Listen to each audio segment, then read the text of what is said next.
everybody, and welcome to Triangle Takedown Raleigh. Today, we have our first matchup between High Point Esports and Charlotte Esports. We're in draft as we speak, so I'm going to get into that as quickly as possible with my co-casters here, Sean Camporo. Let's go. My genius will be understood eventually. No cure for fools. Alright, so coming out from the side of... have a Jin, Mel, and Hecarim ban, and on the other side we have a Silas, Malphite, and Yasuo ban. First pick Olaf from the side here. Maokai and Echo picks. Alright, it looks like we have some pocket picks coming out. This draft is going quite quickly. I think they some of the points before to get it done a little quicker. Alright, so on each side, we've got a Riven in the top lane, which is a interesting pick. Not something I expected coming into this matchup. Riven into Mbessa is interesting, both very high mobility characters. Riven is going to be a little bit better early game.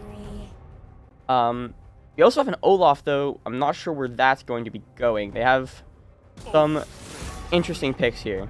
Got a Cassante ban, Maokai, Orianna ban, and Darius ban coming out.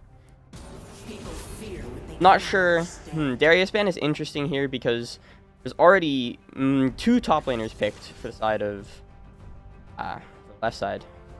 We've got an Ezreal pick into a Jinx. All right. Ezreal is going to probably be a little bit better. We got Xerath and Xerath. I'm assuming that Xerath is going mid, which means Xerath might be. I think Xerath is probably going to be a support here, right? Because Olaf might be Riven mid, and then we've got a Poppy coming out as well. Yes. All right. Poppy is actually going to be really good into Riven here. Also is going to be able to peel the Amumu. Yeah. Let's see. We're gonna get into it here. Our first game. Once again, welcome to Triangle Takedown, sponsored by Visit Raleigh. Novo could not be possible without them, so very much to our sponsors.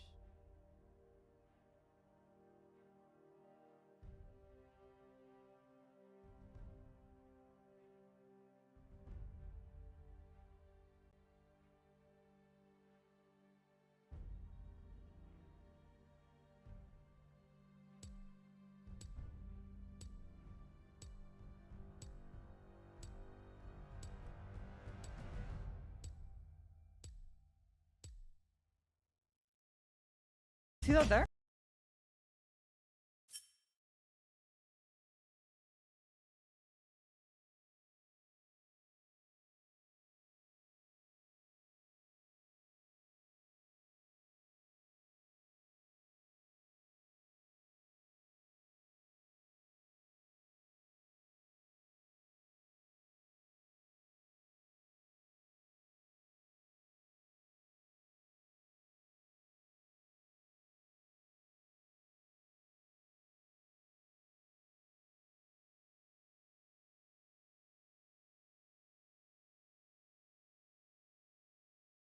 Alright guys, as we go into this first game, we have a bit of spectator delay, which is unfortunate, but we'll get through it. I've just been updated. The team on the left here with generic Wave Motion, Cozy Glow, and Bot Will is Charlotte Esports. The right side here, I can't see their usernames, unfortunately, but that is going to be High Point University. Alright, so I want to talk a little bit about the draft here. You can tell from Charlotte University, Charlotte Esports, that they're really going for a bit of a scaling comp with a lot of early game power in the form of Olaf and Riven. Absolutely destroying the early game.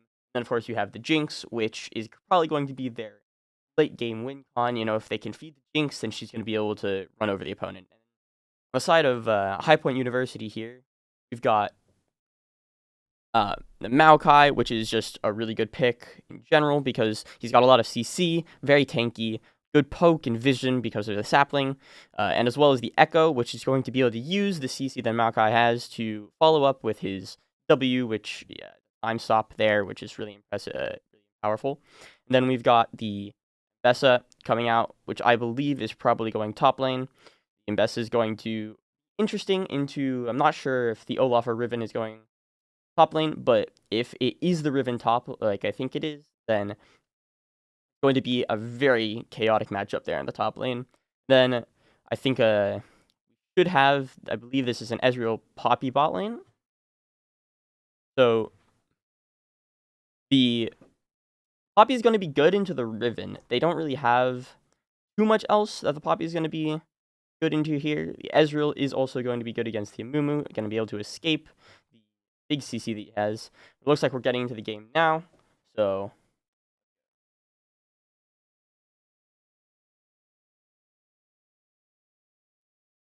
all right, yep. So on the other side here for High Point University, we've got Mystery, the Swain main, and Angel, Sebi, and Luminous, and it is Riven mid, which I wasn't quite expecting. As we get into it, let's see what happens here.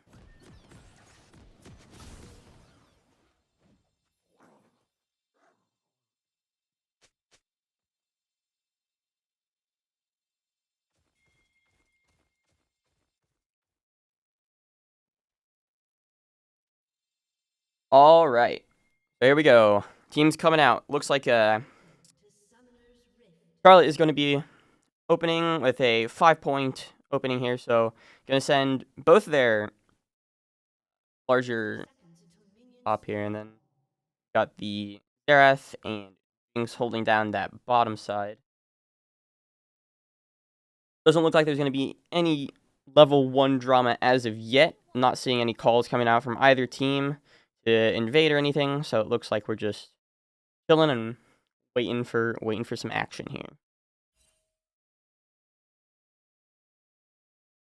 All right, Generic's moving into the top bush. Mystery's got to run away.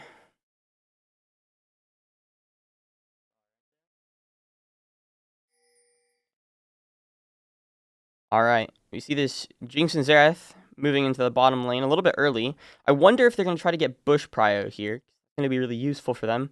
They don't want to give this Poppy access to those middle bushes, but it looks like they're going to walk in with the wave. They don't want to be, yeah, definitely. They don't want to be at level 1 here, so that's really safe.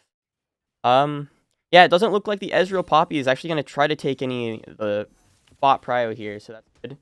Here in the top lane, nothing crazy going on, just farming up. Trade coming out here from Generic and Mystery. Alright. Generic looks like he won out on that one in the bot lane. Ezreal's winning out a little bit. Now they've got control of that bottom bush. That's going to be really dangerous for this Jinx. Speak in the early game. Here in the top lane, still trades going on. Back on bot. Alright. Good trade coming out from Cozy Glow. Getting a couple rockets off into the Poppy, but the shield is going to... Buckler is going to take away some of that damage. Really good. From both sides, looks like we're actually clearing jungles from bot to top, so we're going to see some action in the top lane here soon. Heavy trade in mid. Wave motions going in on the Mbessa Angel here.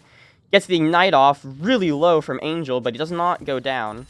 Ignite comes out from wave motion. Angel has TP, so I think Angel might actually have a bit of an advantage here for the moment. He's going to be able to base TP eventually when he wants to. Actually, we get pings coming out from the Swain main. Looks like he's trying to come in with his Echo here for an early gank. But I think this Riven actually might be ready. No? Alright, it looks like top lane, we've got a fight going on. Generic, inside tower range, is going to be taken down by the Maokai. Maokai surviving on 1 HP. Mystery, keeping him in that tower range, wins out on that 1v1. Looks like the game committed. Nothing came of it. Riven is going to stay alive. And the Mbessa is also doing just fine. Pretty equal, all things considered. But of course, wave motion down. Oh, never mind. He just goes for an insane play. Wave motion goes in on the Mbessa. Angel's not ready for it. Goes down. He is going to have that TP to get back, but I think he's going to lose a bit of this wave here. He's going down a bit. So, all in all, game's pretty equal so far. Looks like Charlotte is going to be up about 300 gold, but that's just 1 kill. That's not a big deal.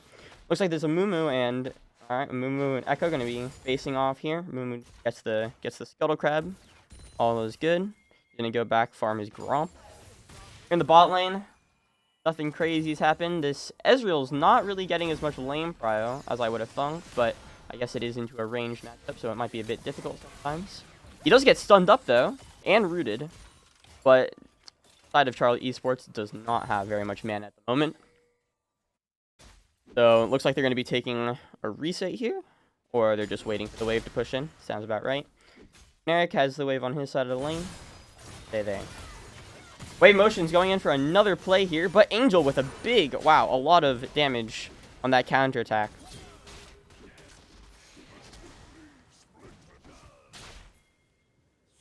Looks like Generic's going in on Mystery. No mana left on Generic, but Mystery has to flash away. Looks like the trade is going to end there, none of them going down. Angel and Wave Motion still trading in the mid lane. One thing I've noticed is this Riven is able to take those short trades and just get out, and there's another solo kill. That's 2 solo kills for Wave Motion on the Riven mid against the Mbessa. Really, really impressive stuff there. Alright. We've got both junglers in the bot side. It looks like they might try to contest this dragon. I'm not sure about the items. I can't see the items. So I don't know which team is stronger at the moment. But I'd assume that they're both around equal strength, since either one has been 2 ahead of the other one.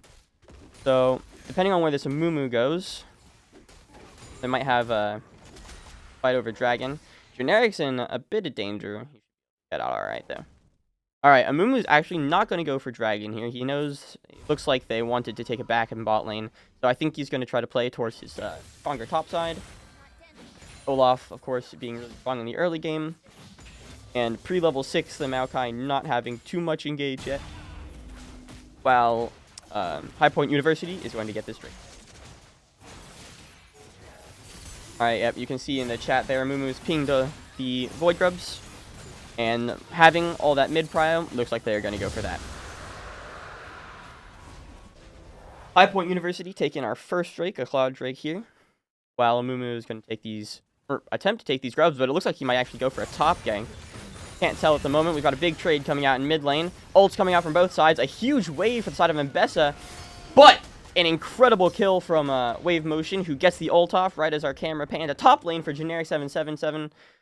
To get that gank from the Amumu and also take down the Maokai. So Charlotte Esports is pulling ahead here, up almost 2k gold ahead at this point, and they're probably going to get these grubs. The Poppy has roamed, so unless this Riven roams from the top lane, they might only get 1. So unfortunately, nope. It looks like they're gonna pull off. It looks like this Mumu's gonna get all 3, I believe. I already have 2, so it looks yes. Poke coming in from bot Will here on the Xerath. Looks like the Xerath has actually been doing a lot of work in this bot lane to keep them in it. Because Ezreal a lot stronger than Jinx. But obviously the Poppy, a bit of a melee pick, not going to be as strong into the heavy poke matchup. Another heavy trade coming from Wave Motion. He's just going in here. Messes up the combo a little bit, but it's alright. Angel looks like he wants to trade back, and a bit of an even trade for both sides. Bot Will walks up, gets some poke off. About a level, or up a little bit of XP here on the bot side. You can see Bot Will is level 6, while both players on the side of High Point are level 5.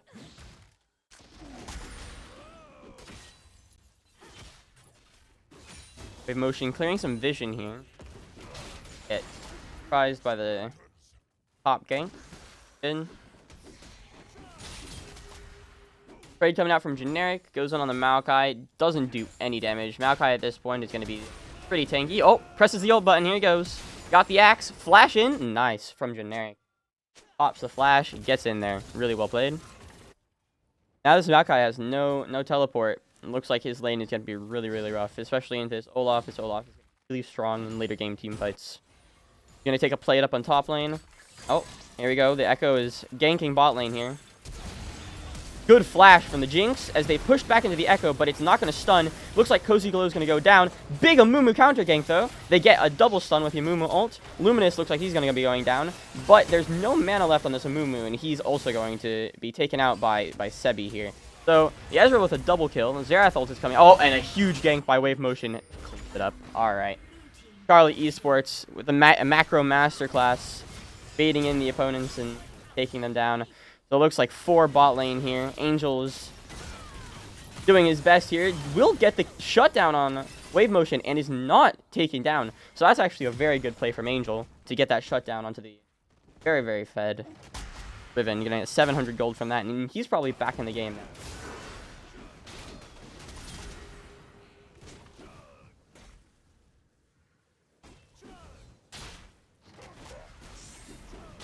Trade coming out here from Generic, but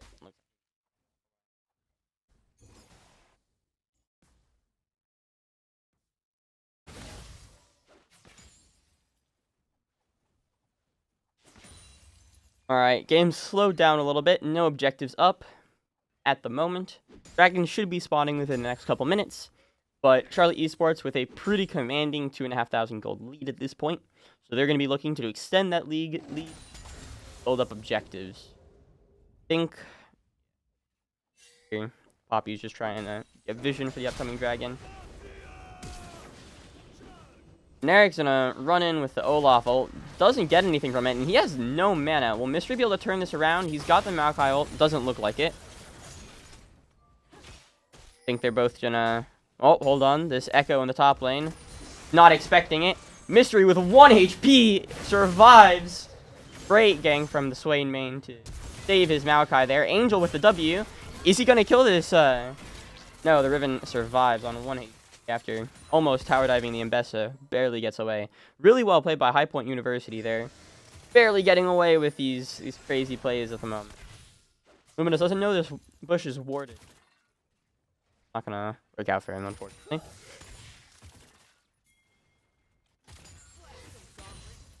Like I was talking about earlier, this mid bush here is really important for either team to have. You can see this Poppy in the mid bush is able to zone off bot will and Cozy Glow a bit more. It's difficult for them to get prio, especially since it's so dangerous to be pushed into this Poppy because you get hit against the wall, get stunned, or 100% dead. Alright, second dragon coming up. Looks like High Point with their bot prio is going to be able to get the second dragon as well. At this point, it could be a bit concerning for Charlotte Esports because 2 dragons at 11 minutes. That means Soul Point at 15. The Jinx Rocket and Xerath ult not going to get a kill. Alright, and it looks here, we have the item menu.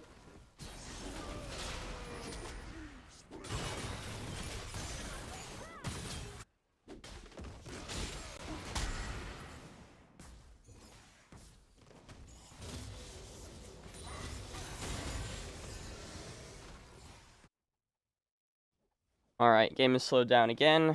Not too many objectives. While I was focusing on the bot side, it does look like Charlotte Esports was able to get the... was able to get the 6 grubs. So, the 6 grubs for 2 Drake's trade is Charlotte Esports. And while we were looking at mid lane, the bot lane here, big fight going on. Sebi with only 200 HP and another trade in top lane. The Jinx is going to be taken down, but Sebi is also very low. He's going to have to pop barrier here. Xerath is not going to be able to finish off the kill. It's a 1-for-1 trade in the bot lane. Wave Motion actually died earlier as well in mid lane. So his lead a bit more diminished against his Mbessa. Now we have the items up. It's a bit easier to see. As it looks like this Mbessa has gone for more of a defensive build just to survive.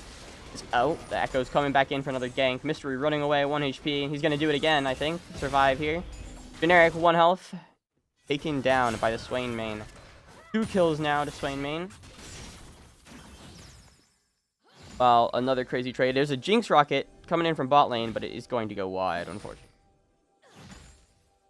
Alright. Mid lane, Wave Motions. Got a bit of prio. Up 15 CS. And 4 kills, so he's really, really strong into this Mbessa. Hopefully not give up his happening. Mbessa levels up right as Wave Motion goes in. Unfortunately, for trade is not going to go how he wanted. Cool. His Echo's running down mid. I think he's looking for an angle. Wave Motion hits level 11. I'm not sure if he doesn't. He has his ult, so he could look for a fight here. I wonder if Wave Motion is going to attempt to 2v1 this here. He has nobody else. He is going to go for it. There you go. Wave Motion with the play going in. Angel's gone low, but the Swain main with his ult, he does take down Wave Motion. Angel with the ignite, but the Swain main's going to be able to clean up the kill. Pawnee by the Cookie flashes in. a Mumu ults and takes down the Echo. My observer tool has exploded. And we are now looking at the bottom lane.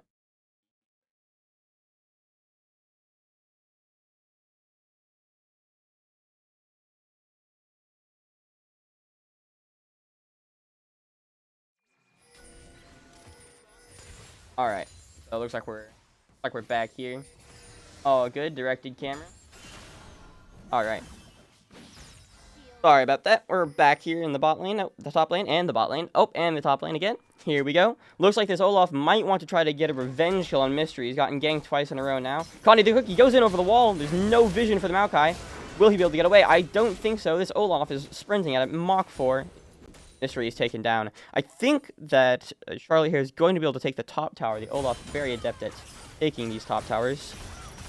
Big trade coming in through mid. Wave motion not quite able to get what he wanted there. And it's going to be a winning trade for the Mbessa. Now that the Mbessa has the Eclipse at this point in the game, she is probably going to be a bit stronger in these shorter trades because of the Tabis. Give her a lot of resistance. Good flash from Angel. The problem is this Riven is up 2 levels, so I don't think the item difference might not be enough for any of it. Stay alive.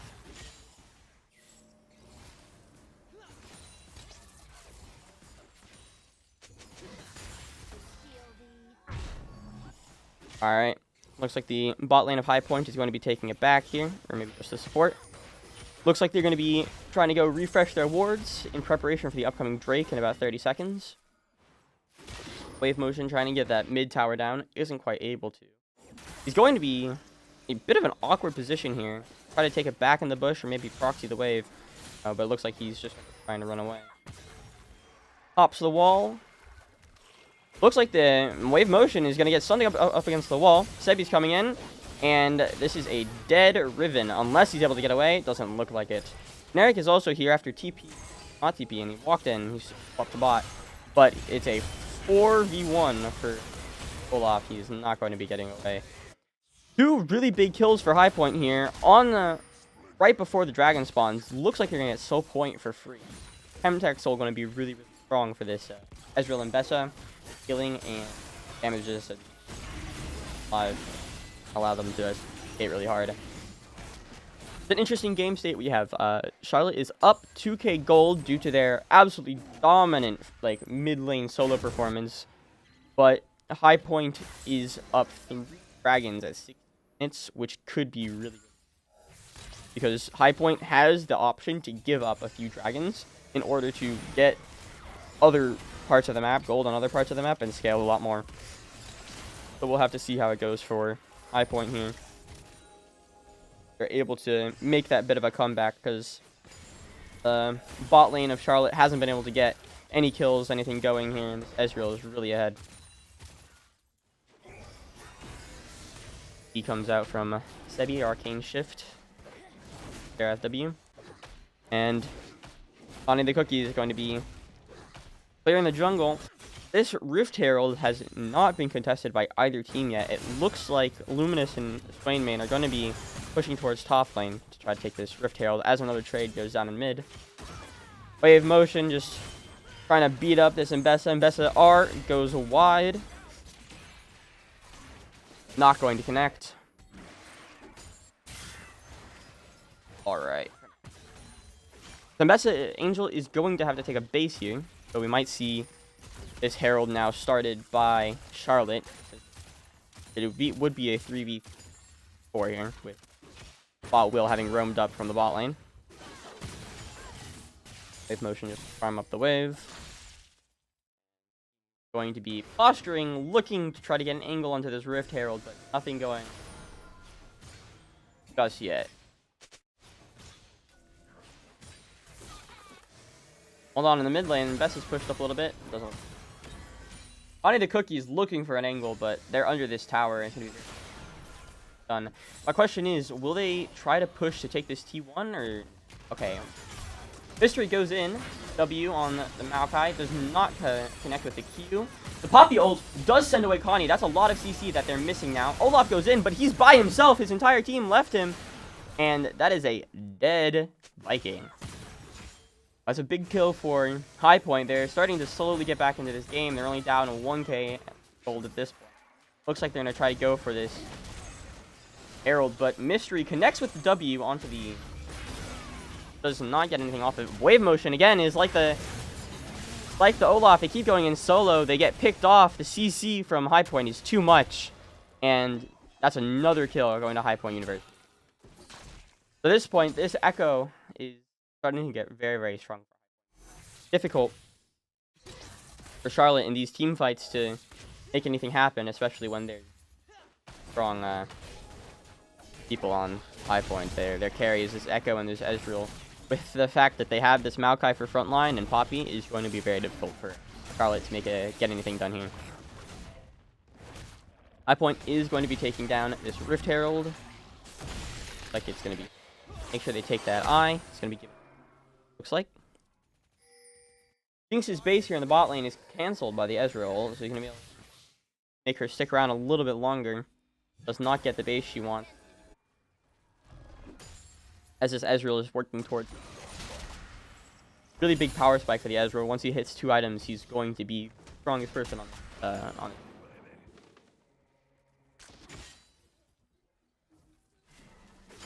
Otacon is spawned up here in the top lane. I mean, let's see if either team is going to posture to take it. It is a dangerous objective at this point. Down either team by itself, honestly. Hovering towards them. Trade, but Generic is going to go in on this Maokai. Does get some damage down. Pops his R, but he is not going to catch the Maokai. But he gets some vision. A lot of trades, a lot of fighting going on in mid.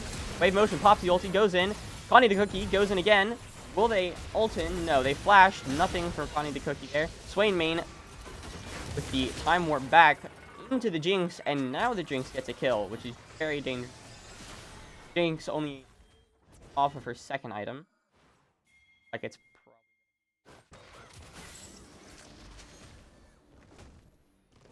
looks like they're trying to build towards it. That's slingshot.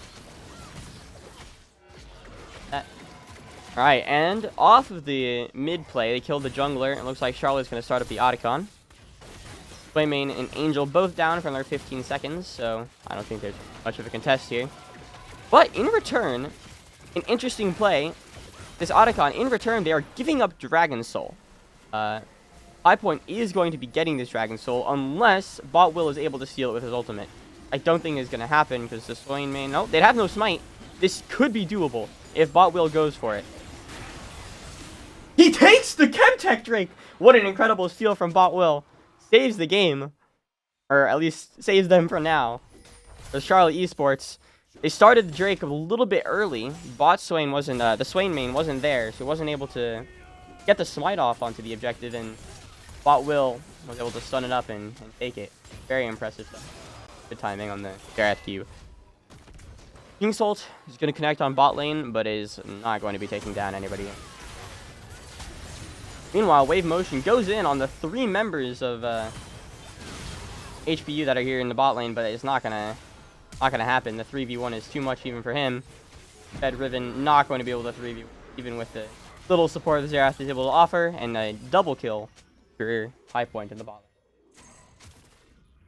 While that's going on, it looks like Cozy Glow is being collapsed on by the Poppy, gets stunned up into the wall, but a big Mumu ult is able to peel for her, but it doesn't look like she's going to be able to get away as the Poppy ult sends a Mumu flying, and the Swain main, who is not playing Swain, takes them down with the Echo. 2 items now on this Echo, really, really strong, but the Amumu is really tanky. But it might not matter anyways, because this bot lane is getting demolished. Looks like they're going to be drifting the Herald. Tokyo Drift from Angel here. Wonder where he's going. He's going to the Krugs. You ever seen a better combination? Big Krug and then Krugs. Eric's going to be wandering. Bot lane comes upon that.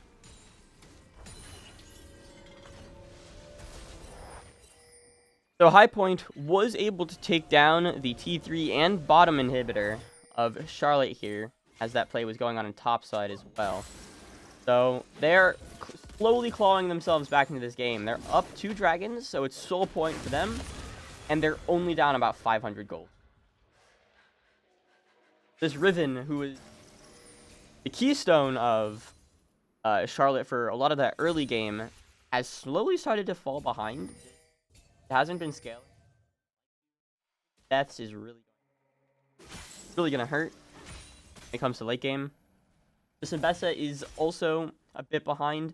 When it comes to the other members of High Point that are strong, it's a bit difficult for Wave Motion to carry against this really powerful Maokai and carry combo. And you see here Sebi just walking up 3 hits is a quarter of this. She's got to back out, not able to take a trade. Generic this Olaf in the bottom lane against the Maokai, and the Maokai just heals for 500 HP. He's not going to be able to do anything. Mystery as well, also having that Bramble Vest. It's going to make healing up for this Olaf very difficult. Pop ult and run away. Interesting call coming out from here from Charlotte. They're posturing towards Baron. I'm not sure. They can't possibly be looking to start it with this state of the game. They have no... Mid push is pretty contested. And there's a lot of vision here. So, just trying to take vision over both sides. This bot lane is becoming a bit of a problem for Charlotte. There's a lot of minions. And they have to send somebody to take over this lane. And this Maokai with TP is able to just keep pushing in these lanes. And they could try to start the Baron here and make it a 4v5. Would be a good angle for High Point at this point in the game when they've hit their power spikes. You can see this Ezreal is really strong. 3 items on the Ezreal. Only 2 on the Jinx, who has completed her Infinity Edge. As I say that, lots of trading going on in the mid lane. Ezreal with a lot of damage does take down bot Will. Good E from him. Dash forward. While the top laners are fighting, I'm not sure how this is going to go for Generic 77. He just tickles the Maokai. Such an incredibly tanky character as the brawl continues in the top river. Generic 777 slowly getting pushed in, is unable to stop this Maokai from just waves. Very difficult for him. You see this Maokai just healing up such an insane amount. Baron was started by High Point, but it looks like they're going to take it back out here. They have so much pressure on the bot side. I feel like they should have continued with the Baron. I'm not sure what the call is now. But no, okay, they want to go for this Drake. They don't want to give Charlotte any opportunity to get ahead. Will this Maokai be finally taken out? They will, alright. They're able to take a little bit of the pressure off bot lane. And Charlotte is doing a good job. They got to the Drake really quickly. Good read from Charlotte here. Gonna be posturing aggressively. Wave motion level 15 against the level 15 Echo in the jungle. Crazy farm from this Echo. 181. The highest in the game. As High Point moves in towards this dragon. This is a big fight for both teams. I think we're going to be trying to look at this Ezreal here. It's going to be really important. Wave motion goes in. Huge Poppy ult takes out 2 of Charlotte. And the carries of Charlotte are not in the fight. Luminous goes in, just tanking up. But it looks like the backline has actually been destroyed by Wave Motion and Connie the Cookie. They were able to win that fight off of the fact they came back from the Poppy ult. They blast coned over. And the backline wasn't expecting the dive from the really strong Riven and Amumu. And they were able to take that down. Looks like Charlotte is going to be rotating towards the Baron here. Take that, while Xerath is going to go bot lane. Stop the super minions from destroying the rest of the base. As that in the respawn.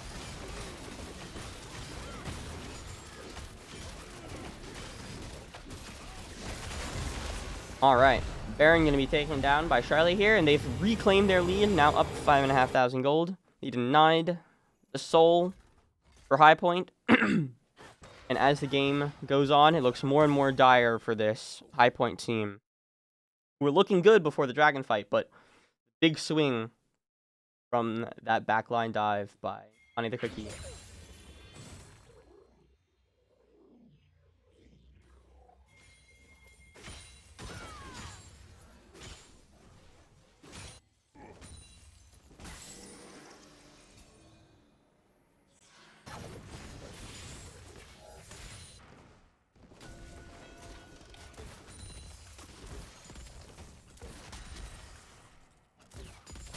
At this point in the game for High Point University, I think one of their only hopes is going to be trying to get that last dragon for the soul.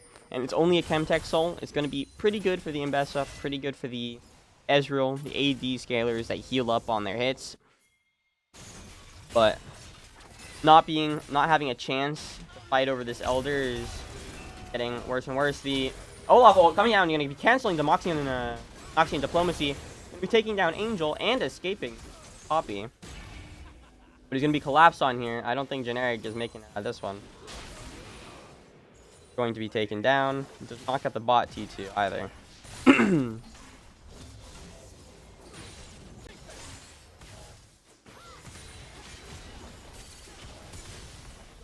Charlotte, you're going to be using their Baron buff here in good effect. Taking out that mid turret. Gives them a lot of power. Okay. Map here. Gets into his. They move into the bottom jungle of High Point, and they're just absolutely eating up all this farm while High Point is scrambling to farm for waves. The Mbessa 50 CS behind at this point. Almost completely out of the game. Luminous goes in solo against Bot Will. Takes him down to half HP. Is going to be backed up by this Ezreal. I think this Xerath is going down. There's no backup for this. Is going to be taken down. Bit of a consolation prize for High Point at this point. Nothing to be taken off of that death. Dragon's not going to be up for a couple of minutes here. It's going to be difficult for High Point to get back.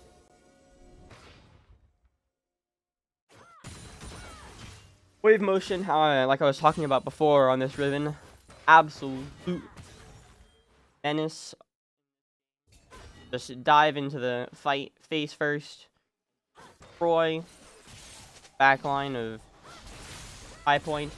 They're low, relatively low health in this Echo and Ezreal. Swaymane's going to be Eing and flashing out. Is going to be chased down.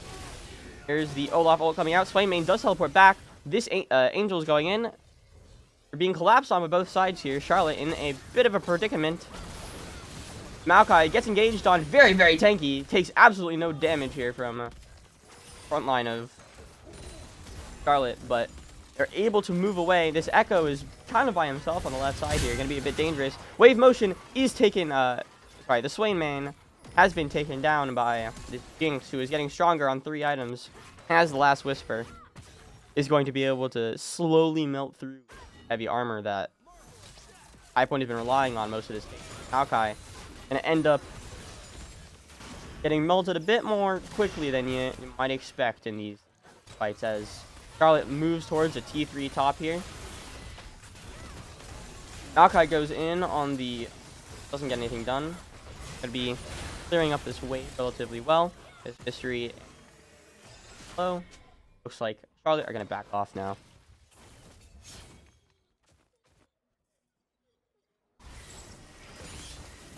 High Point hangs on to their top T3. Pretty good for them. Gives them more time. This dragon going to be spawning up. So High Point at this point only has one more opportunity before their soul point becomes Charlotte's soul point. And Charlotte being 7,000 gold up at this point is going to be able to convert on that a lot more easily. Doesn't look like they're going to be able to get in for this dragon, as the wave motion is going to zone off the Echo. Echo does go in on the Olaf and does get a kill. Angel gets the ult off on wave motion, is going to be knocked away. Wave motion is taken low, 1 HP from wave motion, gets a huge amount of damage, is still alive, doesn't get taken down. Wave motion absolutely destroying on this Riven. 4 items in, takes no damage, and just is rolling this front line. He's able to tank it up for his Jinx, and absolutely destroying. Charlotte now, 3 kills. It's up to this Mbessa and this Ezreal to see if High Point can hang on, but it's looking dire for them at this point. Game.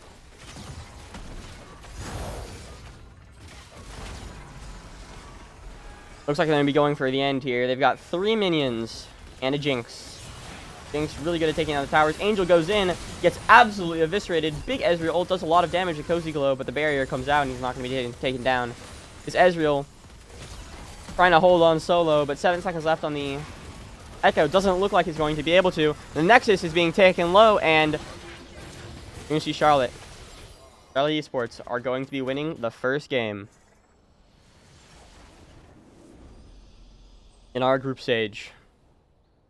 Really well played from Charlotte there. The mid lane was the most important part of the game for them. They were able to play through their Riven really, really well, and that's what got them the win in the end. Tessa ended up not working very well, unfortunately. 5 Point University.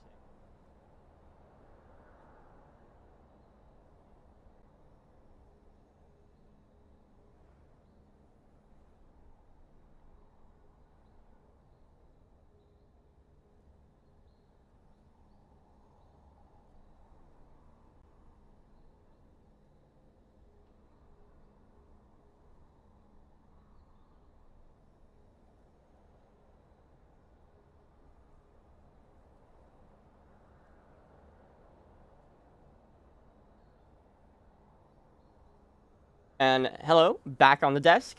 So wanted to talk a little bit about that matchup between Charlotte and High Point University. So Charlotte had an interesting draft, because you don't often see the Olaf come out for these college teams, and especially the Riven is an interesting choice because Riven being such a high skill champion, you don't see it very much in the pro leagues anymore. Like you saw maybe Faker play it back in 2016. But, that doesn't happen very much anymore. So the draft from Charlotte was something interesting. I thought that they would have a really strong early game, which they ended up having. But the Jinx in the later stages of the game was able to kind of keep the damage up, and with the power of really, really fed Riven into the Mbessa, and the fact that the only front line High Point really had after the Poppy was that Maokai, they weren't able to get as much damage off. The Ezreal, even though he did a lot of damage, wasn't able to get the damage wanted, and it made it really difficult for High Point to get back into the game, despite the fact that they got all 3 early dragons. Because I think, honestly, something that put the nail in the coffin for High Point was the fact that Charlotte was able to steal away that final dragon after taking Atkan, the Xerath, showing up really, really big there. You didn't see much of him throughout the game, but his poke damage was obviously huge. Bot lane matchup especially, keeping the Poppy at bay, not allowing her to walk up as much as she would have liked to try to engage on the weaker Jinx. Overall, really well played game from both sides. We saw a little bit of the mechanical execution of Charlotte come out there, and yeah, that's about it. And we'll see you guys soon for the next game. No,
Hello, everybody, and welcome back to the Triangle Takedown Raleigh A stream. Whoa. Okay, so today I'm here with Chonk and Poro, and it's NC State versus High Point University. Let's get into the draft as soon as possible. You guys can already hear it. They're picking, guys. We gotta get into it. So let's see what's up. All right. So it's on a High Point. Gragas picked by Mystery. On the side of NC State, we've got a Cassante in the top lane. And on bans, we've got Silas, Yone, and Garen for High Point, and Jin, Elise, Swain for NC State. They're banning out the Swain main. Interesting. All right. Hecarim and Vi picked. It looks like both the jungle picks. Are they just picking? I think they're just picking roles. This is what happened last time. They had preordained the draft. All right. We've got an Orianna Victor mid lane. We've got a couple more bans coming through here. Well, there's that Poppy band. High Point did play that last game to decent effect. So we'll see this game if it changes at all. Alright, Pantheon band. That's an interesting. And then one more band from NC State here. Let's see what they go with. Darius, okay. Interesting band. I mean, there's already the jungler picked, so that's alright. And then the Ornn band for the top lane. Ooh, okay. We've got a Caitlyn pick in the bot lane against Ezreal from Sebi. We saw him play that last game. So we're going to see that Ezreal out again. He did perform really well, so if his mid and top lane are able to perform a bit better, he might have more of a chance this game. His last game, unfortunately, his mid, it was just too far behind. They weren't able to keep up. We might see a Braum come out. That's a really... I'm interested in the Braum here. Really good peel for this Orianna and Ezreal backline against the engage that they have here with the Vi. He's able to put up the door and stop the Caitlyn and Victor from following up. And then we have a Rakan. Okay, so interesting bot lane matchup here. We've got a Caitlyn with a hard engage support. So Rakan's going to be able to really follow up after this Vi. So we'll have to see how the Rakan works into the Braum. Just generally, we see Rakan work quite well into Braum a lot of the time because of his charm. He's able to draw the Braum away. The door doesn't have as much efficacy as could be possible. But yeah, I'd say the draft for High Point is a lot better this time around than it was last time. They have a bit more range, a bit more utility. We don't see the Maokai coming out for Mystery, but the Gragas instead is going to be a bit more damage, which they were lacking last time. So we'll see if they're able to play around their slightly less tanky comp, but a bit more damage, and they have a bit more range as well. For NC State, the Cassante in the top lane is obviously going to be, it's going to be Cassante, so he's going to do Cassante things, and Cassante things are never dying, so he's never going to die, obviously. And then jungle matchup, Vi, just going to be dishing out a lot of damage. This Hecarim is an interesting matchup. The Hecarim, being really, really fast, likes to play the fights in and out, kind of. Vi might be able to actually lock him down a bit, because the ult is obviously a point and click. If she's able to hit that, and then you get the Rakan follow-up, he might not be able to get away in time. So we'll see how that matchup pans out. In the mid lane, so I think this is a pretty even matchup. Orianna should have the upper hand in the early game. She's got a lot of poke into Victor, a lot of damage. And the same is true for the bot lane. Caitlyn should have a bit of lane priority into this Ezreal, especially with the engage from the Rakan being a lot more dangerous than the Braum at this point. So we'll see how it goes for either team.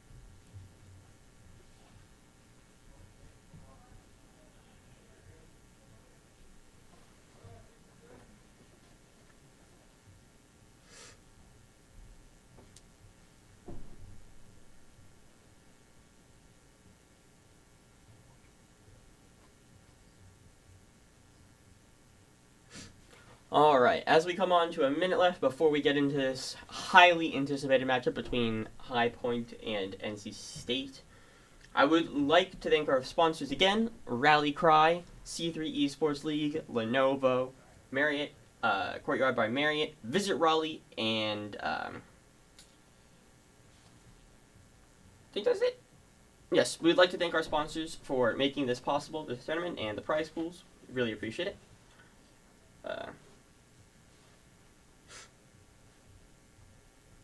So if you guys are able to, go check them out. And as we get into the game here, we shall see how this matchup pans out between the two teams.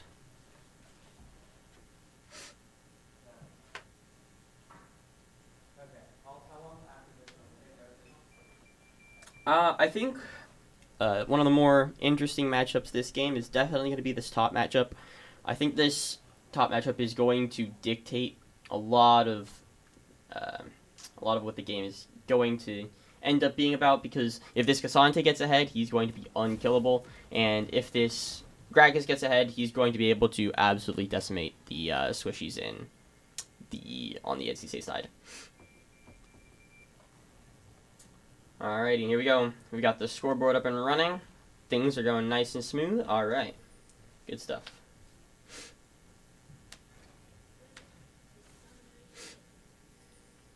Alright, we see the same kind of standard start as we saw last game. So that's nice. Unfortunately, we have to activate Windows, so half of the minimap is not there. But that's alright. We see the Cassante playing aggressively here. Oh, it looks like it's all fixed. Cassante is going to push off the Gragas. We're both going to take it back. Nothing too crazy. Oriana's going to walk up towards this red side jungle. Vi is not inside the bush. Gets a free poke there, unfortunately. For the Vi. Alright. So, looks like, I believe, are we going to see a late invade here from the side of NC State? Or, sorry, the side of High Point? I'm not 100% sure, because this Hackram is hovering towards this red side jungle. No, okay, he's going to go towards his blue. But he didn't have very much backup, wasn't 100% on that. Alright, let's see how this mid-game goes. If this Oriana is able to get ahead, I think they're going to be able to stack up objectives like they did last game. I think that's definitely their win condition here, if they're able to just push for those objectives and get that Drake, get that soul like they did, or they're attempting to, against Charlotte. It'll work a lot better for them this time around. Good trade coming out from the bot lane here. Enigma actually getting some good poke in against this Oriana. The Q start for Victor is something that you see more and more nowadays. It allows him, he just gets so much from the shield. It just allows him to take really aggressive level 1 trades before the Oriana has W. Level 2 reach first by NC State. The Rakan goes in. The Q from Caitlyn will miss, though. Does not get the follow-up there. High Point still level 1 at this right now. They haven't gotten level 2. Look at off that menu there. Top lane looks like it's going towards Sandstorm 34 right now.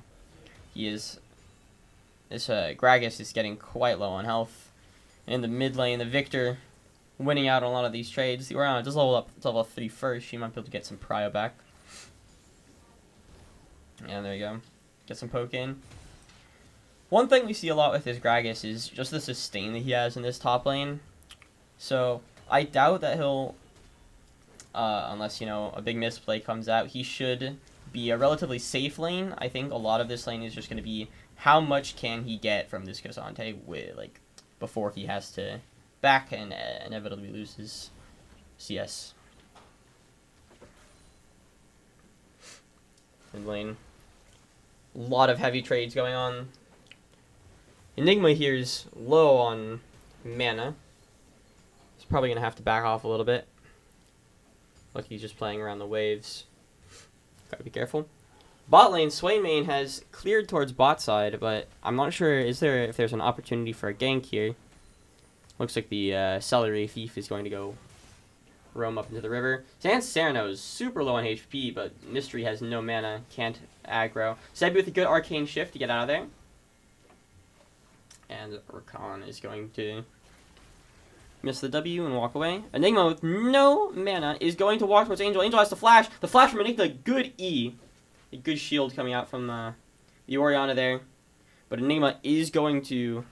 No, he's not. Maybe. The Swain main gets pushed in. Enigma is going to be taken down. That's first blood over the Swain main. And kind of saves the Orianna there. She will not be losing that huge wave there, like she would have if Enigma was able to push it in. Unfortunate for the mid laner on the side of NC State. But he is still up in CS, so his first back is going to be a bit better. Mystery going down really low against Sansano, but the Swain main comes in and bails him out at the last second. We saw a lot of that in the UNC Charlotte matchup, where the top lane was very dependent on the jungler for the side of High Point to really fight back against the Olaf in these early levels. So maybe we'll see the same thing here, where maybe Sansano over pushes and gets caught out. More heavy trades going on in the mid lane. Angel has not been able to fight back at all. This Victor side of NC State is full HP. Orianna is slowly getting bullied out of lane.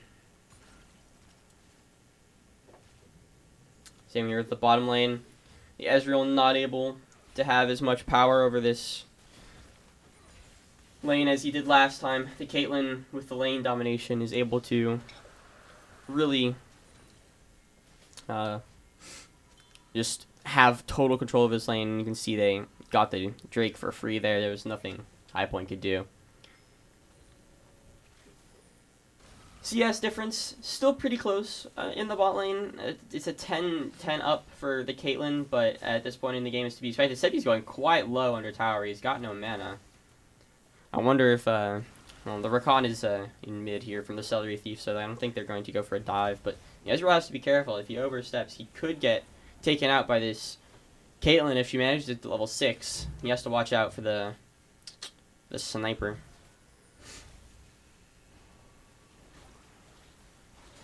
Fight going on over grubs here. Sansano is going low, but it is a 4v3. And Enigma here is up in levels. He's level 6. Sansano with the W pushes him back. Double stun. Celery Thief doesn't have any follow-up. Sansano is going all out onto Swain main. It's a 3v1 here. His team is not following up with him. And now it's not looking great for NC State. I think High Point might be able to come in here, take this last grub, and probably kill these last two players here. Celery Thief is going to tank up Mystery, and it looks like they might be out, actually. Decently played from NC State, not able to get a kill back, but they do get 2 grubs. Oh, no, actually, no. High Point gets 2 grubs. They weren't able to get one. So, a bit of a misplay from NC State there on the grubs, not trading back that kill, not fighting with their Cassandra.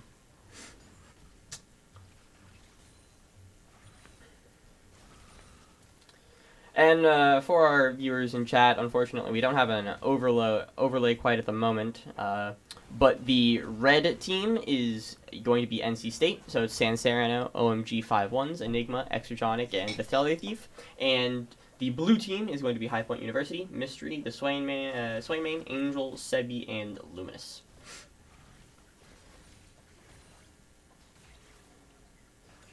Sorry, I did not make it clear earlier. It's my apologies. Here in the bot lane, since this Rakan is hovering really heavily towards mid, so Extratronic has to give up a little bit of his bot push, but they are going to be getting plates on this mid tower. Swain main coming in from behind. Enigma, big Orianna shockwave. Enigma is going to be taken down really low. Swain main with the fear, and it looks like it's going to be a double kill towards the side of High Point. Going to be taken away from by the Braum there, which is unfortunate. The Orianna doesn't get back in the game off of that. But High Point is looking really good so far. They're up a 1k gold. And the solo lanes of NC State have not been looking good so far. Both down 3 kills total here. Sansano reduced to farming under his tower against this Gragas. In terms of CS, Sansano is winning by quite a margin though, which is interesting considering, I mean, the Gragas looks like he has a lot of prio in this lane, but oh, okay. Level 7 reached by the Gragas. Sansano pushing him towards the wall. He has the all out. He's not going to go for it. He's waiting for the runes from the Gragas. There he goes. He hits the Q3. Gragas fights back. He's got the Q down on the ground. Another trade going down in mid lane. Enigma pops the ult. Does not get the kill onto Orianna. All out come from Sereno. E, Gragas ult, unstoppable. And what a kill from Sereno. The W perfectly timed to block the damage from the Gragas ult, which would have surely taken him out at that point. He doesn't have too much resistances. Sereno with a really good solo kill. Keeps himself in this game. Oh, the Q flash from Vi. I was not expecting that. Takes out Angel in the mid lane. Enigma also getting ganked, but Swaymane's not going to be able to follow that up. Enigma with the magnetic field just stops him in his tracks. And with the Vi hovering, not much he can do. This Caitlyn in the bot lane, dominating like she should be. Taking down the first turret. Sebi has been keeping up at farm decently well, only 15 behind. It's not terrible, but he would have liked to maybe get a little bit more done when it was a 2v1 there in the bot lane.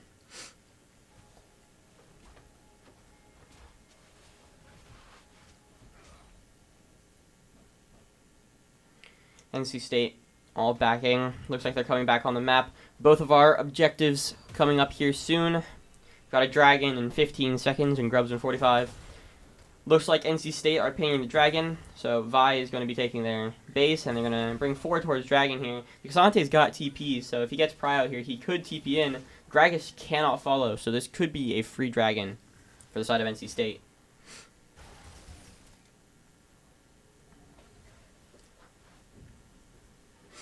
We'll have to see how High Point responds. The Hecarim is coming out of base with an Eclipse, though. He's very strong. So we might see the NC State be a bit more cautious around Dragon when he's got the power. Big Shockwave from Angel does get damage down onto the Caitlyn and Khan, but it's not very much, and Angel's done down low. We'll have to take a base here and teleport back for the Dragon. But it looks like they're just giving it for free. Trading it for the grubs. High Point University will go up to 5 grubs, while NC State will take the second dragon. NC State rotating towards the grubs here. Mystery hits the E. Rakan goes in. Swaymane counters with Unstoppable. Cassante is there. Vi's on the front line. They're focusing down this Braum here. He's got the door, but he is going to go down eventually. Sees High Point University is going to try to play the rest of this fight. Doesn't look like it, and it's going to be a big win for NC State. You get the dragon and an extra kill on top of it. And you get that mid prio as well. I'm going to start taking down this mid tower. The power of this Caitlyn is just astronomical when she starts scaling. She's got her first item, 25% crit rate. It's going to be pretty big here.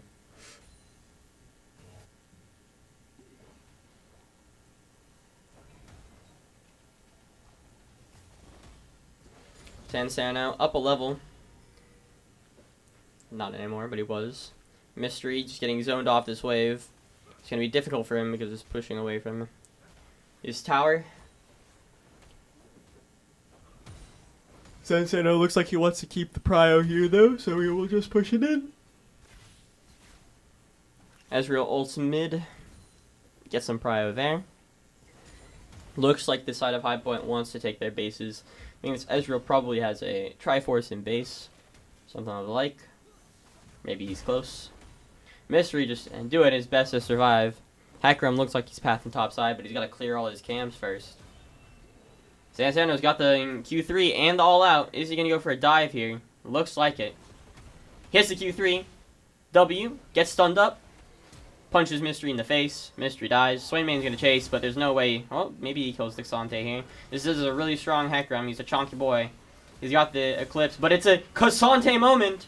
Cassante takes no damage, and the Hecarim goes down very low. Runs away. And High Point is not going to be happy with that outcome. The Hecarim not able to take down the Cassante, despite the fact that Cassante has no damage items and no armor.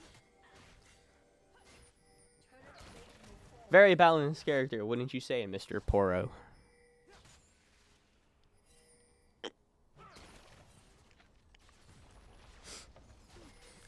With the killing top and that plate for San Sereno on the Cassante, the Rakan goes in, but onto 4 members of High Point, it doesn't look good for him. He does get taken down. The ball from Angel is going to go plink, and he's going to die. Ajonic walking up on the mid wave. Does get tagged up by the Braum, but the Ezreal Qs are going to go wide. Does not get stunned up. And survives. Levi has an angle here onto the Braum. He's going to look for something. Pops the ult. Goes on the Braum. Caitlyn Q comes out. Braum does go down. Luminous maybe overstepping a little bit. Trying to get the vision on the side brush there into the Vi. Not able to get away.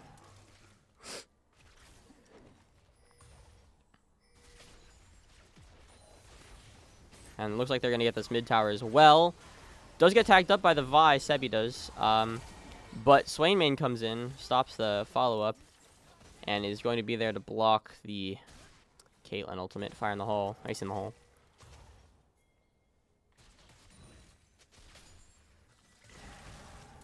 Mystery is, again, struggling to survive here in the side lane.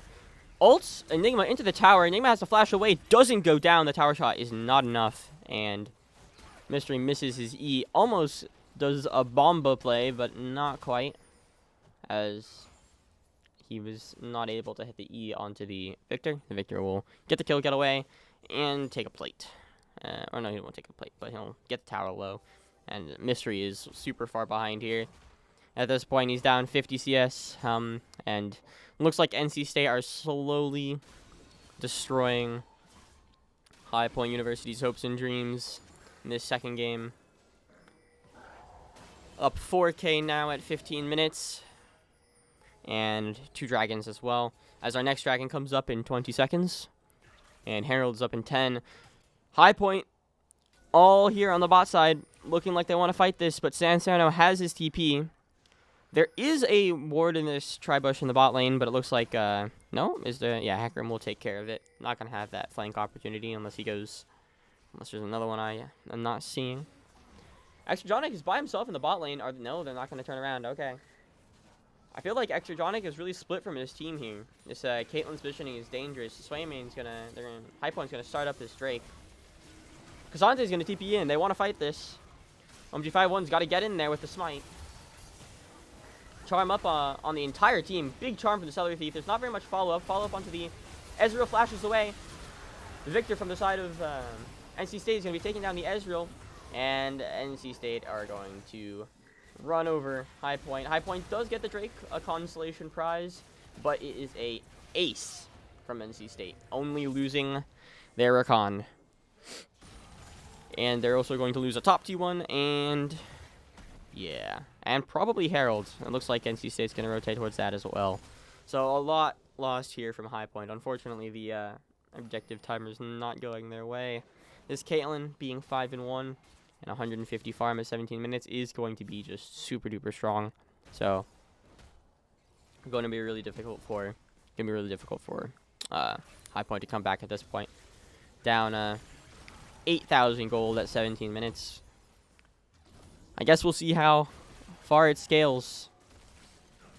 The top lane and mid lane, respectively, both up about 60 CS, which is no small task, but inescapable now for High Point, as every time they try to contest a wave, they just die. Very difficult. Didn't do very much at this point in the game.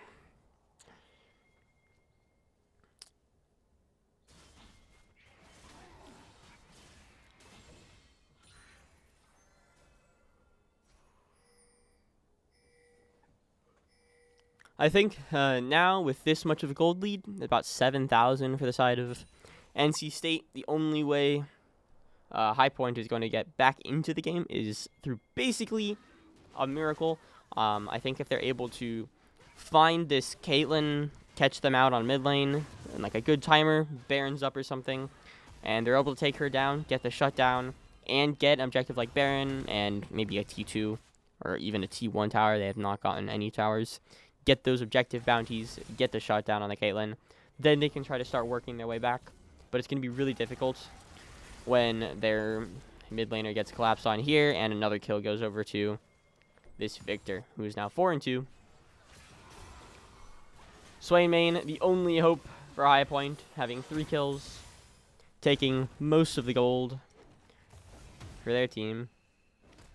But even he is only on 1 item compared to the 2 items almost all around for NC State. As San Serno goes in on Mystery, gets booped into the tower, but it's Cassante, so he's not going to take any damage. Mystery instead is going to be taken down very low. And the Herald is now being driven at the bot lane turret. There's 4 people here. It looks like Solar Thief is kind of looked to go in. It's not going to commit, but they are going to get this bot lane tier 3 turret. They're going to go for the inhibitor. They do have a wave. Baron isn't up for another 5 minutes, so they can't. I don't think they can go further than this at this point. They're going to back out. Solar Thief is going to get the demolish off on the mid turret and make his way safely into the opponent's jungle.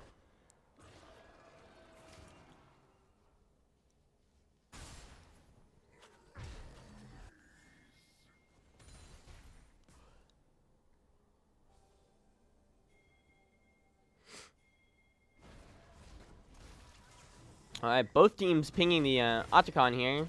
Mystery, though, face-checking into the bush where San Serno is. He's getting collapsed on by Luminous as well, but it's Cassante, and Mystery is quite low. Gets booped away by the Gragas ult.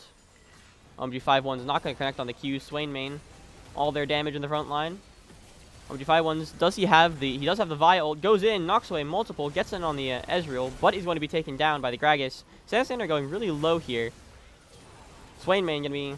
the Caitlyn's here now. Santa is just going to keep going in. He's Cassanteing. The Caitlyn follow up.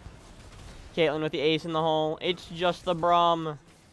Sad Braum. TP bot lane. Looks like they're going to go for the end here on the bot wave. Double TP is on the bot wave, and they're going for it. Looks like this game is over. High Point could not stand up to NC State, and they get dismantled in a short 21 minutes. Yeah, unfortunately this game, I think the draft was a lot better on High Point side. It was definitely playable, but the solo lane gap was just too large. Both the top and mid lanes are just down like 70 CS each, and early game they were down like 20, and just the macro gameplay from NC State was a lot better, so ended up in their win. GG's for both sides.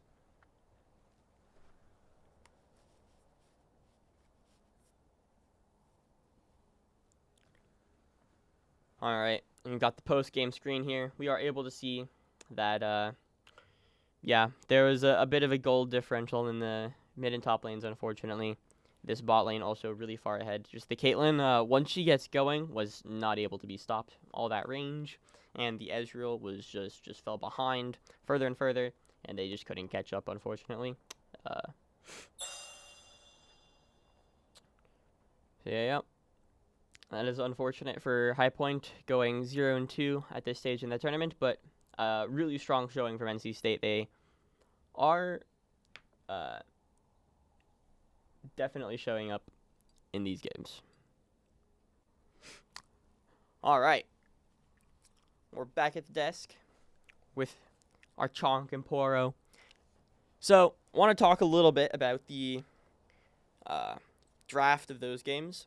So, High Point University in the first game had an interesting draft. We saw them play against Charlotte Esports. So, they ended up going with a Maokai top lane, which is a good pick. I like the Maokai top lane. But somebody in chat brought up a good point. The runes may not have been the greatest for the Maokai. He wasn't able to get the speed that he wanted. He ended up building full tank. So, what ended up happening was they lacked on the damage in the first game. So, in the second game, High Point came back and they picked up more damage. They had the Gragas, they had the Hecarim, and they had their Ezreal and Orianna. There's good units in that comp. They can do a lot of work. The Orianna ult going in on a Gragas, or a Hecarim going in, right? You put the orb on the Hecarim and he dives in. You're able to get a really big shockwave. That's a lot of damage. It's a good idea, but the execution was the bane of High Point in this game, unfortunately. NC State had a decent comp as well. You had a lot of dive for them because you had the Vi and then the Rakan can go in. And if anybody is stunned up or knocked up on the high point side, you got the Caitlyn for the traps, and Cassante literally never dies, and Victor is just AoE king. So they just, once they started getting those small advantages, because we saw High Point go ahead early, but once they got a couple kills and they fought for the objectives and they lost that big fight around the third dragon, then it ended up kind of swinging towards NC State, and High Point just got absolutely dismantled from then on because they just did not have the combos down to really execute on the AA. They didn't have the combos down to execute on the idea of their team combo, unfortunately. So that's just my thoughts going into from that game. So we'll have to see going into our next game where we stand. Not sure who's playing quite yet, but we'll keep you updated and see you next time.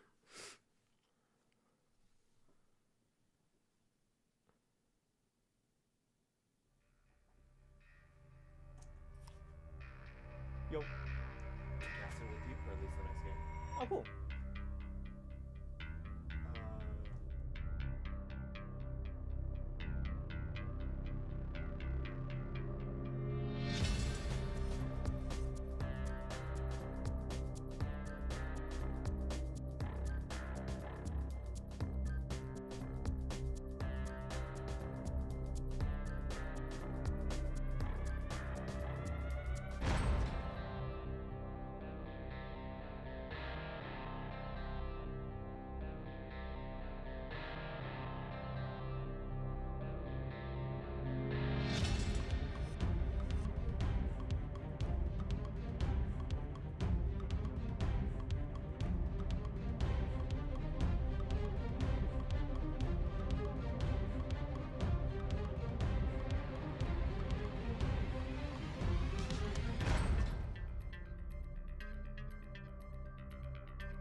The Medadas do not forgive or forget. Why not? My scissors don't bite. All right, I'm going. You have the heart of a weakling. Think carefully, my friend. I recommend skipping. Test mic. 1, 2, 3.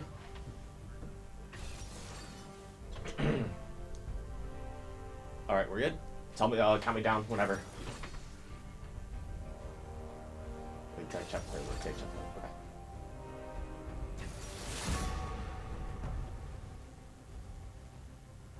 And we are back. Hello, everybody. My name is Kiwi. I'll be taking over for the cast for at least this game.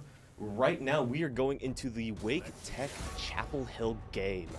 Honestly, very excited for this game. I always love casting League of Legends, so can't wait to see what we'll be going up against. So, I personally haven't briefed myself on this, so I'm going into this blind as well as you all folks. So I'm excited to see what's going to happen. I'm personally excited to see many different things happening. We're going into the draft right now. I think the left side is Chapel Hill. The left side is Wake Tech. Blue side is Wake Tech. Red side is Chapel Hill.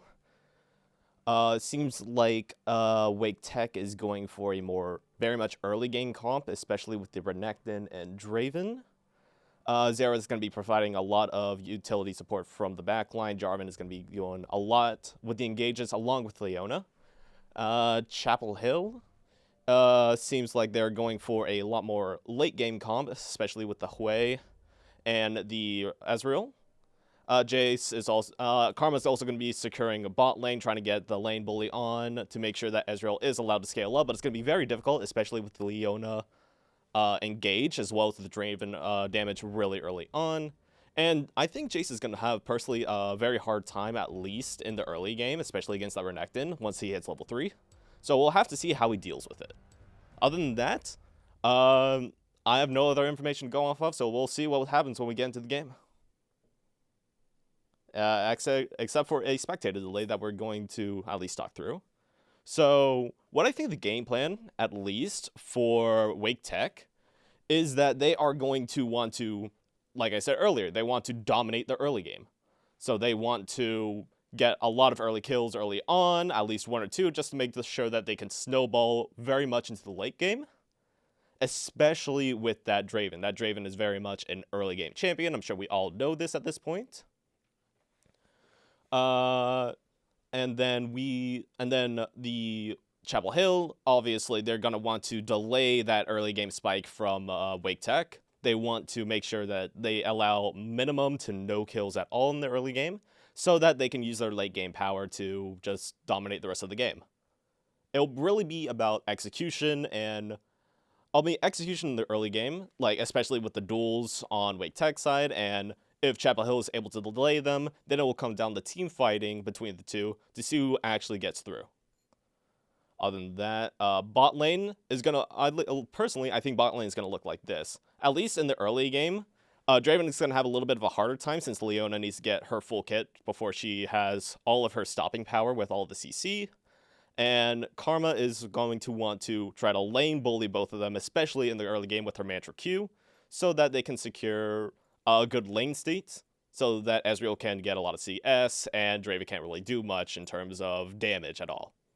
Mid lane is going to be a lot more mechanics than I think it would be more macro gaming, because Xerath is going to be wanting to poke away whenever he can, and then possibly wait for Jarvan to come for a gank. However, Hui, being known as a late game stomper, especially with the QW skill that he has, he is going to want to try to get as much CS as possible before Xerath can get out of control and poke him too much down. And then maybe wait for Wukong as well to try to get any other pressure that he can possibly give. Top lane is going to be looking a lot similar to bottom lane. Jace is going to have at least somewhat of an advantage, at least in the first 2 levels, especially with the transformation into the gun form compared to Renekton. But once Renekton hits 3, that's when he's going to absolutely shine, especially with Rage W that he has. So once that happens, it's going to be a lot more difficult for Jace to happen. A lot more difficult for Jace to be able to do anything. All right, it seems like we are about to be loading into the game right now. We're just waiting for everything to load in. Seems like we have at least both teams have sufficient enough experience in each of the different champions. Other than that, there's really not much for else to me to say. I have my predictions for what's going on. We can look at the summoner spells for everybody real quick. It seems like it's going to be a lot normal. We have an Ignite coming on to Leona. We have Karma coming on with Heal. And, of course, Ezreal, because of the Leona, has to take Cleanse. Instead of going Shield, which you would normally see on any other bot laner, since Wake Tech is playing Leona, he has to take that Cleanse so that he can get out of any CC that Leona can do. But that means that he loses a lot more survivability. It seems that we have an evade going on by Chapel Hill coming in from top lane, going down into the blue side jungle, trying to catch out that Renekton, trying to catch out Rom real quick, but it's not going to actually find anything as both teams get down vision on to Wake Tech's blue side, and then decide to leave. However, we may see a counter gank going on with Monsai and Zero trying to catch out the Hui real quick. Hui is going to be able to back up, but takes significant damage from that, and also is going to have to take it back because of that, but he'll be late coming into lane. Actually, no, he's going to decide to stay because of that. All right, Name is trying to get some quick damage onto Rom as he puts out the OK. Nothing much he can actually do about that, not until he hits level 3. And like I said before, it's going to be very much a mechanics game, especially from Wei, because Mon is going to just be poking a lot with his Q, with his W. Other than that, not much is going on right now. Both teams just clearing.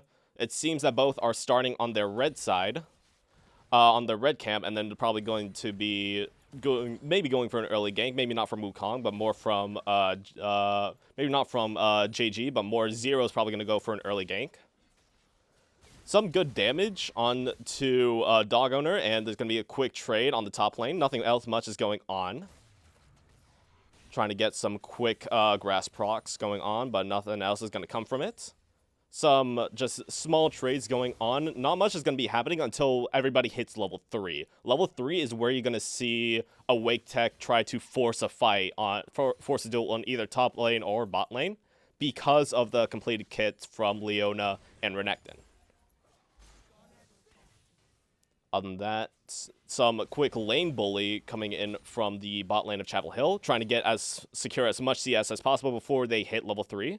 And so they can also deter them off from trying to go for a level 3 spike engage.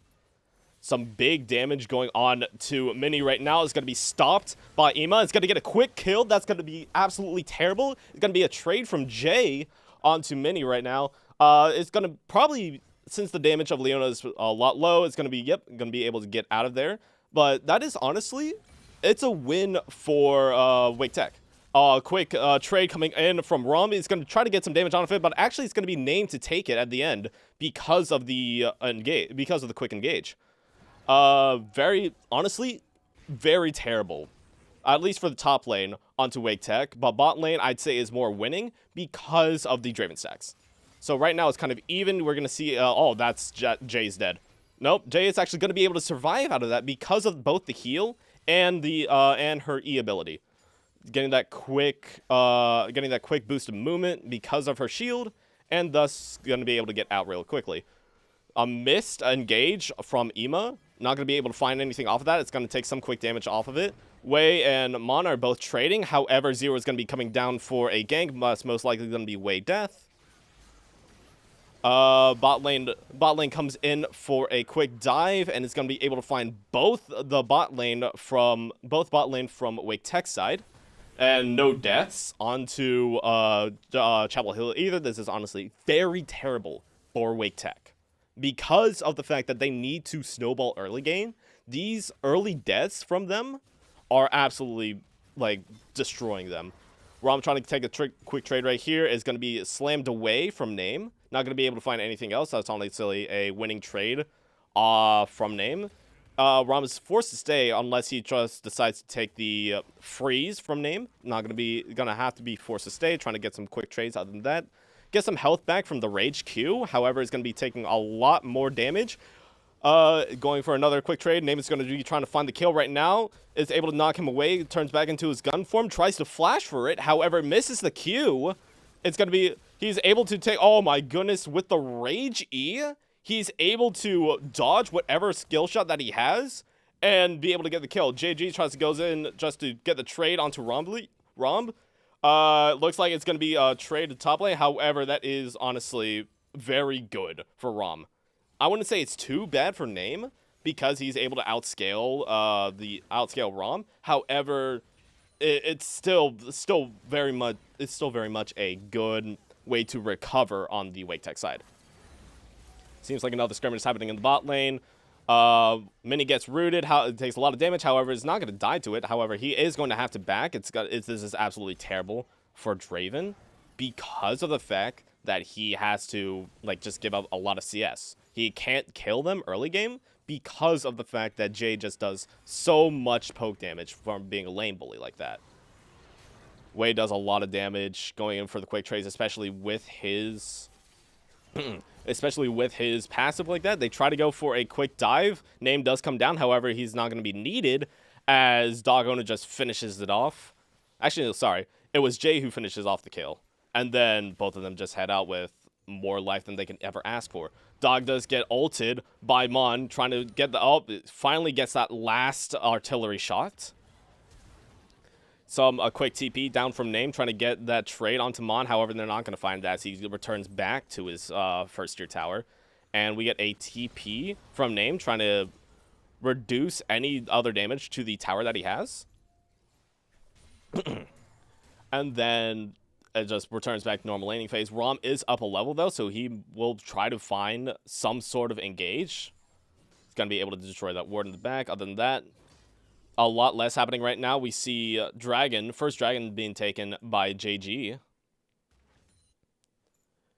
And it's going to be actually invading onto Wake Tech's red side, trying to take any camps that he can possibly imagine. We do see Zero going for the grubs right now, however. Name is going to just place a ward.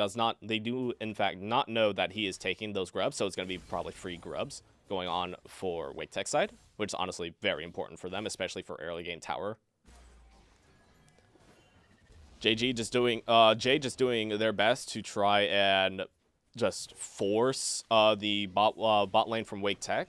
Sorry, Wake Tech, sorry. Try to force Mini off the wave. We're going to get a lot of burst damage from Dog. It's absolutely terrible. It's absolutely a terrible situation for the Draven. Oh my goodness. With the quick ulti combo from JG, it's just True Shot Barrage comes in, able to finish off Ema. This is honestly looking absolutely terrible for Wake Tech. With this early game pressure, with Wake Tech losing the early game, it's absolutely almost, I would say, game over at this point because they couldn't snowball very early. Rom tries to get a quick early trade. However, Zero comes in with the ult, with almost no Cataclysm. However, they decide they don't need it and just get a quick kill onto Name, trying to recover anything possible that they can actually recover at this point. It seems like, at least for me, if I was in Wake Tech's shoes, I would want to go through top lane. That's the best I think they can do right now. Bot lane is completely over at this point. A 1-4 Draven will not do much for them. May try to get some damage because of the spinning axes. However, it won't do much anymore, especially with a fed Ezreal. With the amount of burst damage he can do with his WQ combo. Other than that, it seems everything has calmed down right now. Just focusing on each other's lanes, trying to get any recovery CS that Wake Tech can do, while Chapel Hill is trying to get as much advantage as they can possibly can, especially with bot lane. If they get bot lane advantage, if they get the first tower off that, I feel like that it will be almost game over at this point. Wake Tech could possibly come back, maybe through mid lane and top lane as well. However, we'll just see what has to happen. A lot more trading damage coming in from Dog, especially with the upgraded Q that he has, or with the WQ, sorry. Jay is doing an amazing job taking all the, like, being the pressure that Dog needs them to be. A lot of damage, missing the ultimate from Wei. However, it's still a lot of damage going on to Mon. You can see that Hui being scaling a lot more. Even tries to get to engage onto Jade. It takes a lot of damage. Gets the spinning axes from Mini. Gets the kill. Dogono is going to be also finished off of that as well. That's very much perfect. They get the shutdown on Jay. It's honestly a very perfect scenario for them. We get a quick trade up on top lane as well. However, Name having the grasp stacks, able to have a lot more health on him, a lot more damage onto Rom than we actually expected. That grasp stack is honestly very much important. Try to go for a tower dive. However, because there's no minions, they can't actually get in onto Rom, and so they are forced to back off. However, JG is probably going to stay there, try to get another tower dive off of him. Mon is coming, TPing back, making sure that the tower does not lose another stack. However, I think it's inevitable at this point. Seems like now they're going for the tower dive. JG does take the tower aggro from Name, and they're able to get a kill off of that, and both are able to get out alive. Zero comes in, try to salvage the tower at any point possible, but both are probably going to back off and take it back. Bot lane, there is, again, not much going on. Chapel Hill's just going to keep doing what they do in terms of trading onto Mini as much as they possibly can, especially with their superior range, and also with Jay with the Mansa Q, because they're just very much too powerful.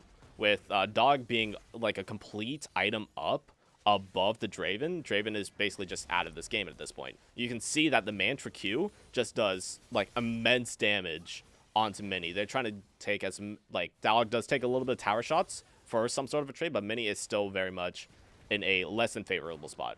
Wei tries to get at least some poke damage onto Mon. He's just basically forcing him under tower at this point. There's not much that Mon can do.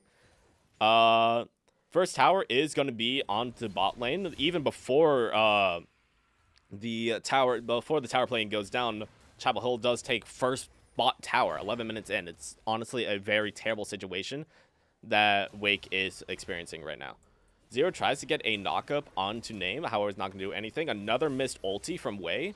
Might be able to find the kill with a QW, but it barely misses it. Oh, wait, Mon might try to get the trade back. However, it's not doing anything. Mon is going to be popping ult. Not going to be able to find, Wei does have to flash out of it. However, so that's going to be 5 minutes on his flash.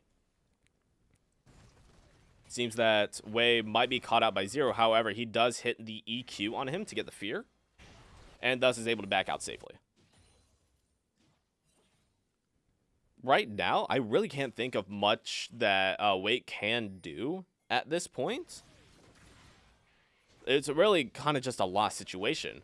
JG is just going to be able to go into their jungle at any point because of the immense power that bot lane has over them. So they're just going to be able to get free camps and just honestly take any dragon that they want at this point, if they want it at least. They could go for a steal, but that's all I could think of for them trying to take any major objectives. Rom does try to get a quick trade onto Name right now. Gonna get the W off. It's not empowered, however, so he's not gonna get the damage that he wants. Jay does take some damage from the tower, trying to tower dive onto Mon. However, it's not gonna be doing much of it. Mon does take a lot of damage coming from this Ezreal. You can see what happens when Ezreal has an item. It's absolutely incredible what he can do when he's fed. Rom is actually taking a lot of damage right now. Name is gonna probably try to find an engage on him. However, he does not pull out the hammer just yet. Actually, never mind, he does. He Qs onto him, slams down the hammer. However, Rom is going to be able to get the stun onto Name. Both of them take a lot of damage. However, they're going to back off and just mutually shake hands. Nothing really happens at that point. Mon is probably going to clear up the wave, maybe push it out, take it back. Dog is just poking on to Wake. Nothing much that they can do actually at this point. With the amount of damage that he can do and his get out with his teleport E, there's really...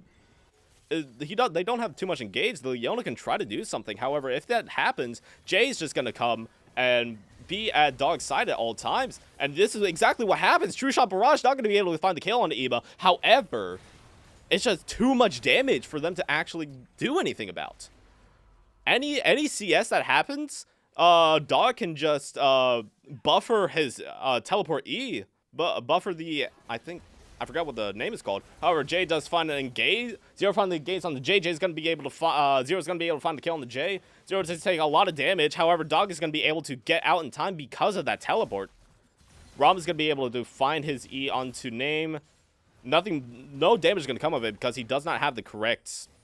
He doesn't have enough rage. Wei is going to be able to find a really good poke kill onto Zero. That takes a lot of pressure off of Dog just to be able to just stand right in front of their tower and just continue farming as much gold as he wants to.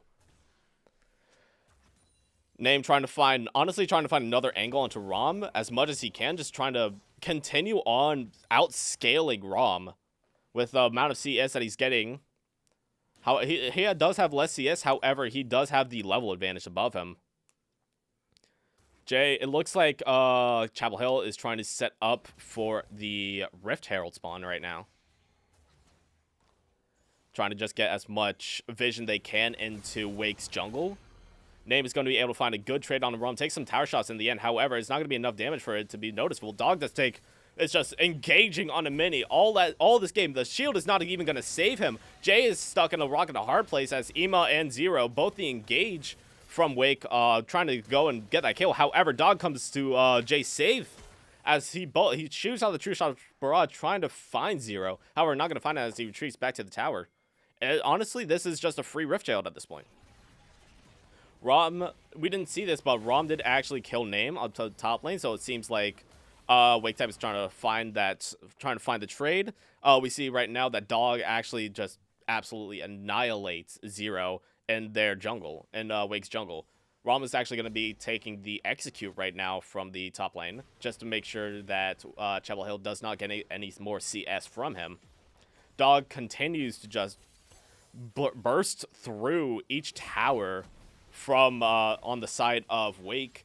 Does take a good amount of damage from Mini, actually, and might get caught out for his hubris. However, he does have flash up and is able to cleanse out of any CC that Ema puts on him. Wei does take a little bit of damage from Mon. However, he is able to just tank through it and get out easily because of the level advantage that he has. He is 2 levels above Monsai right now. Other than that, not much is happening. We just see Chapel Hill just freely able to be in the Wake's jungle. And top lane just gets another turret. It's just, it's a bloodbath. It's still, Wei is able to be caught out by the side of Wake. Ema does secure that kill. However, top side Rom is just taking too much damage. Reptile is secured by JG. And it seems like Dog is just on another rampage. They're probably going to try to find Zero as well with it. Yeah, he teleports in. However, top side, we see another tower dive from the side of Chapel Hill. He is able to get the trade because of that tower. However, that is a tier 2 topside turret gone. And they're just going to continue on with this Rift Herald because why not? No one's coming to stop them at this point. They might even get an inhibitor. However, I see that GG just takes his tower and leaves because of the fact that Mini is coming down. Yep, he's going to be just leaving at this point. Honestly, immense value from that Rift Herald, being able to invade all the way in to their inhibitor. Right now, Wake is just playing damage control. There's really, unless Chapel Hill blunders completely, there is not much that they can do at this point. Mini and Rom did not scale the way that Wake wanted them to, especially Mini. Mini just got absolutely dominated bot lane. You see a TP coming out. They're trying to secure the dragon at this point because why not? They have their jungle in the palm of their hands. They're probably going to try to siege into bot side inhibitor turret right now as well. Because, again, because Jay is there just providing so much poke damage with Mantra Q. And Wei is also there as well, just putting so much poke damage out with the range that he has. There's really not much that they can do at this point.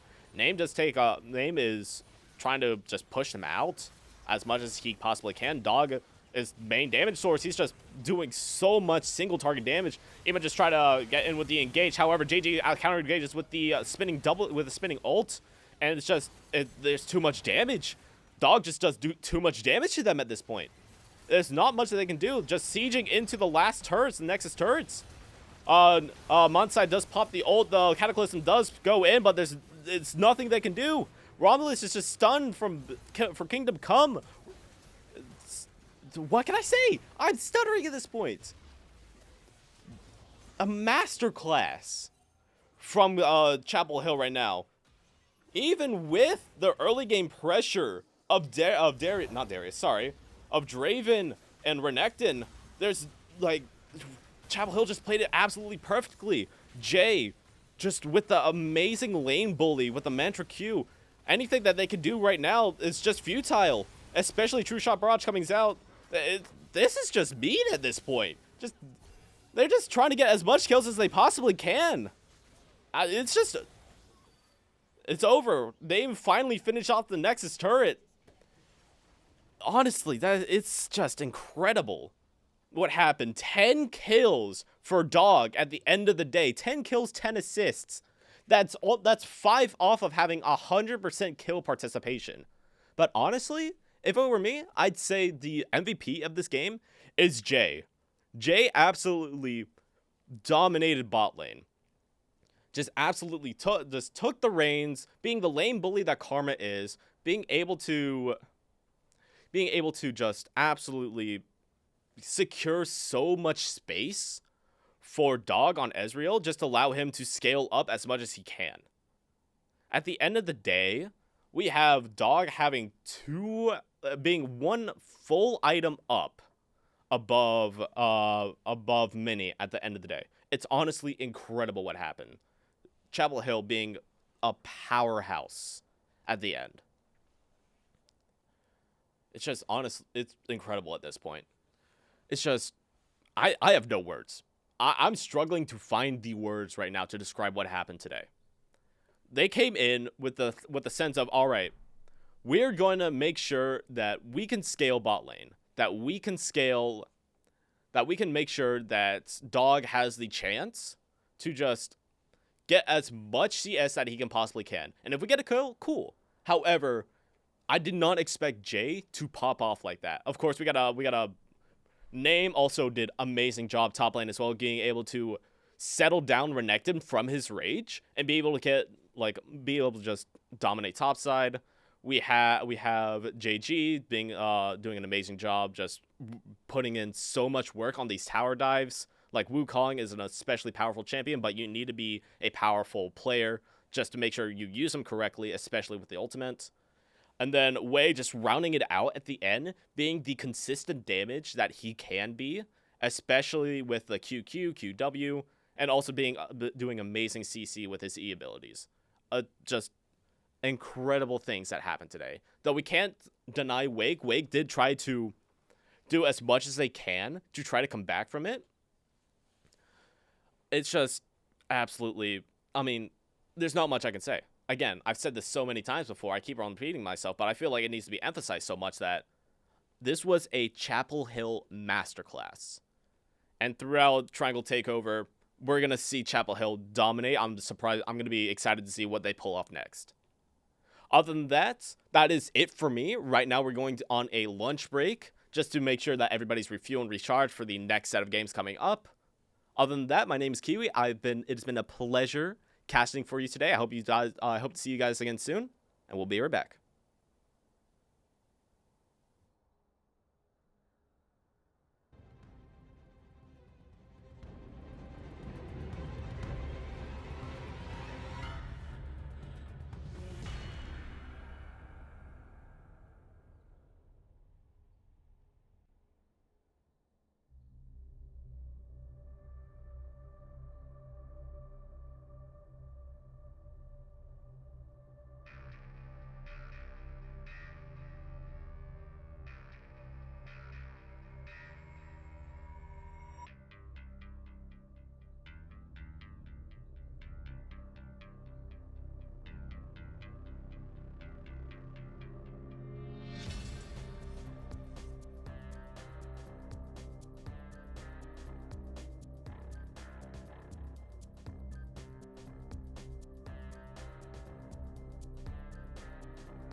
And welcome back to Triangle Takedown. My name is Kiwi. My co-caster is running to the bathroom real quick, so we'll just have to wait on him. However, welcome to Triangle Takedown. Right now we are watching Charlotte versus Rake Tech. Well, Charlotte being on the blue side, Wake Tech being on the red side. And before we get into anything else, I would like to personally thank our sponsors, every single one of those sponsors, and Visit Raleigh for helping putting on esports events in and around the Raleigh area. So right now, we are going through the draft picks. The draft picks are happening in the background right now. But for what I've seen, I'm really excited to see what Wake Tech does. Because Wake Tech coming in from absolute stomping from last game. Not anything against them. However, I really want to see what they do in terms of their draft picks and what they are possibly doing. So right now we see a Camille pick from Wake Tech. Of course, going in the top lane, that's going to be it's going to be very interesting. I haven't played too much Camille, so I don't know exactly her playstyle and her game plan. However, I'm going to be excited to see what they do against the Garen. And again, Garen, also a very interesting pick. Very oppressive, especially with his passive healing. And also, when he eventually gets his ultimate, it's going to be very, very interesting what they see do. The Wukong pick coming in from Wake Tech as well. A very strong jungler and a very... sorry. And a very, very good CC. Very strong, very tanky. Excited to see what they do. The Riven mid. The Riven mid is going to be very interesting to see because... I've seen a little bit of their games from Charlotte, and I know this Riven mid is basically a one-trick. So going against the Annie with the high CC and the very like high burst damage, but also the very sorry, I'm stuttering right now. The fire damage, the burn damage coming in from Annie is also going to be very interesting. And we have Balake, my co-caster, back right now. We are back. I'm also excited to see this mid matchup. I was talking earlier with Kiwi about this Riven pick. I think it could be really cool, but it is going to be tough into the Annie, always having one of those stuns ready. All right, now we have the full draft in. Xerath support. So that could have gone mid lane, but it is going to be in the bot lane for the support. So pretty long range ADCs, long range bot lanes in general. Going to be a lot of poking, a lot of farming. We'll see who can win out in those battles. I'm honestly very excited for this bot lane matchup. This Caitlyn and Lux are going to try to oppress this Jinx so much. That is going to be a tough early few levels, and no more lane swaps. They cannot put their Garen into it and try and scale up for free. They're going to have to see who can win with the hands. And then, honestly, again, the Xin Zhao versus the Wukong, it's going to be Xin Zhao trying to take as much fights as possible. It's going to be interesting to see how Wukong adapts to that, especially with their current comp that they're having right now. I want to see the Wukong try and get active. It's going to be hard for him pre-6 since he doesn't have any of that CC like the Xin Zhao does on his ganks, but he does have good setup with the Annie and the Camille, and his bot lane has infinite setups for him. And while we can try to predict everything and anything about this game, right now we are going into a little spectator delay just to make sure that we give these players the fair experience that they can possibly have. So for at least right now, we'll go and be right back for a little bit, and we will see you guys when the game starts.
All right, we are back from Triangle and Takedown. We are loading into the game right now. Got Wake Tech on the red side, Charlotte on the blue side. Let's look at any runes, anything interesting.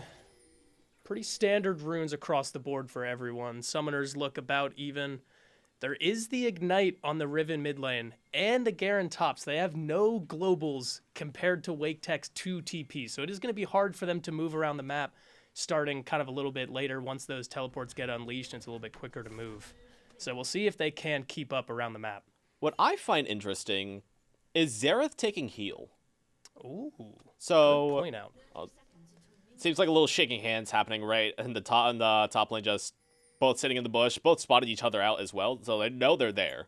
But nothing ever is going to happen. Unlike the Wake Tech versus Chapel Hill game before, where we saw Chapel Hill try to invade, seems like it's going to be a very basic shake hands early game for right now. Yep, slow early game, not too much happening. I do think I like the heal on the Xerath. That's going to help the Jinx out a lot in these poke battles with the Caitlyn and Lux, because if he gets hit by a trap or a Lux root, it's going to be so hard for him to recover. So the Xerath can heal early.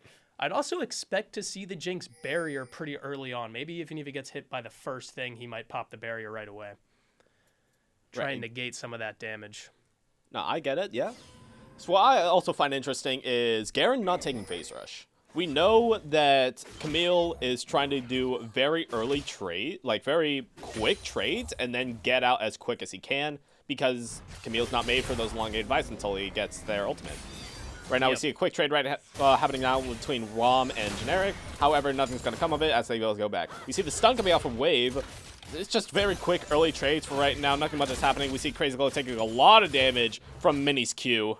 And that's where I was saying I think maybe a barrier there could have been worthwhile. It's a very short cooldown, so you can pop it early and then just get it already going back towards the cooldown. He's going to get popped again with another E and another Caitlyn Q. Is not looking good in these first levels. Taking a lot of damage. We see Wave trying to Q in with a Q3. Is not going to be finding anything. However, Minnie taking a lot of damage from bot. Crazy Glow trying to get any sort of damage, trying to make sure that they don't lose this trade. Crazy Glow popping the barrier, taking this very early fight. Ima almost dies, however, survives. Montai is actually going to die first. Wow. From against Wave, popping both the flash and the ignite to secure that kill. And here I was thinking this early game was going to be a little bit slower until we got to level 3 or maybe even 6. But this is fast-paced already.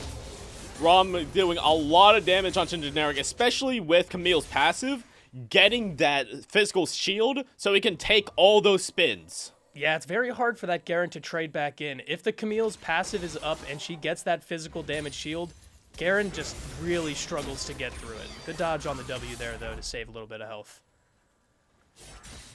Coming back off of that very quick high, those very quick fights, bot lane from both sides seem very low. Wake Tech having a little bit of health advantage after that, and also Summoner Spell advantage, with Minnie keeping both of his Summoner Spells so far. Yeah, that could get a little bit scary with this Wukong pathing down towards it. Now, Xin Zhao is in the area, so he can look to cover, but I would expect the Wukong to want to try and make a play, or maybe he'll just stop for the scuttle first. Now, I do also want to look at this mid lane, because this was the matchup I was most excited for, and the Riven getting the first blood. It is flash for flash, and he invested the ignite. Oh, we got a gank coming in. Gank coming in, Connie being able to get the kill on the Ema. It seems the Wukong Zero is coming down as well. Could they get Mini Cooper first before him? Mini invests the flash, not going to be able to get out in time as well. Zero's going to run for his life. Well, trying to get back into the turret, taking a lot of damage, being able to use his clone to get out, however. All right, so 2 kills there in the bot lane. It almost looked like in the mid lane we were going to have another little scuffle, but Xin Zhao picking up 2 early kills. Man, that's going to make this Wukong's life so hard. Big damage onto Wave, just keeping him away from that wave, trying to make sure he gets as little CS as possible. Generic taking a lot of damage from the empowered Q from Rom, but having to use the flash just to make sure he doesn't die there. Oh, that was so tough. He got minion blocked. He was trying to Q in. He had the EW. He was ready to full combo the Camille. She was basically out of mana after that trade, so he could probably stay with his passive heal back up, but we'll see what the Camille comes back with, see if she uses TP or not. And there it is. Yep, so 2 long swords and a refillable. That's going to be hard for the Garen to match. He's probably going to have to go back here soon. A very, very eventful early game going on. Even from compositions that might not seem as early game as they are. Bot actually doing a little bit of damage onto Ema, trying to get some vision into Charlotte's bot side jungle. Not going to be able to do much, however, as they both get out in time. They're both back. Buys in the bot lane, even-ish. Now, unfortunately, the Jinx didn't get a kill or an assist on Xin Zhao's double kill, so when he roamed down bot lane. So Jinx could have been in such a good position for this lane, could have so much money to just sit back, chill, not really need to worry about it. But now he's going to have to still fight through this 2v2 lane in the bot lane. First dragon has come up. Seems like Zero is also pathing bot once again, clearing out as many camps as he possibly can. We might see a fight on this dragon as soon as both junglers finish their camps. And I would expect to, especially with an Infernal Drake early. That is a nice one to just pick up, have in your back pocket. And we see both the junglers on the bot side. Now, I'm not sure who, I'm assuming it's Amagen, put that ward over in the blue side jungle. They have full vision of where the Xin Zhao is, so they should know that he just crept into that tri-bush. Is not in too much danger for them. Taking a good amount of damage. Actually, can pop the ult. Montai gets absolutely destroyed by the Wind Strike, popping that ult just to make sure he secures the kill as well. While both of the Charlotte mid and jungle trying to get this kill on the Zero as well. Not going to be able to find it. However, the Ignite is used. Going to be able to get out in time, however. What a play from the Riven. Almost had a double kill. Coming off like 100, 200 HP max. Almost turned it around to get another kill. A 3-0 Riven would have been a scary thing to see at 7 minutes in. Top lane being top lane, nothing much is happening right now. It seems that Rom does have a little bit of an advantage, trying to get a gank up here. Connie does hit the Q, does not hit the knockup, however. The barrier is used by Mini. It's not going to be able, never mind. Bot will be able to find the stun to get the kill onto Mini. That's going to be a very good advantage for the bot lane, especially since Jink does get an assist this time, and they're going to be able to secure Dragon off of this. Yep, should be able to push in the wave for free here, get all of that free farm. Again, unfortunately, Jinx did get an assist, but unfortunately didn't get the full kill, so not going to have as much money as possible. And this Garen, every Q I've seen him push, always getting minion blocked. Riven might be going back in for another trade. Wave trying to get this extended fight that Riven is most known for.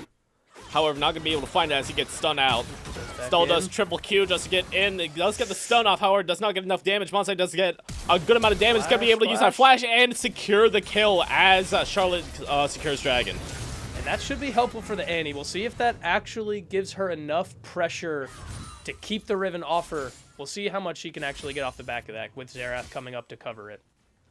Now that Garen is 6, however, Rom does have to be very careful with the amount of health that he has fighting the Garen. Because if he loses enough, that ultimate is just going to shred through and just one-shot, one kill like it normally does. And you were talking earlier about the phase rush compared to Conquer on Garen. I'm a proud Garen main. I really like Conquer, especially when the Camille is wanting to try and E in, get the little poke, and then W out and walk away.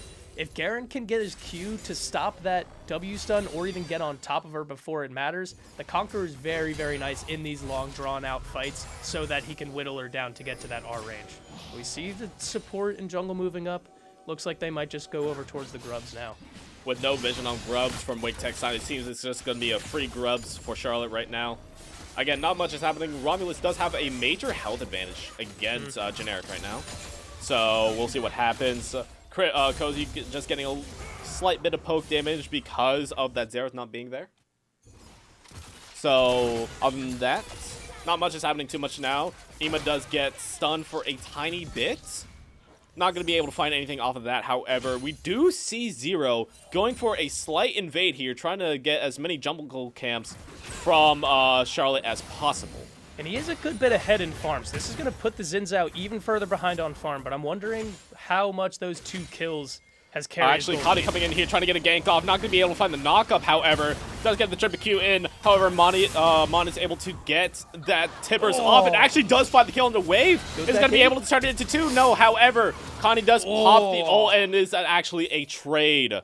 coming in. Actually, no, it's a 2-for-1 2-for-1. Monsai. I'm sorry. Definitely favoring the Annie there, and she has the TP. She can back, or once she respawns, she can TP back. Has the full Malignant, so it's going to make it even tougher for this Riven to try and come in. Now, she doesn't have boots, so if the Riven gets on top of her, it is going to be quite tough for her to escape. But with Tibbers being out, maybe that's enough to push the Riven off her back. Y'all gotta also think, Jin Zhao did get the kill. However, it was a 2-for-1 for Monsai for Charlotte. Oh, sorry, for Wake Tech. And we saw that Zero went in and got a lot of camps as well on Charlotte's side. Yeah, so again, even like we were talking about before that 2v1 play, Zero is 30 farm up. Now he's a little bit, now Xin Zhao's coming back on his camps. He's got his wolves to clear now, but look, Wukong's got his Krugs he's farming right now. He can move down to his Raptors, maybe even move over towards that Scuttle in the river. We might get a 1v1 there. We'll see where the Xin Zhao wants to move from there. But if he goes going towards his red, he's going to get spotted on this ward. Oh, never mind. Just died. Other than that, we have not many objectives coming up right now. The next reps are spawning in about 2 minutes and 20 seconds. We do see a quick trade happening on Monsai from bot. However, it's going to be very minimal damage, especially because Xerath does not have too many items just yet. He does have Lost Chapter at best.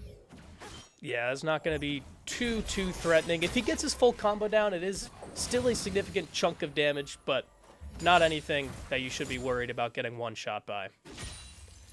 Now, I thought this was going to go in the way, like, a very, like, snowball-y towards Charlotte because of the early game. Never mind, Monsai actually popping the ult. He's going to get stunned to death because of those tower shots. Very unfortunate. We see another thing happening bot lane because he does get the ult onto Ima. However, he's going to get cleaned up. Never mind, bot and Crazy. That's a 1-for-1 trade. I'm sorry. There's just fights all over the map. There is no stopping this game. I tried to say that I thought Charlotte was going to just snowball off the back of those early fights bot lane. However, we do see Wake Tech doing their best to try to mitigate and also capitalize on any mistakes that they see Charlotte going through, as Charlotte does get a going for the flash. Cozy trying to get the kill on the Mini. However, Mini is going to be able to pop the shield and get out safely. Flash for flash trade. Not the worst. They do get a whole bunch of plates. Oh, good flash from bot Will. Bot has to like use that flash just to make sure that Ima does not get that kill. Another quick trade happening for Wave right now. Tibbers was popped, however the stun did not come in until the Q happened. Wave is going to be able to get out in time, and Tibber has been used. That's a very important spell for Monsai. But he is taking so much damage. When Monsai pops the Tibbers, I mean, right there, that's a 30% chunk. Then the Malignants burn, reducing his MR, makes the stun from the W, and then Tibbers just gets to pound on this Riven and just deal so much damage while she can't do anything back. Xin Zhao's coming in though, maybe they can look together. Xin Zhao not going to be able to find anything as Wave is occupied by Tibbers. However, Wave is going to come in now.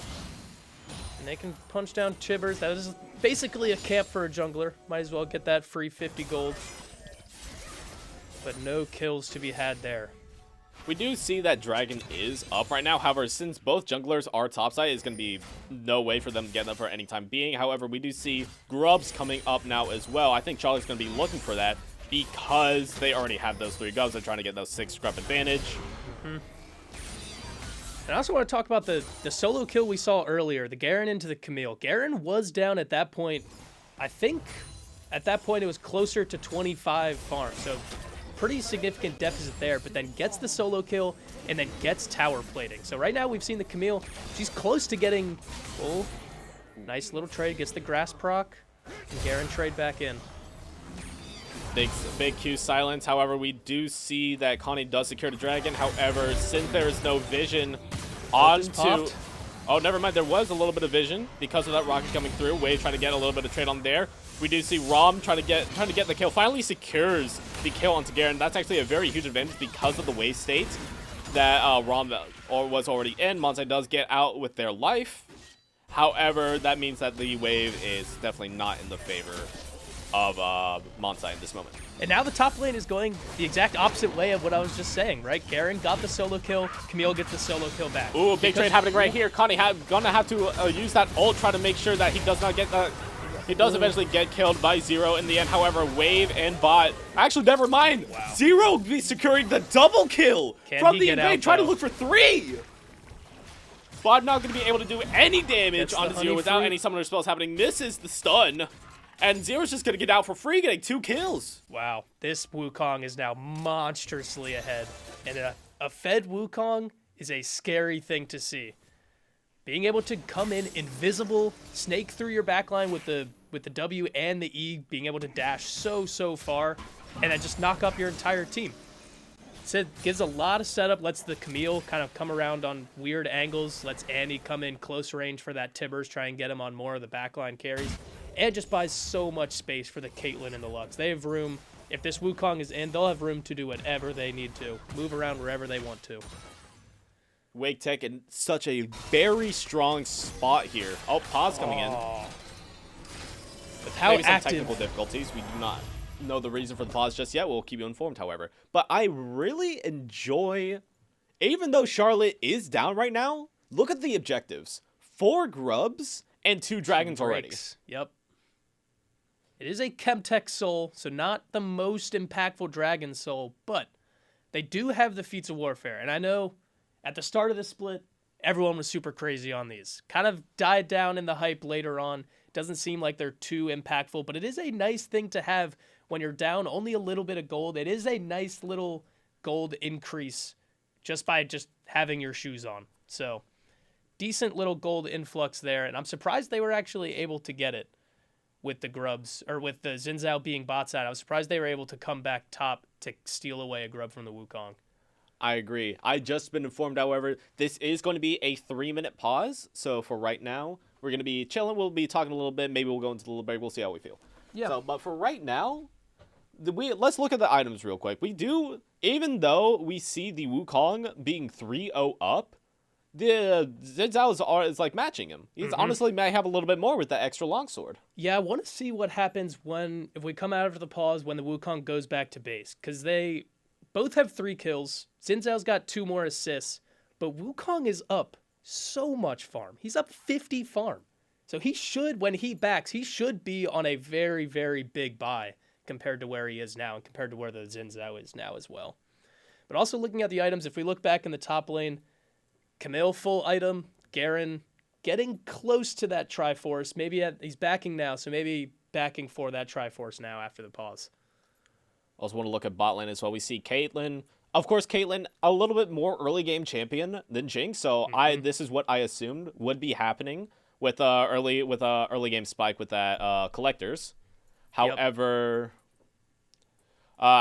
we do see him building up to what I think is it Yuntao? I think first item? Yes. Yeah, that'll be a Yuntao first. So it'll take this Jinx a good bit to get to where she wants to be. I would assume she'll go Yuntao first into the IE, but once she hits the IE, if she can get any resets in these fights, she will deal a lot of damage. Now, it is going to be very hard. She's going to have to position so far back to get away from everything that's trying to come on top of her. And we'll see if her bruisier front line can take care of it for her.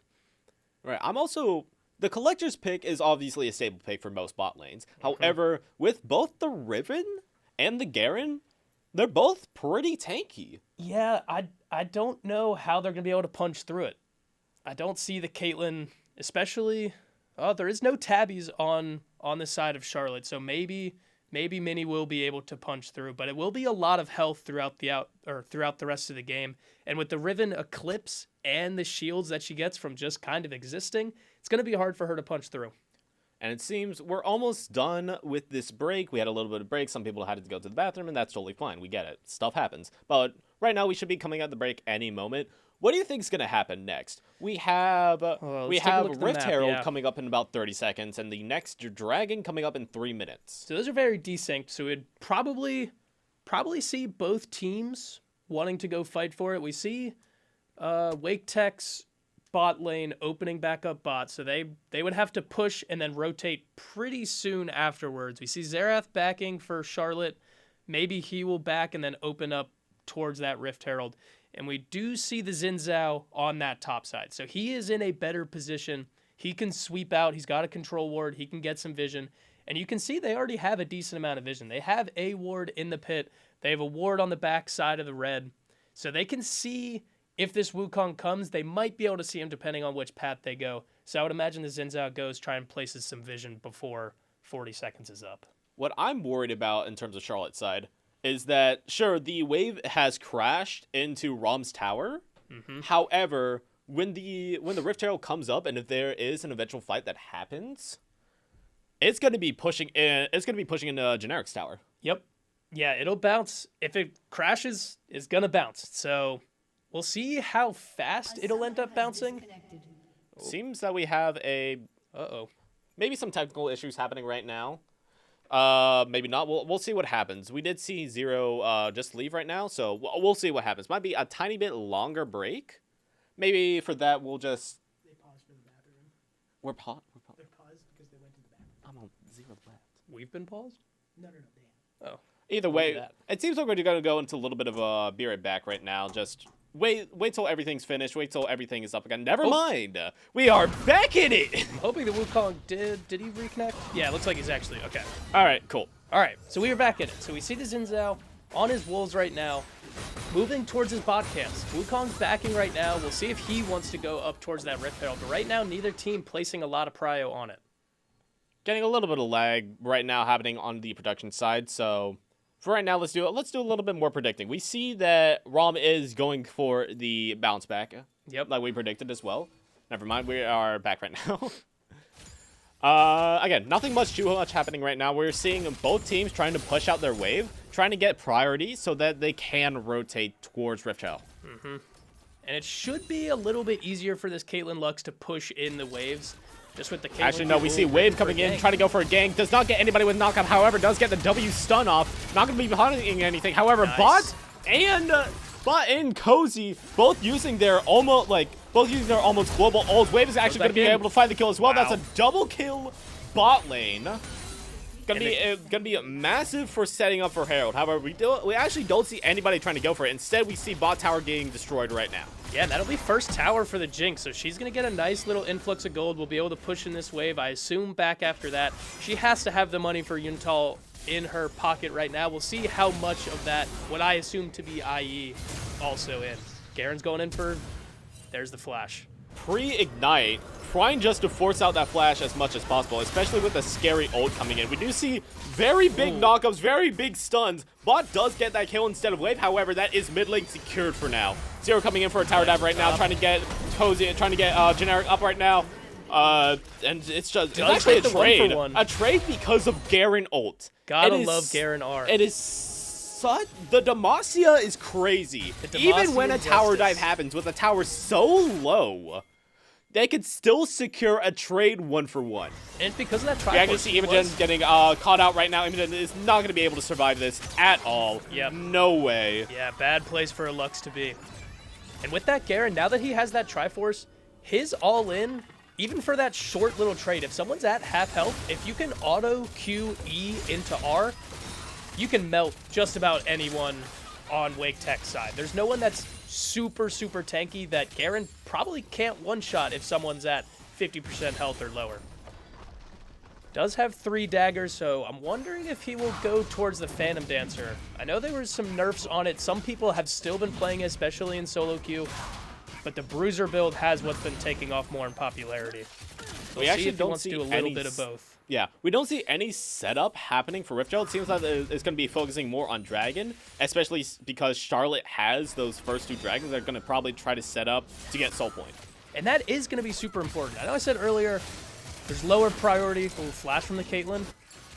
Some big damage actually happening onto Mini right now. Not going to be able to find a kill, but however, it's going to put a very big detriment onto team fights that happen in the future. Yeah, that's gonna set Charlotte up perfectly for the Dragon. Caitlyn fighting. Oh, we actually see Wave right here trying to go for a quick. Gets the Q3 for the knockup. Does get the stun. However, stunned themselves.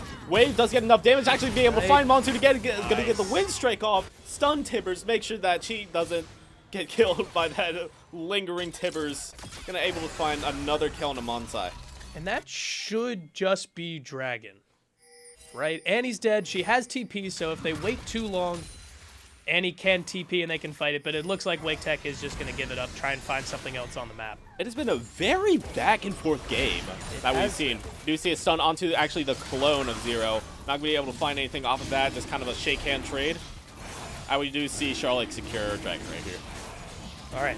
Hopefully we have a little bit of a lull state. I was trying to talk more about this dragon. Earlier in the game, I said there was probably a little bit lower priority, but with Charlotte having 3 bruisers, having this Chemtech Soul could be very nice for these long, drawn-out fights where everyone's scrapping, everyone's getting pretty low.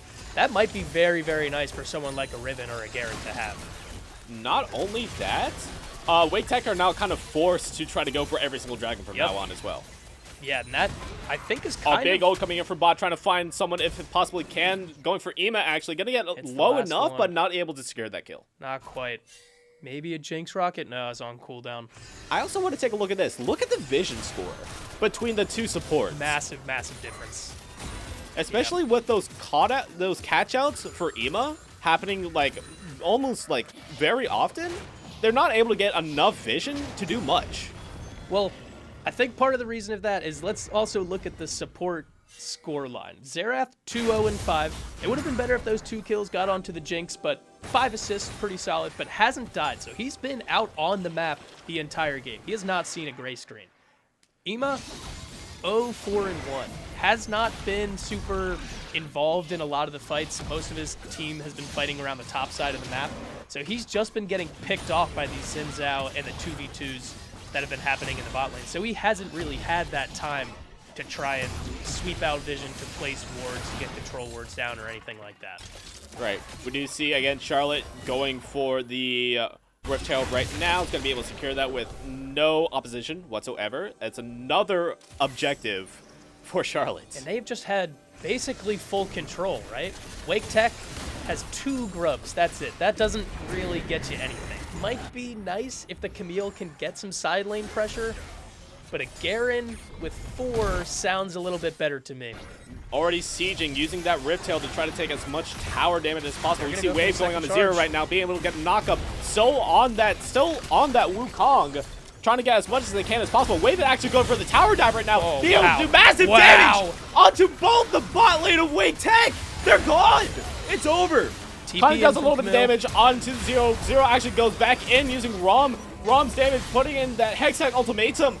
Rom's going to be able to not find... Actually, sorry. Connie not going to be able to find anything as he dies right there. Bot is able to get it out with their life. Wave comes back, trying to salvage anything possible. Does get the stun on Zero using the clone. However, Wave going to get re-engaged on. Going to be able to find the Flash E.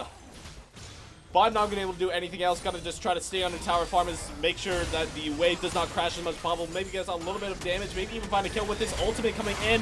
Get that tower dive. Just instant death. Rob is able to get out as well with his life. And it's just, what the heck just happened? So much just happened in that extended mid lane play. Now we do see at the very end, that Xerath did try and clear out the wave. Would have been helpful. Maybe would have been able to try and save the tower. But as soon as you know you're locked in place, the Camille E is coming on your head, the Wukong E is coming on your head, and with both Triforces done, that's so much instant burst damage that this Xerath with 0 bonus health just cannot withstand. So he drops. Mid lane tier 2s still up for Wake Tech, but mid lane tier 1s drop for both teams. Now, even though that Wukong is 7-0, the rest of his scary team to is see. not doing so hot. The best one, in my opinion, would be either Rom or Monsai right now. Yep. I think I would agree. And I would probably say Rom is in a little bit, as weird as it says, in a little bit of a better position. Just because of the Camille, she can scale a little bit easier into the late game, whereas this Annie's going to get harder and harder with these bruisers diving on top of her head. Oh, this is a very scary position right now for Rom. It's the stun we do from bot. see the coming in from Khan and Cozy, trying to use that Hextech ultimatum. However, it's enough damage. It's going to be a trade happening onto bot. And Does get the Rom. 1-for-1, but kill given over to Cozy. That's now a 6-0 Jinx, and she does have that IE, so she However, can melt the bot wave. We do see Wave doing a lot of damage. Going to be able to Going back not on kill Ema, but do enough damage for her to back out. Oh, Jinx Jinx Rocket coming Rocket. in, not going to be able to find anything. Wave trying to get as much damage. Does get a lot of healing off. However, not going to be able to find anything in the end as Vinny finishes it off with the collectors. Generic coming in, just instantly Garen's R mini, and it's gonna able to find Zero in the end as well, getting that massive shutdown bonus. Yeah, that's going to be huge for the Garen. He does go for the Phantom Dancer. We'll see if he wants to go afterwards, go towards more crit. Now that he has a big influx of gold from that shutdown from the Wukong, Probably 1,000 gold, gets Wing Moon plate. Looks like he's going towards Dead Man's plate. So we'll go a little bit more tanky, a little bit more towards the bruiser-ish side. So we'll see if he is still able to fully one-shot his opponents whenever he wants to. However, even though he's going more tanky with the Dead Man's plate, he's going to be zooming. He's going to be a fast Garen. Phantom Dancer, Dead Man's, and a little bit upgrade speed. Rom and Connie both on Dragon, kind of just handshaking and just getting out instead. Connie still sticks on the Dragon as Generic is there to support.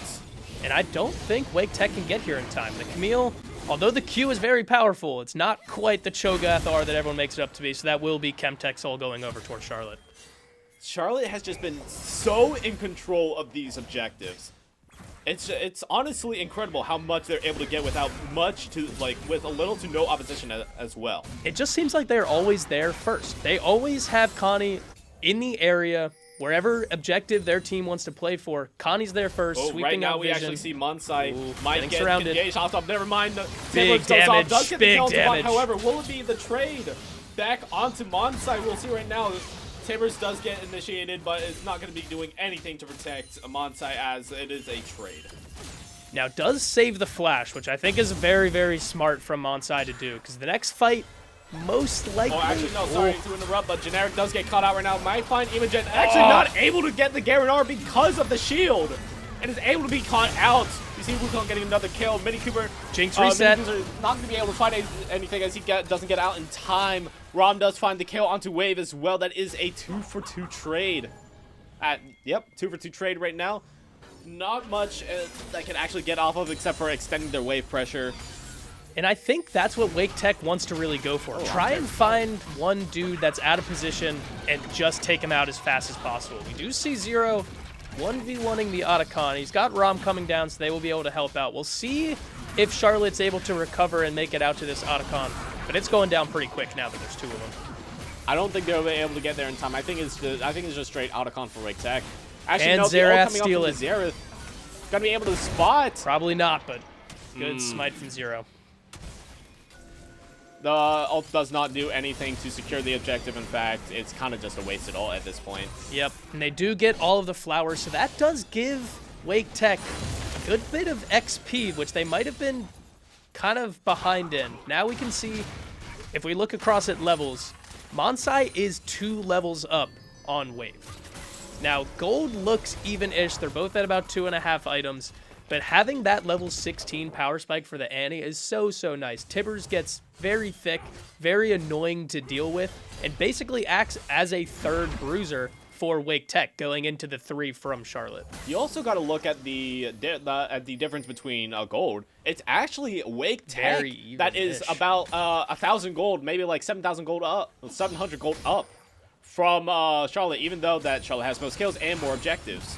Now, crucially, I would guess most of that lead, if not all of it, is all on Zero. He's going to be up so much gold. If he drops first in a team fight or in any sort of play, Actually, we Their see gold lead's gone. Monsai going in right now, gets a stun on Tibbers. However, Wave is not going to be able to find anything. He does get the stun off, does get a good amount of damage. The Wind Strike doesn't kill, but eventually does get the kill in the end off an auto attack. Tibbers doing his best trying to kill Wave, however, is not going to be able to do much. the Bear is not able to take him down. And this Riven, man, is a 1v1 monster. Has been able to get in, has gotten the better of Monsai in the 1v1s over and over and over. But now we see Monsai with the 3 items picking up that Shadow Flame third. That burst from the Annie, if she can get you locked down, you're going to take a lot of damage no matter who you are over on Charlotte's side. The ult bot from Botwell trying to get as much damage on the mini as possible. Maybe even trying to find a kill, however, is not going to be happening. Able to use the fruit just to get some more health and back off after that. Generic does get a little bit of damage onto Rom, not going to be able to find anything. Connie trying to get into the backline on mini, does get the stun into there. Pops the ult just to make sure that nobody outside does get any damage. Rom is able to find the kill, however, Generic also finds another kill onto Mini. Holy crap, so much is happening right now. Zero does get a trade back onto Connie, however, And not they get the find anything. shutdown. In fact, he's gonna get stuck. He's gonna get caught out. Gets another kill onto Generic, however, he might get killed himself. Wave is in there with the amount of stun, however, he does get the trade. This Wukong just Zero doesn't is doing die. so much.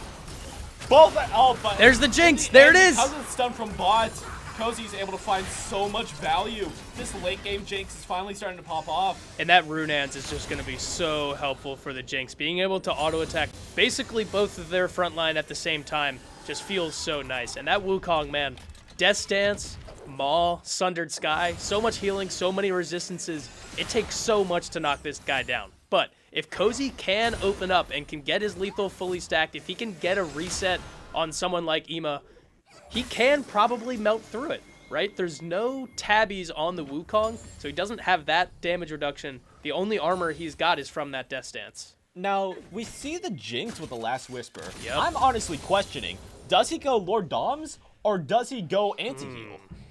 It's the real question. That is a good question, because on the side of Charlotte, who else would you rather have anti-heal on? As we see them just two-manning the Baron with the Jinx fully stacked up, it does go down pretty fast. But it looks like they are just going to be able to sneak this away. Yeah, no opposition from Wake Tech on this Baron. They're able to secure this properly. Now let's see what they do with it, actually. Going to take the immediate back. Oh, never mind. They're actually staying on the map. They are going to stay out. Okay. Jinx is resetting. We'll see if she has either Doms. Never So mind. looks like she's going for the Dom. So straight armor pen, going for as much damage as possible. We'll see if any other Charlotte members will pick up some anti-heal, because it would be very nice to have against this Wukong, as that's what's keeping him alive in these fights. Right now, Wake Tech doing the exact thing that they should be doing, pushing out waves and expectation of the siege coming in from Charlotte. Wake Tech not afraid to go into their jungle, though, as we see it play onto Monsai in the bot lane. Big stone from Monsai being able to get the tippers onto it. I don't think Wave has the speed. Never mind. Wow. Does the flash wind strike to secure the kill onto Monsai. This is going to open up a lot less CC from the side of Wake Tech going into this dragon fight. Into Elder Dragon, in fact. And this should be a pretty easy pickup for them. We see the Wukong pushing out mid lane with Caitlyn moving up to the top side. So they're just going to give Elder Drake. This is going to be such a detrimental position for Wake Tech to try and come back. This honestly might be game in this way. They have both Baron and also Elder Dragon. This might just be, let's play some ARAM. Let's go down mid. Let's get the Nexus. And that's a scary ARAM, right? If you can get all three of your bruisers just diving in, running straight at the carries of Wake Tech, what are they supposed to do in an ARAM situation? You can only go back so far before they take your Nexus. Right now we see bot lane not going for the siege right now. We do see Charlotte a little bit split up. We have Garen, we have Generic and Cozy in the bot lane. Just Generic now as Cozy does take it back. However, we see that tier 2 mid turret finally being taken down by the siege. Taking it back now as well, making sure that they don't overextend. It's a good initial use of the Baron. We'll see they should be able to get out back on the map and push a little bit more. We see Riven opening up, Wave going up towards that top side. We'll see if Rom wants to challenge, but nope, we'll kind of walk away. So they did put pressure on both mid lane and bot lane. They got the mid tier 2 and bot tier 2 down, so a good bit of gold going over into the Garen and the Jinx, taking the bot side, and the other three getting kind of the reduced local gold from that mid tier 2. Now But that gives them a lot of pressure over on the Here map. is a setup for a fight. We see the whole of Charlotte pushing down mid. It's time for ARAM. Here's Even the then, ARAM. the- That the Lux Lux ult ult is trying not to going get to save as much him. damage onto the wave as possible. We see bot with the semi-automatic ult. Nice. Gonna be able to find Imogen in the end. We see so much damage onto Mini, being able to get out in time. However, the siege is going on. I don't think there's much Wake Tech can do at this point. I don't Temperance think does there's come out, trying to anything they find can anything do. At all. The Oh. ult comes out from Garen. However, because of the Zhonya, it's not gonna be able to find it. He does Zero still have it does up. get a kill. However, he's gonna be traded off. So Gets it much on the damage. Wukong. Monsai almost dead. Gale. Cozy's gonna be able to find that kill on this one, and at that that's point, gotta I be think it. it's over. That's got to be it. There's nothing that Rom and Rom Mini can finding do any here. results using the headset automate him. However, it's gonna be immediately traded back. Mini last line of defense, Maybe- just destroyed by the Elder Dragon's breath, and it's over. Yeah, giving up Baron and Elder and Soul, having the three big buffs in this game just could not be overcome from Wake Tech. A Charlotte masterclass in controlling and taking objectives. Yes, This is very what much. won them the game. Yep. Very, very back and forth early game, but as soon as the objective kind of team fight string after fight after fight after fight, Charlotte just was always there first. They always had the setup. They always had control. There was never really much of a contest coming out of Wake Tech, so there wasn't much that they could do about it. And in the end, we see Charlotte coming out on top over Wake Tech.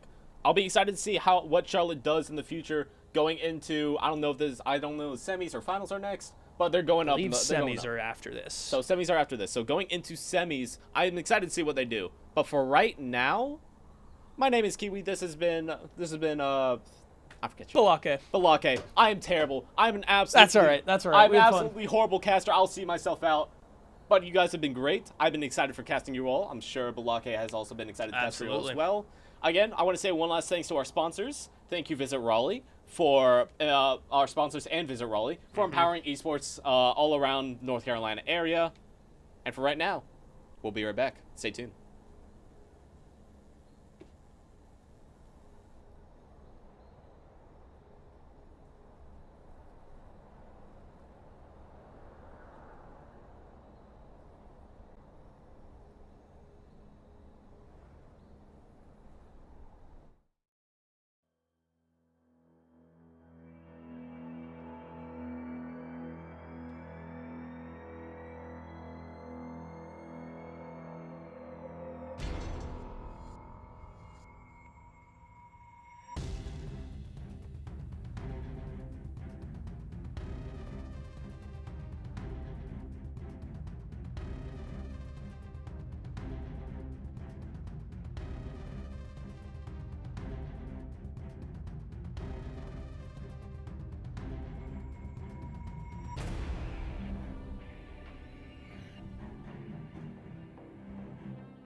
like 80 utility champ somewhere else.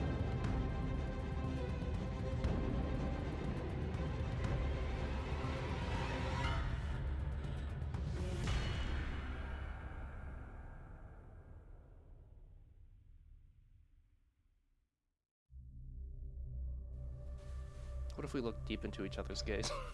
It'd be fine. Oh, here we go. All right, and welcome back to Triangle Takedown. Once again, we want to say a huge thank you to our sponsors. Big shout out to Visit Raleigh for sponsoring Esports event here for Triangle Takedown and all around North Carolina. So big thank you to them. All right, so we got side selection. We have NC State versus UNC. State's going to be on the blue side. UNC's on the red side as we get into draft. It looks like that NC State has banned out Rumble and Belveth, while UNC has banned Caitlyn and instant banned Yone. Makes sense. Yone is a tough champ to deal with, especially if you can get it into favorable mid lane matchups where he's not bullied too hard. Just makes it so big of a pain to deal with afterwards. Yeah, very strong on side, very good in team fights still. Not as strong as, say, a control mage, but that side lane pressure is just immense. The Medadas do not forgive. And Bessa ban coming out from NC State, and then an instant Victor ban. And Bessa has been a little weaker as of late, but she is still, due to nerfs, but she's still a very strong character. Rumble, of course, another one of those top champions in the current meta. Yep, Rumble's always going to be strong. And Bessa, just for release date difference, always going to have good matchups. But yeah, like you were saying, with the nerfs, does make it hard. And we see the Cassante first picked for NC State. And then a Kayle in response for Ooh. UNC. Kayle Wukong. Wukong's a very strong jungler right now, probably top 3 at this point. Mm-hmm. And we saw the Kayle at first stand, I believe, into this Cassante matchup. It should technically be a free scaling matchup for the Kayle, so we'll see if that is able to go that way. If you play it wrong, Cassante can take advantage of her and just bully the crap out of her. We're seeing a Sejuani out of NC State, which could mean some sort of melee mid laner or melee support coming out of them next. Just for the synergy. The Cassante Sejuani synergy is alright, but not great. But Sejuani is still just a very good tank engaged jungler with great engage. Yeah, it gives you a lot of what you want. Decent clear, Azir. decent engage with the R, like you were saying. Good mobility with the Q, able to get over those walls. But very, very good team fighting so far from kind of both sides. They both have options. I think right now State's got a little bit better of a team fight comp with those two big, thick frontliners and then an Azir to pump out damage from the back line. Over on UNC, we got the damage and the engage, but not too much thickness in there. That Azir should be able to shred through their team as it stands right now. Yeah. As we saw earlier, though, if Wukong can get ahead, he can still be quite tanky, especially with Sundered Sky and all those fancy new bruiser items. Yeah, and we did see last game, we saw the Wukong coming out from Wake Tech, and it was monstrously ahead, and it looked borderline unkillable. Once he got the Sundered Sky and he got the Death Dance, he had the Maul, it looked so hard to take him down. But now we see the full drafts. We got a minute before they get into game, and then we'll have a 3-minute break for client, just so that we're not looking at the same time. But let's take a look at the full draft. So NC State, very big team fighting. 3 very thick frontliners, 2 very squishy damage dealers in the back with the Azir, Ezreal. Over on UNC side, little bit squishier. They only really have that Nautilus as a full tank, and like you were saying, the Wukong is it can be a tank, but can be tankier, yeah, but nothing like the Cassante and Sejuani. So we'll see what the team fights are going to want to look like. I would imagine UNC is going to want to play more of the side lanes, especially with this Tristana being able to knock down towers. If they can get any grubs in this game, especially if they can get to 4, 5, or 6 grubs, they'll be able to put pressure on the map all over the place. it's a little scary for UNC just because if Azir can find a good shuffle, they don't have very many ways to shut that down if they find the angle. But on the bright side, NC State doesn't quite have the follow-up to just instantly pop them if that happens. But at the same time, it's not easy for UNC to find backline access onto this Azir and this Ezreal. They're just very slippery champions. Mm-hmm. And I like that you said easy. It does very much look like NC State's comp is easier to execute than UNC's comp, right? put your tanks in the front, put your carries in the back, try and play out the team fight like that. For UNC, they're going to need to find ways around it. Now, the Wukong does make it a little bit easier, being able to go invisible with the W. He can sneak around. The Get Wei's just over got walls. such long range, he can poke him out. Same thing, Tristana's got a good bit of range and can kind of self-peel herself. She can use the Buster Shot, use her R to push back if an Alistar is coming at her or if a Sejuani's coming at her. So they do still have options. We'll see how they'll be able to pull it out and perform with it. But we got about 2 minutes until the spectator delay kicks in and we can get into game. So what do you think, now that we're back to fully standard lanes, no more lane swaps, you get punished so hard if you want to try and put your bot lane top. In this bot lane 2v2, who do you think is going to come out on top? The Ezreal Alistar or the Tristana Nautilus? It's I would say with Ezreal, a lot of matchups turn into skill matchups. Just like, can you land the poke? Can you land the early just damage to prevent them from all-inning you? Alistar should be relatively safe. You can start that headbutt to just push out Tristana or Nautilus in case they try to aggress on you early, like level 1 or 2. Ezreal and Alistar will probably lose the level 1 push, realistically. Tristana has her E. It's just very hard to contest that damage, especially as Ezreal, just such a low wave clear champion. But never count an Ezreal out. You can never count him out. Yeah, one like of my you were friends saying. says, if you land all your stuff, you beat Draven. Whether I agree with that, you know, but Draven's a hard one to beat, but maybe it'll be doable for this Tristana. Yeah. Like your friend's saying, if you can hit your Qs, if you can consistently land some Qs, if when you get your Sheen, especially if you can land those Qs, if you can even sneak a WQ in there, you could poke that Tristana hard enough to where she can't jump in and that Nautilus can't hook it. So we'll see if they are able to play back and just scale, wait for a team fight, or wait for their Sejuani to come down and have the 2v3 setups, or maybe even the 3v3s if we see the Wukong roaming down as well. looks like we're getting in game. Getting into loading screen. Let's take a look at the runes. We'll see if we can see anything fancy. that was Ooh, fast. instant load. All right. As we can see, there's the exhaust out of the Alistar on Celery Thief. Very good into Tristana. Notably, Trist did not take Cleanse to mitigate that or any of the other stuns.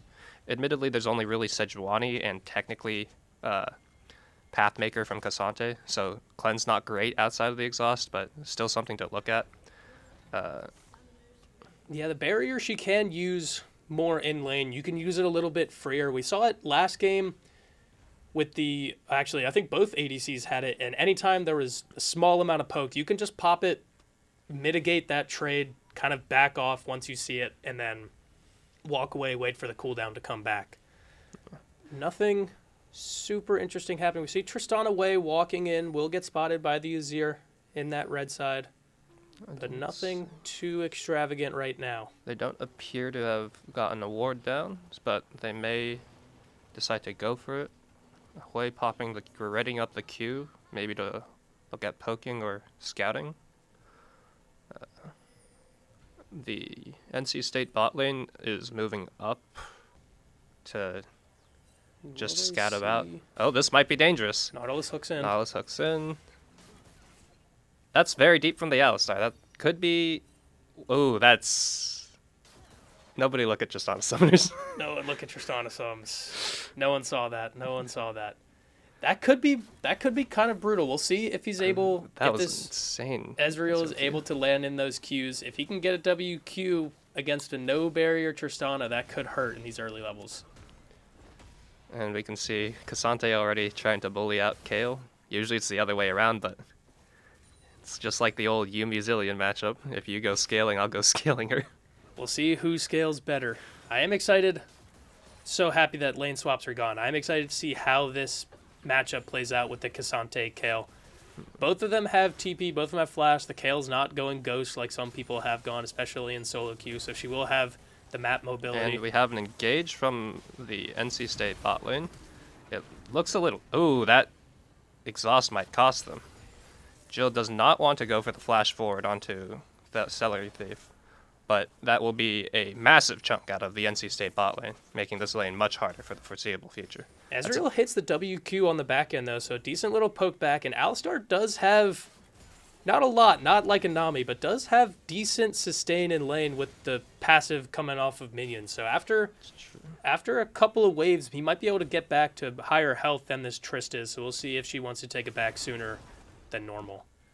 The Wukong is out clearing Sejuani for now, but ooh, that's some rough She's synergy. Wukong coming in. Wukong is coming in, does not seem to have been spotted on a ward. So this could be dangerous for Celery Thief. Celery Thief, no flash, because it did use it earlier. And looks like he will be sacrificing himself to get... Yep, first blood over to the Wukong. Same thing we saw in the last game, that Wukong was monstrously ahead. It was very hard to deal with. Ooh, Enigma going in. might be another solo kill. Okay. Not quite. Flash out from Wei will keep him alive. So he'll back, most likely invest that TP to come back to lane. As we see the Alistar just crossing the tier 2, coming back towards lane. That is dangerous, though, because Enigma could hit 6 before that flash comes back up, and then there's a massive timer where Wei will just have to respect any walk-up. Otherwise, Sedge comes over the wall and it scoops you up. Yeah, it's going to be hard to dodge out from that, especially with, Wei, Celery no Thief, mobility, very deep. might be able to hit. If you're very, very fast, you could hit the EQ, get the straight line fear. As we see another engage onto this Alistar, hook comes in. Wukong is just beating him down, flash invested, gets the kill, turns over to the Ezreal. Ezreal getting a lot of damage, takes down the Alistar. Will he be able to walk away, though? Ease over the wall, and Wukong will walk out. So 1 for 1. Wukong 2 kills now, but Ezreal does get 1, so might make his lane a little bit easier into the Tristana. Hopefully if you can get that Sheen, or we see the tier coming in out of the back there with 2 longswords, that is a very nice base. Now he doesn't have to worry that much about his mana cost, and is still on the same damage level as the Tristana. Indeed. Thankfully, Tristana, her E prevents her from really freezing the lane, so not going to lose too much off of this as well in terms of minions. Ezreal did have to back after that, but not going to lose too much thanks to the explosive charge passive. And you see Enigma getting good trades in the mid lane. Top lane is still pretty even. Nothing exploding quite yet. Both of them still have flashes. You see Nautilus sneaking into that mid bush. See if he'll be able to land a hook on Ez. The UNC bot lane does have to be careful here because the Sejuani is in fact bot lane, and they are pushing in very hard. We can see them getting some good vision to just try to mitigate that. Oh, Tristana jumps in, bomb is down, Ezreal ease forward, Tristana's autoing, and both teams kind of walk away. Sejuani is walking over. They should see her in the bush, but she chooses not to go. We'll move up kind of towards her Raptors. Yeah, it's a little bit far for Sedge to go in there, and Alistar I don't believe has his combo back up yet, so just gonna back off, take it easy, keep trading. Yeah, and that Alistar, hook in again, bomb is down, Ezreal. Tristana gets headbutted out, but jumps back in. Good headbutt, but will be sacrificed. And a second kill, first kill over to the Tristana. They will claim the Feats of Warfare, so that is first little notch going towards Feats of Strength. Indeed. Ezreal could be in trouble here if they trade Nautilus's life for just killing him under tower. And they very much could. He could just walk up and auto for the root, get the bomb down, hook. They will trade his life, but Tristana will be able to get out. So 1-for-1 trade. Tristana walks out. Wave should be bouncing back into her, so she can take relatively safe back, buy up with her 2 kills worth of gold, and then come back with a nice advantage over this Ezreal. Not too much. Kayle is now level 6 in this top lane matchup, so this is where it gets fun. Now it gets very, very hard for Sensoro to actually exist in this lane without his Sejuani's help. Sejuani not quite 6, though. Goes for the Q, hits the first part on the W. Will she be able to get the stun? Good sidestep. Yeah, there's the stun. And I don't think there's anything to be had here. I wonder how much Name can get in. 1 auto, 2 auto. This might Casante's tanky, but we'll be able to get it down. Oh, flash big flash over the Q3. Is going for the double kill. Looks like he can get it too. Sejuani fighting back. There's the ult popped. How much damage will it does level 1? Oh, good dodge on the Q. What a sidestep. And gets the 1v1. And Ezreal takes down Tristana in that 2v2 bot lane. There's a lot of fights happening around the map. It looks like pretty decent gold lead Nautilus is engaging with his passive, putting down the root onto the Alistar. Yeah, just trying to slow him down, seeing if you can get around him to hook the Ez. Is this enough damage? They will be able to take down this Alistar. He doesn't have Aftershock. He doesn't have 6, so that is a squishy cow. Indeed. Unfortunately for him, he's currently not worth too much gold thanks to the bounty system, especially with the new reworks. Yep. So won't be giving up too much gold in exchange for a good amount of damage onto. Oh, and there's the Shuffle in from scoop. Azir. And you can see that flash timer on Wei barely just not up. Ooh, and I think the level up there saved him. Shuffled in at level 7, kills some minions, gets to 8. I think without that level up, the ult from Wei would have killed him. So nice timer there.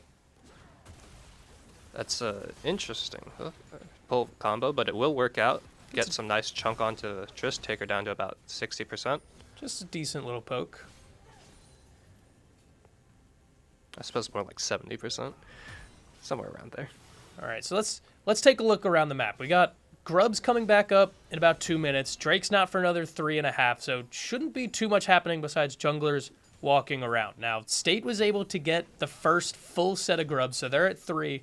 So I would imagine they want to try and pressure for that second set of Grubs and give or take away that advantage in the side lanes that UNC would have if they got them.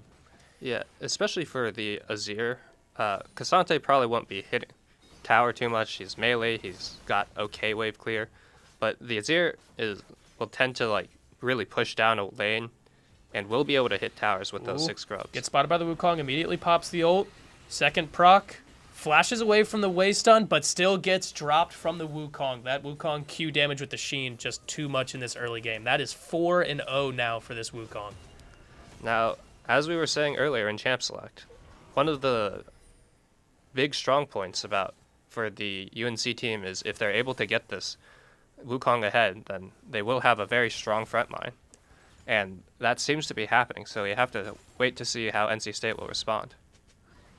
It worked wonders for Wake Tech in the last game. Unfortunately, they weren't able to convert it into a win, so we'll see if UNC is able to turn it around. But having a Wukong this fed this early in the game is very, very scary for someone like that Azir. Flash out of Ezreal. Oh! Going in for a double 2v2. knock up. And there's the exhaust. And that's double kill over to the Ezreal. Yeah, exhaust came in a little bit right there at the end. We'll see if this Wukong is able to just hold the wave or maybe even find something. Goes in on the Ezreal. Gets headbutted away from the Wukong. Knocked up. Well, I don't think he'll be able to get over to him. I wonder if he'll keep pressuring Celery Thief and see if he can eventually get him down. Because, again, he pops the ult. Headbutts him away. He's running low on mana. Flash Q, that will kill him. Brings him up to 5-0. 10 minutes into this game. Now, this Wukong's getting very scary, but he does have a big bounty on his head. So he has to be careful. He can't just engage willy-nilly. He cannot just engage. If that Ezreal can get the shutdown on the Wukong, that might break the game open. Now, Indeed. State does want a little bit more time. They want to try and scale up, let this Azir, let the Ezreal get to where they want. Now, the Ezreal is already pretty close to where he wants. He's got the tier half stacked. He's got the full Triforce. Once he hits that Mana Moon and instantly transforms into Mura Mana, he's going to be feeling good. This Azir isn't behind. Him and Wei have been kind of just farming, not too much happening there. The bot lane's been where a lot of the action is. So the Azir is going to need more time to pump out as much damage as the Ezreal is. Looking back up in the top lane, now we see this Kayle Cassante matchup flipping. We saw the Cassante getting the push, getting the pressure in early game. Now that Kale's got some levels, she has a little bit of AP. And I also like the Swifty boots there, being able to walk in quicker, being able to avoid those Qs, and also negating some of the slow from the Cassante and Tofo strikes so that if he does manage to get on top of her, he can walk away. And there's the Nashor's Tooth to complete. So now 1 full item to 1 full item. But Cassante doesn't have boots.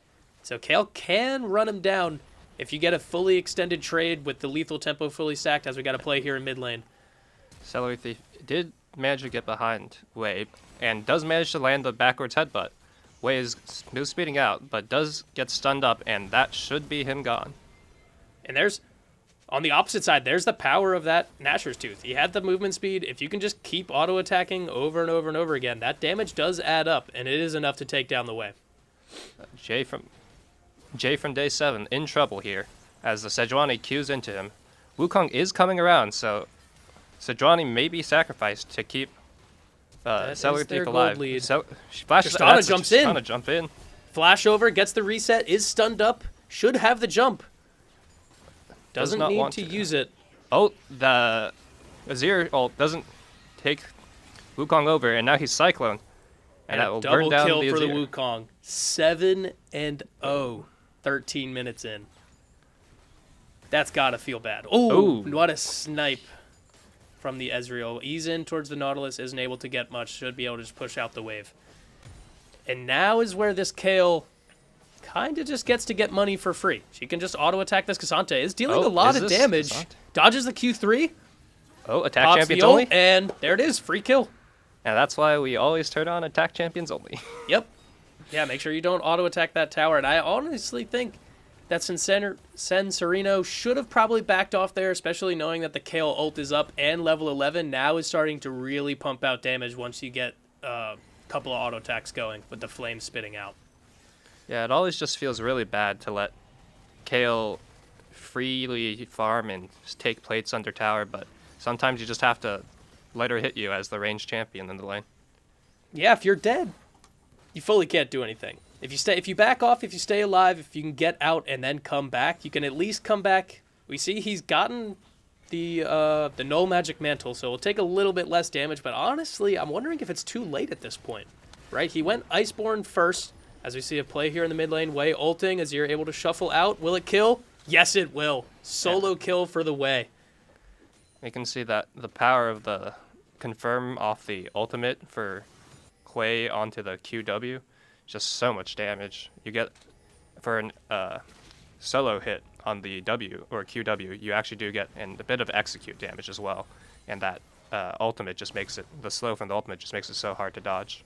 Yeah, it makes it very easy to land, just guaranteed damage at that point, and that will be first tower to the Kayle.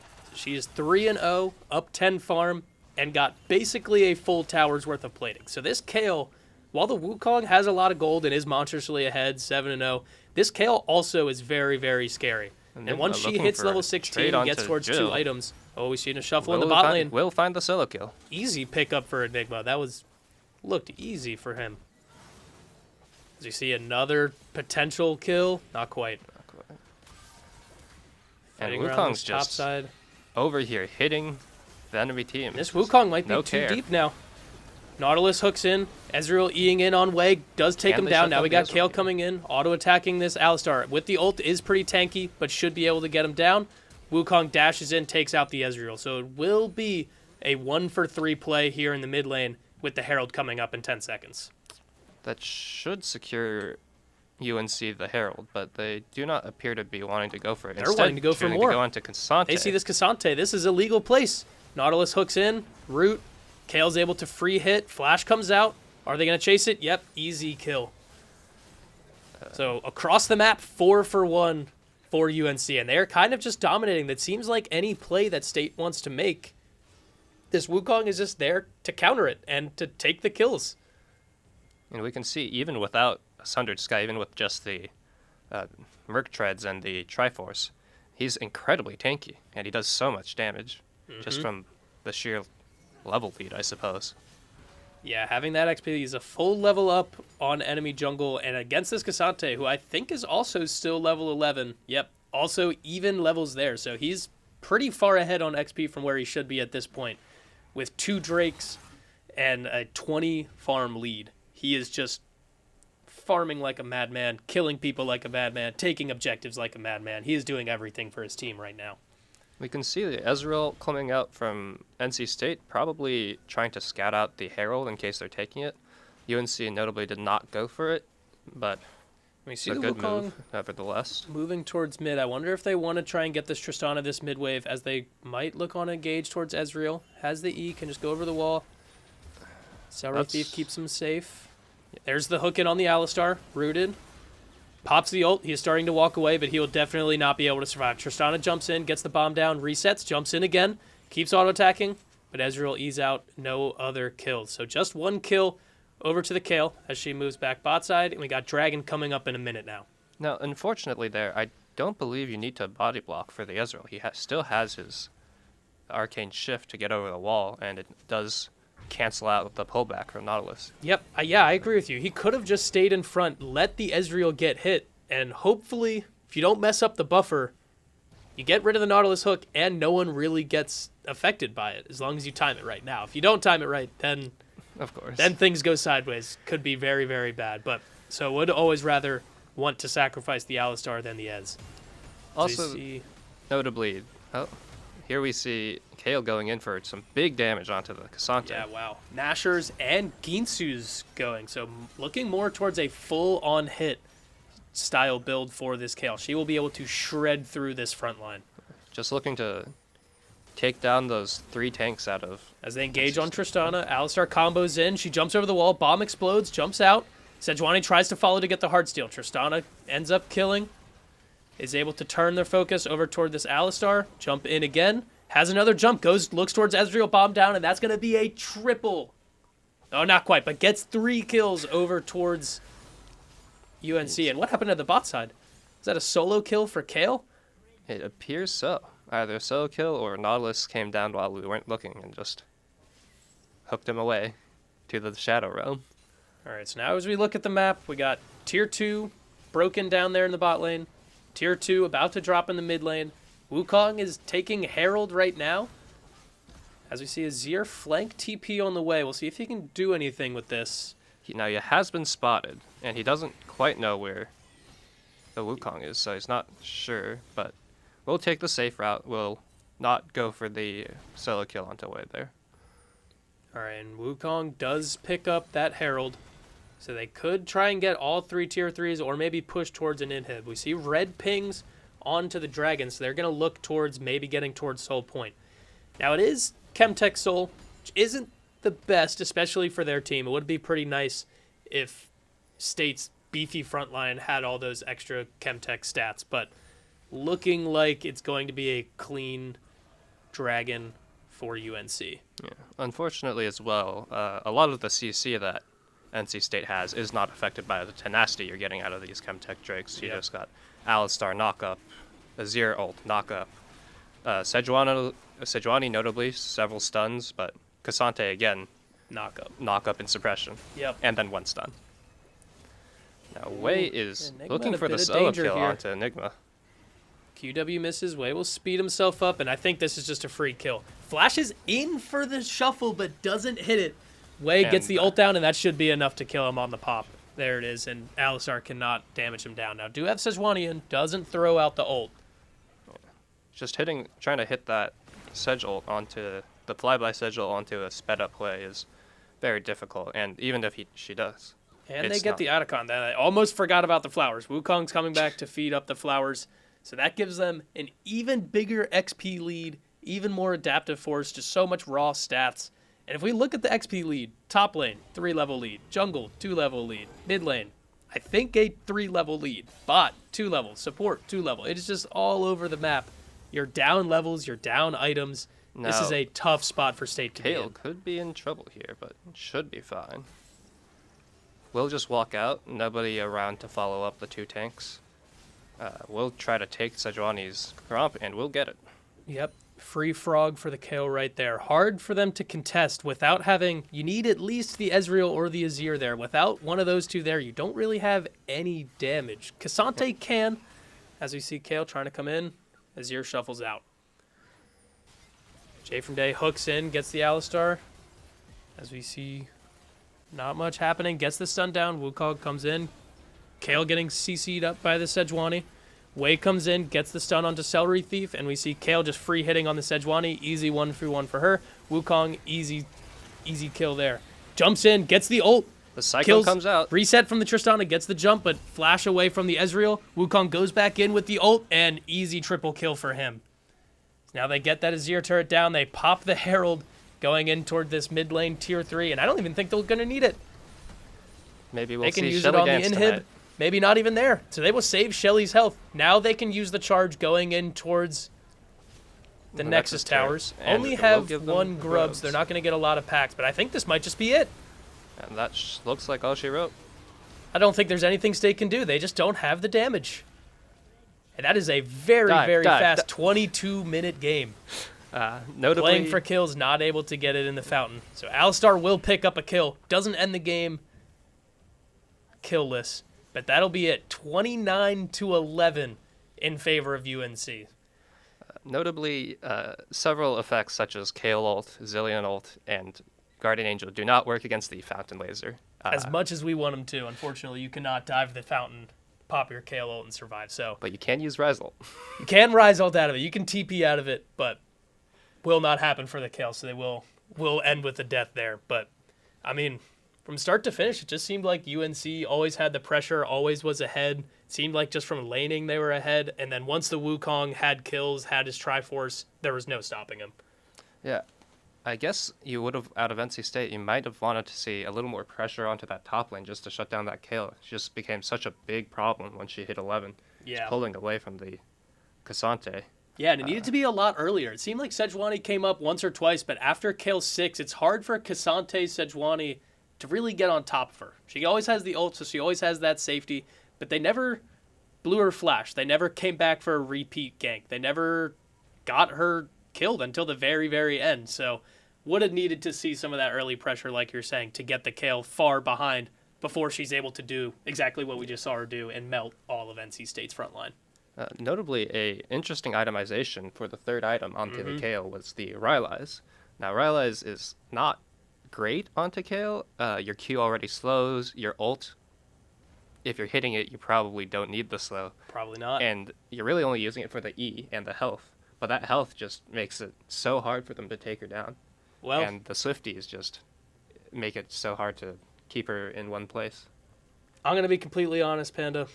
I don't think it mattered what Kale's third item was. That's true. I think she could have bought Jack Show and it would have been completely fine. Okay, Jack Show would have actually been quite good. It would have been pretty good. She would have actually never died there. So full stomp from UNC. Good game to watch.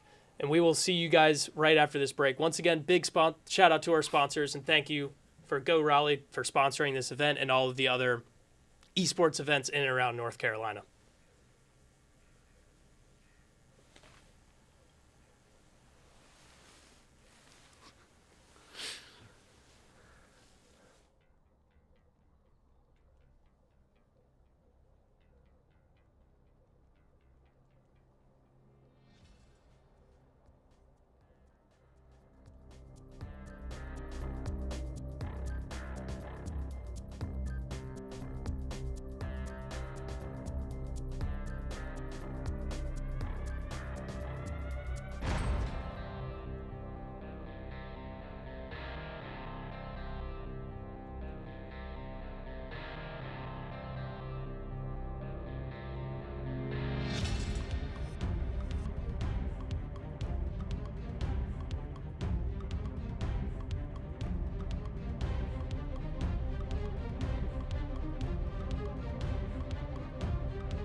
Hello, everybody. Welcome back to the Triangle Takedown Raleigh. Today, we are here on our semifinals match. First up, we have NC State University versus Wake Tech. Want to say thank you to our sponsors for today, especially Visit Raleigh for making these esports events possible, not only here at NC State, but also all around North Carolina. They're in draft, so let's get to it. All right. So the teams have actually done their drafts beforehand to speed things up a little bit. So for the side of Wake Tech, we have Alawi, Lilia, Karma, Jinx, and Lulu. And the side of NCSU, we have Kennen, Wukong, Yone, Aphelios, Nautilus. What are your thoughts on this, Pandaman? Well, the bot lane is what I can count or talk about most easily because I play there. Jinx Lulu is a deceptively strong early bot lane just because Lulu is so powerful in these early levels with her on hit on her autos, and the rest of her kit, her Q is an 80% slow for like 2 seconds. Phelios notably very weak early, especially in that level 1 scenario, so it's going to be a little rough until Especially 2. with the melee support. Especially with the melee support. Nautilus is a little better than like Maokai or Alistar, but it's still rough into Lulu. Can't really hook in. Yone Karma, we've seen that earlier. Not sure how that matchup shakes out. Lilia could take over the game with the support from the Karma and Lulu if they get ahead. Yeah, the speed might be really oppressive. Yeah, and just how tanky she gets when she hits 2-3 items. For sure. Alawi, don't believe they expected this to get through, so I'm excited to see how it performs against Kennen, but... Yeah, no, we have a notable performance earlier today when he played it against, I think, Charlotte. It went really well for him. They ended up winning that game, so the Alawi, quite a strong pick. Wanted to say, with the fact that they have both the Lulu and Carbis double enchanter comp with the carries, I think that this is a really hard scaling comp. I don't think they're going to win very hard in the early game. How do you think the Aphelios is going to be able to scale into the fact that the Lilia and Jinx also scale really well into this late game? I think it'll be very tough for Aphelios to do anything by himself. He can maybe go for like a Gravitum ult in order to engage, but realistically he's going to be a follow-up. He's going to have the Infernum ult. He's going to just blow everybody up once Wukong, Yone, or Kennen finds a big engage. I'm a little worried about the lack of peel on the blue side draft, just because you're trying to fend off like a Wukong, Kennen, Yone, Nautilus, and all you really have is Lulu. For sure. I agree. I did want to highlight the mid matchup here, because you did say earlier that you've seen the Yone Karma earlier. I feel like the Karma just would dominate the early game here, just having that range and being such a poke-oriented champ. The Yone might have a lot of trouble playing this early game, and if that's the case, things might get out of control for NC State if they're not able to equalize that mid lane. Maybe get a gank off or something, because the Karma is able to push up. I think he's going to have a lot more prio than the Yone before level 6. It just comes down to whether they can convert that prio into enough of a lead to close out that game, or if they think they have the team fighting prowess to just watch all the flanking angles and prevent themselves from getting caught on the outsides of the fight. I agree. All right, so we should be getting into game here in a moment, assuming it goes like it was before. Yep. No, okay, so we still have 30 seconds of spectator delay. Nope, there it goes. Okay. League of Legends client. Yeah, no, it was a bit weird earlier, so wasn't 100% sure. Looks like we're going pretty standard runes across the board. We do have Electrocute on Kennen, so he's going to be very burst-oriented here. Electrocute notably buffed recently. It's very powerful. Strong now. I agree.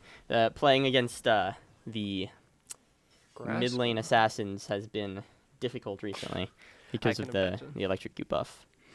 All right, let's get into it. Yeah, the Electrocute buffs have in fact managed to pull Elise support back from the clutches of irrelevancy. Yes, that's true. We've seen a lot of that in especially like Korean pro play. It was picked very often in the LCK this past split. Didn't see it as much in the first stand tournament, but yeah, it got nerfed very hard. Yeah, because it was so broken. Because it was so good, but just with the Electrocute buffs, it's starting to do enough damage again. Yeah. So we can see. Yeah, fairly standard range choices.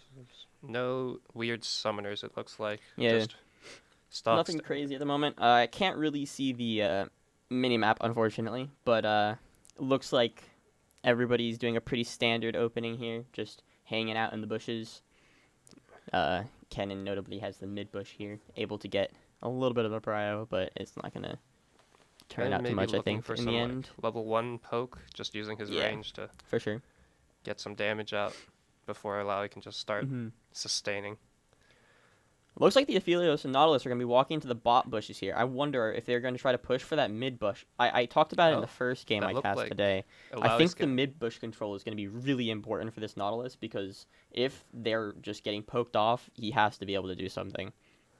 So For that, it's a little hard sometimes if Lulu just like walks up and starts autoing you, Mhm. just because she does so much damage. yeah, which is why I think the control is really important because if you're able to duck into that bush, you get a little bit of room to move around. Yeah, So but you can't stay too long, otherwise if Yeah, she just like it is difficult. cues though. you, I agree. wards, then half your health's gone. Mm-hmm. Getting a little bit of poke from the Jinx, nothing crazy yet. Kennen also poking at the Alawi, trading HP. Level 2 reached by both bot lanes. Immediate hook does hit on the Imogen. There's the glitter lance. Really good damage from the Aphelios there, hitting the long-range sniper there. The Calibrum Q onto Yeah, the Lulu. Calibrum Q. And it looks like, in terms of overall health, it's not a massive difference, but notably Lulu is incredibly low now. Yeah, the Lulu's going to find it difficult to walk up here and take advantage of her range because if she gets hooked, she's probably dead. Maybe would have wanted to see an early heal out of her just to get out of range, to get the move speed, I agree, yeah. but it's hard to tell. Not much else going on here. We can pushing up see to the both tower. junglers clearing down to bot side. Not sure if they really want to start anything here. We could see the Wake Tech or the Chapel Hill team back off and let the enemy bot lane push in, try Yeah. to bait them in, but They so do far. they do have vision in that tri-bush there, so they will be able to see this Lilia if she does try to go for a gank here. Yes. So they're able to play a lot more confidently than they might be without that ward there. Doesn't look like the Lilia is going to go for a gank though, heading towards mid lane. Notably, actually, she Oh. might look for something on the Yone, but no. Okay. Looks like she'll just pass through. Yep. Gonna cross map to the scuttle. Mhm. Understands that Wukong is probably stronger than her early on, Yep, and definitely. looks like Wukong will just be backing off. Yeah, and the Yone has the mid prio at the moment, and the bot lane as well. So if there was a fight to break out, then she would not have a good time. Yone scouting out, getting a very deep ward. Just good to track that jungle. Lilia also. Oh, and we have a fight out of bot Really lane. low damage. Oh, Oh. okay. Good flash from Midi Gooser to get away from the Calibrum Q, but I has to think we burn might that have been flash to able not to go die for there. that. And the Aphelios is going to be able to chunk them out. And I think looks like UNC here is going to take it back. Their dominance in the bot lane. Notably, this Kennen-Alawi matchup is going interestingly because the Alawi, while they're equal with Kennen, is a lot lower HP. And the It does Kennen seem has that used Kennen has TP. TP'd back. Yeah. though. So Alawi will be able to find a pretty easy reset here. Mhm. It's interesting that the CS is so equal in this lane, though. The UNC bot lane's going for something here. Oh, never mind. Oh, The flash forward from the Nautilus catches the Jinx out. She has no flash. The barrier comes out, but she is dead. Looks like the Lulu might also go down. 1 HP, uses the shield. It doesn't end up dying. Well played by Imogen there to not go down and give Aphelios the double. Oh, okay, it's Nautilus got the kill, so it's not as that good as second it kill, looks yeah. at first glance, but the prio gained in the bot side is going to be really good here because they needed to get their bot lane ahead to be able to scale into this. And that's the flash mid-game. out of the Kennen in the 1v1. Mhm. It was looking like he had a good aggressive trade going on, but then he stepped up just a little too far and got. Oh, he hits level So- 6 as soon as the Alawi goes in. Is he able to find the trade? No, it's an Oh. Alawi moment. Alawi She heals up off of the E and manages to take him down, even though she's a level down. We have to look at the Alawi's build. She's gone for tank items straight off the rip, so maybe he overestimated how much damage he could do, because all he has is the amplifying tome at the moment. Yeah, especially with unfortunately. the electrocute on Yeah. the cannon. Mhm. The no magic just puts in so much work Yeah. for those short trades. Mid matchup, Oh, and not we're going looking at a how we engage thought. onto Catches the at the Lulu, but Ooh, I don't think, yeah, not in any real danger. yeah. The mid matchup is not going how I thought it would go. Indeed. Karma has not been able to do very much against this Yone. She's down like 20 CS already. It's possible that Karma has been playing safe due to just the jungle situation. Mhm. Wukong's much stronger than Lilia early on, That's possible. but you, Neither when of them have taken a base either. that's true. But you'd want to see like a little more power out of this Karma if you're Mhm. drafting it. 'cause, Notably, I mean, Karma she- does scale better now that she usually builds enchanter items late game. But Mhm. For sure. She just has a lot more utility when it comes to like helping her carries. But I mean, if the Yone is able to get this far ahead, her utility might not matter because they might get one shot. oh, she Otherwise- is down 20 CS. I did not notice that. Yeah, that's what I'm saying. It's like it's not how I thought it would go here in the mid lane. No, She's just getting chunked out apparently and not able to land the Qs for poke no. that we would want to see out of her.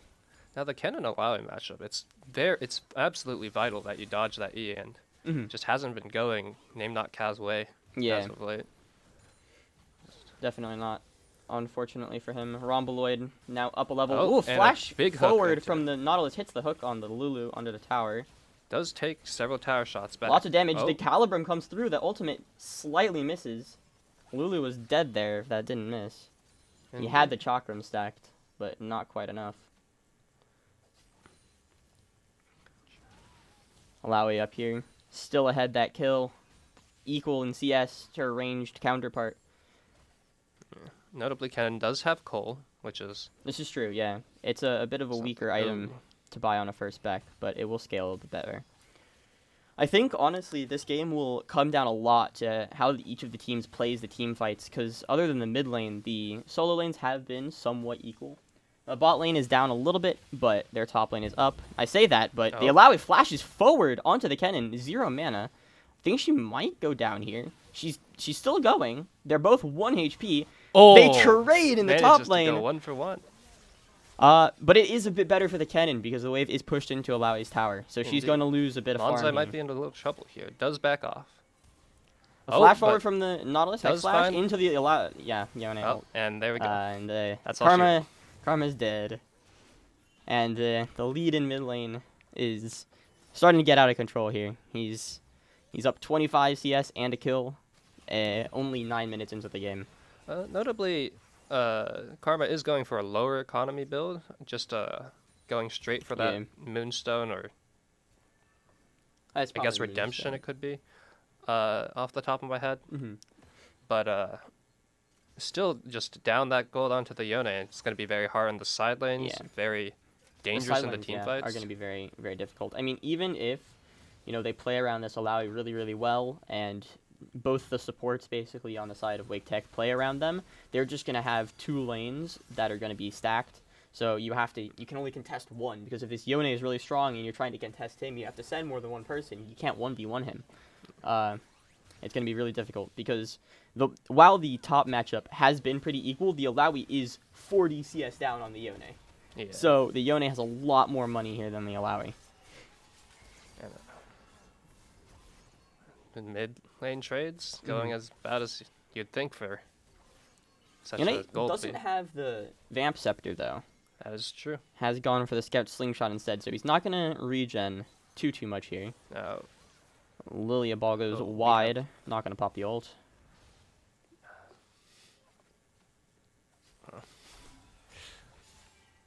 Did we just lose? Okay.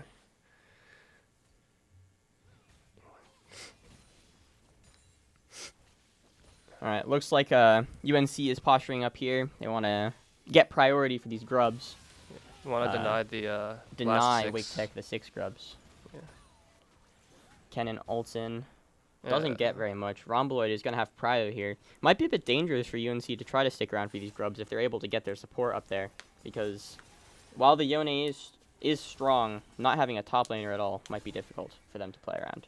But Yeah. it looks like they might be giving them up. The Lilia is not in the area. Well, it looks like Ensort UNC is going for Alawi here on the top lane. Oh, yep, they might But be. They do get spotted out, and They fall back.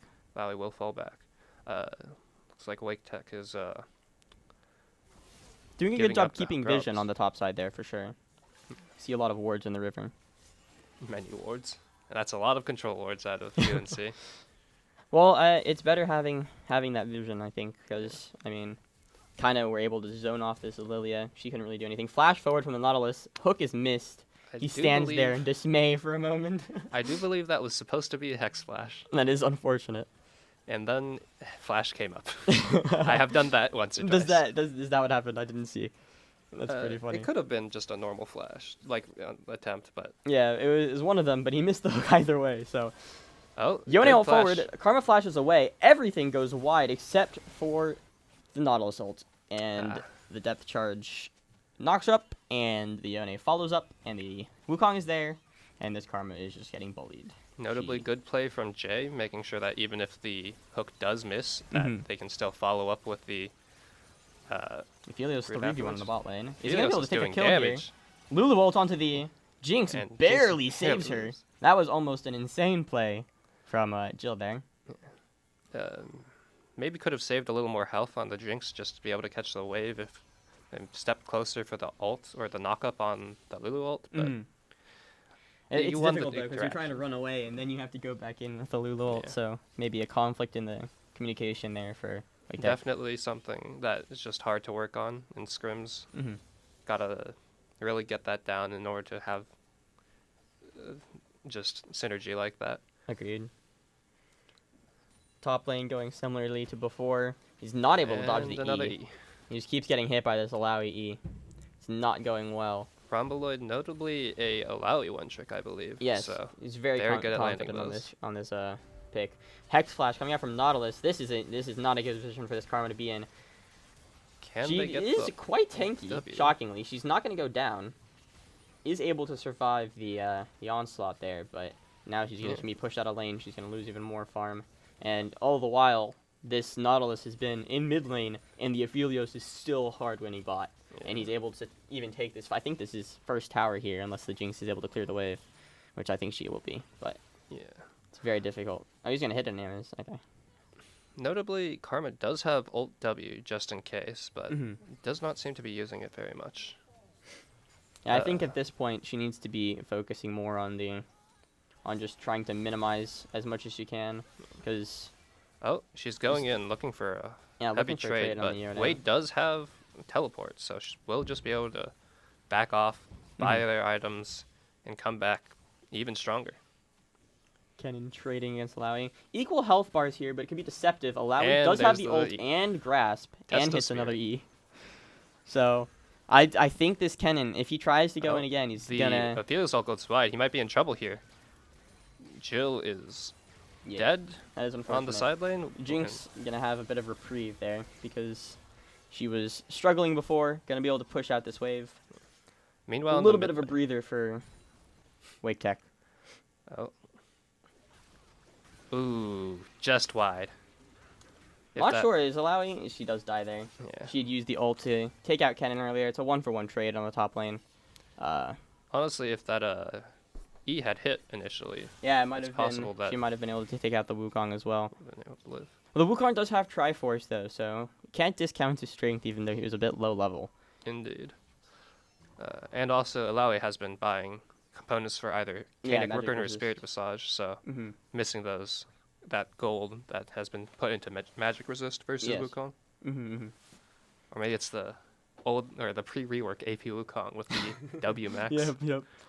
It's interesting that she's chosen to build into a Spirit Visage so early into this team comp that she's up against, because the Kennen hasn't actually been really the biggest threat here. I feel like she'd try to build more into the fact that they have 3 really powerful AD characters on the other team. The Yone and Aphelios doing a ton of damage, and Wukong just being such a menace on the front line. Notably, well, honestly, rather than any resist at all, I would have rather seen just going for the Sterix Gauge or something, just to Sterix, get a little yes. more damage. That's because good. I agree. They do want a little bit of that front line, because Lilia is like kind of a bit of front line, but depends, because she doesn't have too much health until she gets a few items, and right now she's not really tanky. Having somebody that can just tank up all that damage from the carries of UNC would be really helpful for them. I agree. Well, right now it's pretty quiet on the map. Their UNC appears to be rotating their jungle and support up. It's a little dangerous for the Wukong and the Yone here on the bot lane. They could get collapsed on. Yeah, it doesn't look like for 4v2. Doesn't look like Wake Tech's gonna go for anything at the moment though. Yone is really confident, like he's stepping up even to like the bottom T2 here, because he sees 3 mid. Nautilus ult goes out onto the Lulu. And that will probably be Wukong goes in. Lulu dead. Yeah, I think Lulu's done for here. Kill does go to Nautilus. Not gonna get too much value out of that, but they will have prio for this Rift Herald. I think that's probably gonna be their reward for killing the Lulu there. Name Not Cow is still getting poked out by this Alawi, so it's a bit unfortunate. That was actually a very excellent play, managing to drop every single turret shot without being hit. Turret juggling very professionally. Speaking of this, Yone is getting a T2 in bot lane as we speak. That is 700 gold going to Yone. At 17 minutes, he's managed to get the T2. He's going to back here, and I think he probably has a full IE in base, if I'm not mistaken. Interesting that he chose to go with Yuntal instead of the classic. I see a lot of Blade of the Ruin King. Do you think there's been like a meta shift towards Yuntal recently for Yone? I haven't seen it before. I believe that in this game, possibly, it's just a call based on the team comp. And Yuntal, it's usually for like extended trades. You want that slow/move speed buff to cut people down. But in this game, you're following up a Kennen, you're following up a Wukong. You're not going to need that extra move speed and sustain damage. You just really want to pop the enemy. You just want to destroy things, yeah. And that makes a lot of sense. I agree. Yuntal provides those stats. Now, the way Yone might be in trouble here after not taking his back. Monsite is going to go really low, but ends up not dying. Survives on 1 HP. Wait. 0 Zen. Oh, hold on the minion shot. Does not take down the Karma.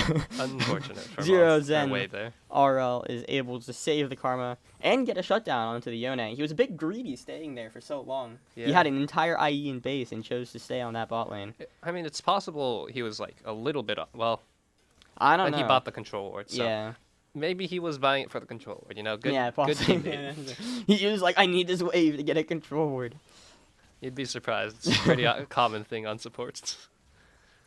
Yeah, he ends up paying the price, though, so 600 gold going over to the Lilia, like we talked about earlier. Lilia and Karma, if she's able to get that speed in late-game teamfights, she's going to be, like, untouchable, especially since their Alawi has been scaling pretty well.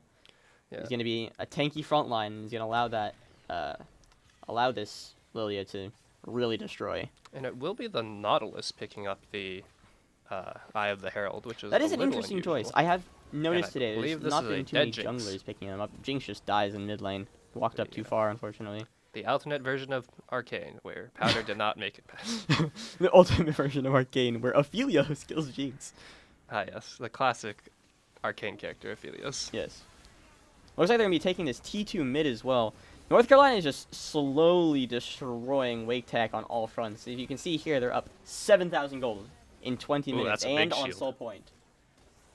So, it's not looking too good for Wake Tech right now. The hook does connect onto the Karma under the tower. Really good hook from Jay from day 7. Meanwhile, top lane, just same old. Yeah, his top lane, they're just on their island. Notably, Kennen did manage to dodge the They Test of Spirit did dodge this time. the Alawi E this time. Very impressive stuff from the Kennen. I feel like the Kennen really hasn't had to do too much this game, though. He's kind of holding the Alawi in lane, not letting her get onto the map and do too much. Ooh, the Yone ult catches out this Jinx, a 4-level difference, and she just gets obliterated.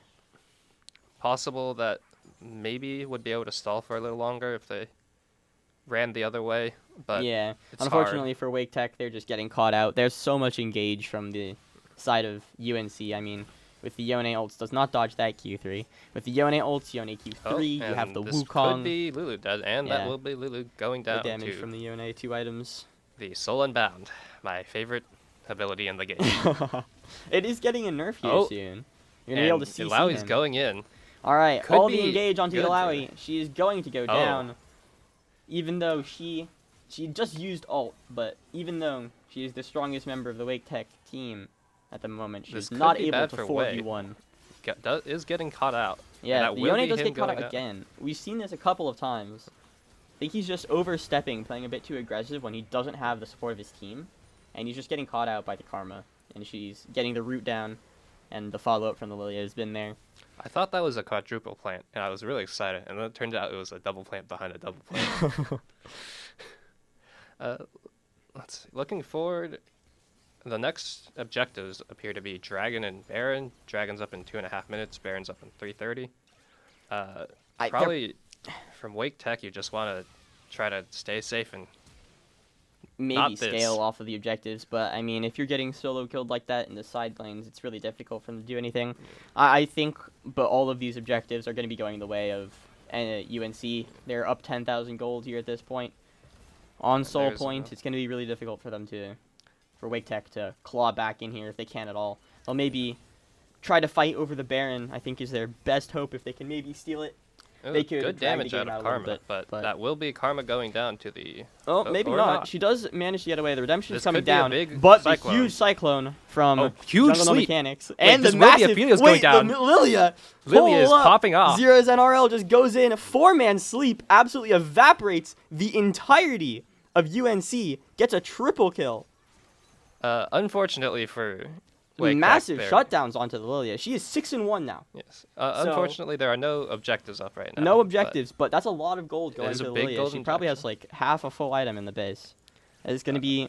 I think that's going to be really good. I think maybe they can try to fight over this... you think they could try to fight over the dragon?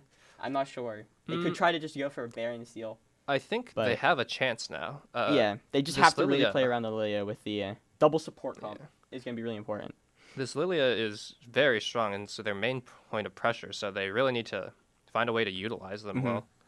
Looks like Lilia just picking up waves all across the map. No mana on the Lilia, though. She gets caught out, but not going to go down. The infinite shielding of the Karma Lulu duo. I wanted to talk about that because the gold diff is pretty large between the teams, but we also have to remember that they do have a Karma mid. So I don't think the gold differential is really as impactful as you might think, because she's able to have the same impact as that support while having less gold, right? Because the supports, they don't need as much gold to have a lot of impact because they are able to...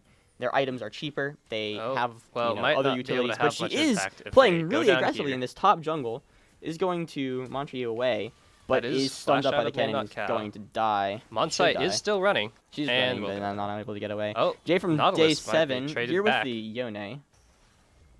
I think they need to. Oh, There's a teleport coming in. This is the Oh. Kennen teleport. Goes in, They have to massive get out knock up here. on the Lulu. Double sleep onto the Lilia, but she goes down. This Kennen just came in and absolutely wiped out and Wake that's the Tech's Cyclone out of last Wukong, chance. just to And this Lulu finish is off this also going Lulu. to be cyclone going over to the wall death. with the clone, or the clone trickster. Looks here like UNC, I mean, they have a mid and a bot wave. I think they might just go for the end here, Panda. Yeah. Does not look Does not good look for... like- You have Karma coming up in 9 seconds, and yeah, you do have I mean, Alawi. the That's a Alawi, big ult, though, but it's not is enough. not, like, she pops the ult, gets a hit on all of them, and is not able to make anything out of that fight. I don't think it's happening, unfortunately. The Wake Tech dream is dead, and UNC is going to be your first Triangle Takedown Raleigh finalist going into our grand finals here up next. Or are we casting the second semifinal? I believe. Okay. I believe we're not. I think they're just going to go to Beast. Okay, well, UNC is going to be our first grand finalist here at Triangle Takedown. Let's see if they UNC Chapel didn't Hill. manage to take down Jill at the end. Fortunate. Yep. No, they managed to kill one person. All right. Very dominating Yeah, very dominant performance from UNC. from UNC there, up 12k gold at the end. They didn't even need to get the Dragon Soul or Baron. They just kind of ran over Wake Tech, unfortunately. So, You can see that. Oh, that's a lot of damage out of Kennen. yeah, I mean, Did the not Kennen expect- notably did go Leandries, right? Which is an interesting build, I think, with the Electrocute, because one is for more elongated damage, one's for more burst damage. I mean, well, Kennen's never really going to be... What is wrong with Client? Look at those summoner spells. They have 4 exhausts in the Yeah. top lane. That is my nightmare. It's slightly broken. Have you ever seen a Nautilus with Ghost Ignite? That's my favorite. Is that I what you have. meant? I'd usually he had Flash that game, so I mean, You know, that's it's the just me, secret but- tech where you take 17 summoner spells. Well, just wait until you get Ghost Cleanse. Ooh. Like this mini Gooser Jinx with the exhaust, and is that Clarity? Or is that And Mark? I can't quite I tell. believe that is the follow-up for Mark. Though I could be wrong. It's interesting. I'll say that much. And as well as Wei, you can see is clearly intentionally feeding because they have no He has summoner no spells. summoner spells at all. But no, I wanted to highlight the bot lane of Wake Tech here. Only 5,000 damage on the Jinx. Getting out-damaged by the opposing team Nautilus. Oh. Why do you think? Because it was interesting. The bot lane was actually mostly a 1v2 a lot of the time during the early game because the Nautilus was roaming mid almost the entire time.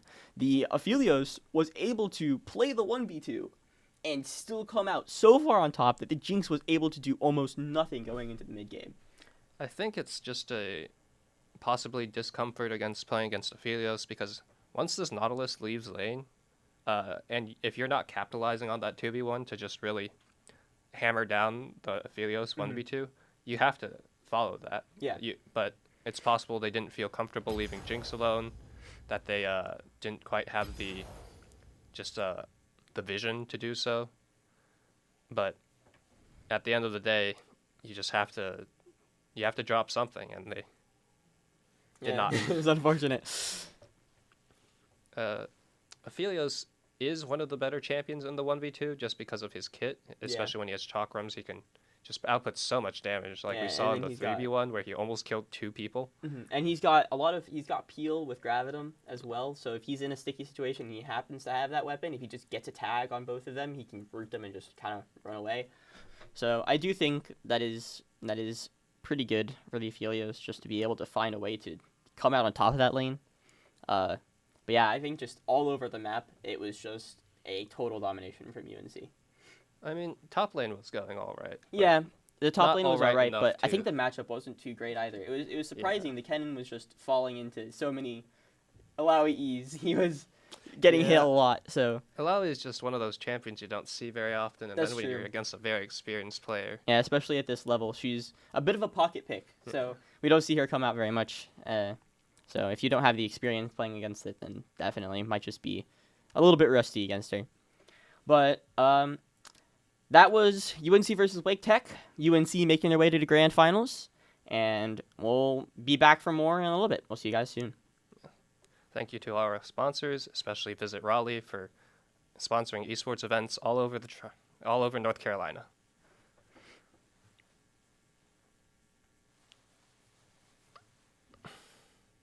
Everybody dance now.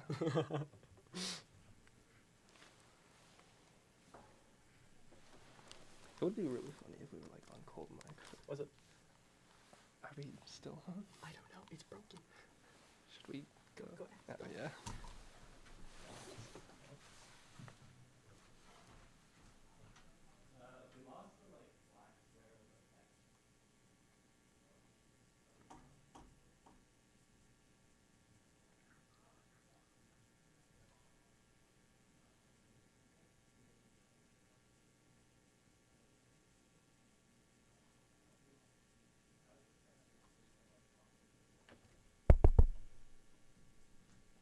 We are still on.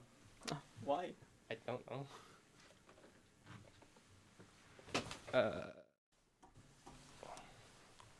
Well, I suppose we could talk more about the game if I remembered anything. I mean, the game is a little bit behind us. Why don't we talk about our upcoming matchup? In the grand finals, the other semifinal, have they already played? I assume they have. Is their game over yet? Do we know the Let me victor? check. NC State versus Charlotte. Esports. General casting. Nope. Post results. It does not appear that they have concluded yet. All right, so we'll be waiting on their results. NC State University is facing off against Charlotte Esports for the last spot in the grand finals for the grand prize of $500 between or it's $400 for first place and $100 for second place. As it Between should. the players. So You can get from rags to riches for these poor League players who do nothing but play League of Legends all day. So afford maybe almost 2 cartons of eggs with that oh, second place money. indeed, 2 cartons of eggs. Yes. You could probably get 22 eggs, right? Yeah, Like about almost 2 dozen. Yeah. probably about 21, including tax and whatever. Yeah. Okay. Yeah. You have to. I forgot about tax. Yeah, you're right. Let's see. Like, makes sense. The interesting itemizations. Oh wait, we have Jill the noted scoreboard. he did not Scoreboard have breaking for us. tier 2 boots by the end of that game, despite The Aphelios, I've seen that a lot more often recently. With the Yeah. since season 15 has started, I've seen a lot of like if you're like super far ahead, I've seen a lot of carries just itemize instead of going after the boots. Because if you're that far ahead, then often you're able to just catch up enemies, catch them out, and just burst them down before they're able to run away. yeah. It's especially good on Aphelios just because he has such good follow-up. He's got the long range from Calibra. He's And got, in this team comp. yeah, and like he has so much engage on his team. He doesn't really need it, and he doesn't need to kite because he's got a big wallet full of money. Yeah, he's got 2.5. Was it 3 full items by the end? Doesn't Let's look like see. it. He was But- up. Oh, Up boy, he like was 5k 5K. gold. So yeah, at that point in the game, he's able to pretty much evaporate any enemy that comes his way. So Comes this way, like Yone. yeah, like the Yone, but that was on his team. Well, wait, the Yone did evaporate once or twice. yeah, so Just playing a little too far up when the team was on the other side taking an objective or something. yeah, that was the only real weakness we saw from UNC this almost this entire game was the fact that the Yone was sometimes caught out, and there Yeah, was he the has one been fight often where went Lilia for hit the one. big sleep, but. You know, he got collapsed on, he died, gave over shutdowns, but then UNC would take like 3 towers on the other side of the map. Yeah, they took 3 towers, and notably on the timer where the Wake Tech team did want to like try to fight back, Karma got caught on the mid lane, which Yep. just Yeah, they made it just didn't difficult. have the peel they needed for Lilia. Yeah, Lilia towards the end was looking pretty good, but obviously at that fight at the very end of the game before they ended, she kind of bursted down. There was not much she could do. It was a 2v3 or 2v4 after the Jinx got evaporated and Karma got evaporated, and you know she hit a sleep, Yeah. but there wasn't much follow up, unfortunately. So I think they it was probably doomed. needed to send more attention towards the bot lane because the big thing you're really worried about this game is that Aphelios, just that high damage follow up. Everything else you can more or less dodge. Okay, well, it's a little hard to dodge Cannonol. Yeah, well, if But- he flashes on you, yeah. Honestly, I would have liked to see a Mikhail's and an exhaust out of Lulu, probably. This is true. The heal didn't end up doing anything useful. Remember, you said she should have popped heal a little bit earlier in that first bot skirmish. Yeah, it's hard, especially when you're for synergy like that. You need to scrim a lot, or not scrim a lot, but you have to play a lot with your ADC just to be able to know what they want, especially Makes if they're not sense. always communicating, and you have to communicate as well. Yeah, but on the other side, if she had the exhaust for that first bot skirmish, she might have been able to exhaust that Aphelios. Or And the given that Nautilus. Lulu is pretty strong at level 2, they could have fought back and maybe actually chunked out the Aphelios or Nautilus a bit more. As well, there was the point a little after when Nautilus hooked under tower. They didn't really manage to get CC onto that, but if they had the exhaust, they could have just Exactly. kept him They under. were able to stop him from Exhaust running is a away. stupid summoner spell. It I is. hate It so is. much. It is really underrated. I don't see it that much. You see it a lot into like high burst champions because you're like a It's you just know, a very Zed or hard to something. use, unless it's like with Tristana, for instance. Yeah. You know very clearly. Oh, exhaust the bomb. Yeah, With Jin, exhaust the fourth shot. yeah.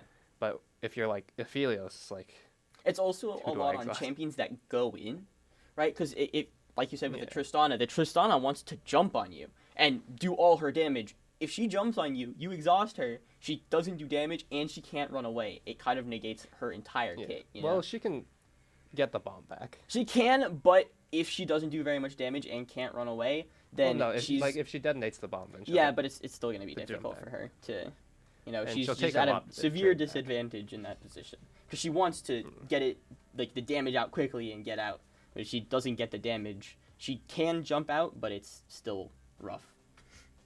just lose a big chunk of health instead. Yeah. Let's see.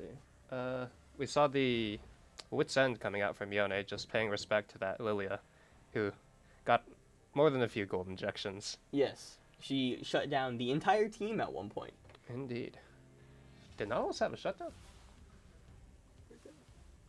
But yeah, that's what we just wanted to talk a little bit about the draft before we start our next game. So, once again, thank you to our sponsors, Visit Raleigh especially, for sponsoring not only this event, but also other events in North Carolina. We'll be right back with the finals, so stay tuned.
Hello, everybody, and welcome back to the Triangle Takedown Raleigh. We are on to our last event of day one, the grand finals between NC State University and UNC Chapel Hill.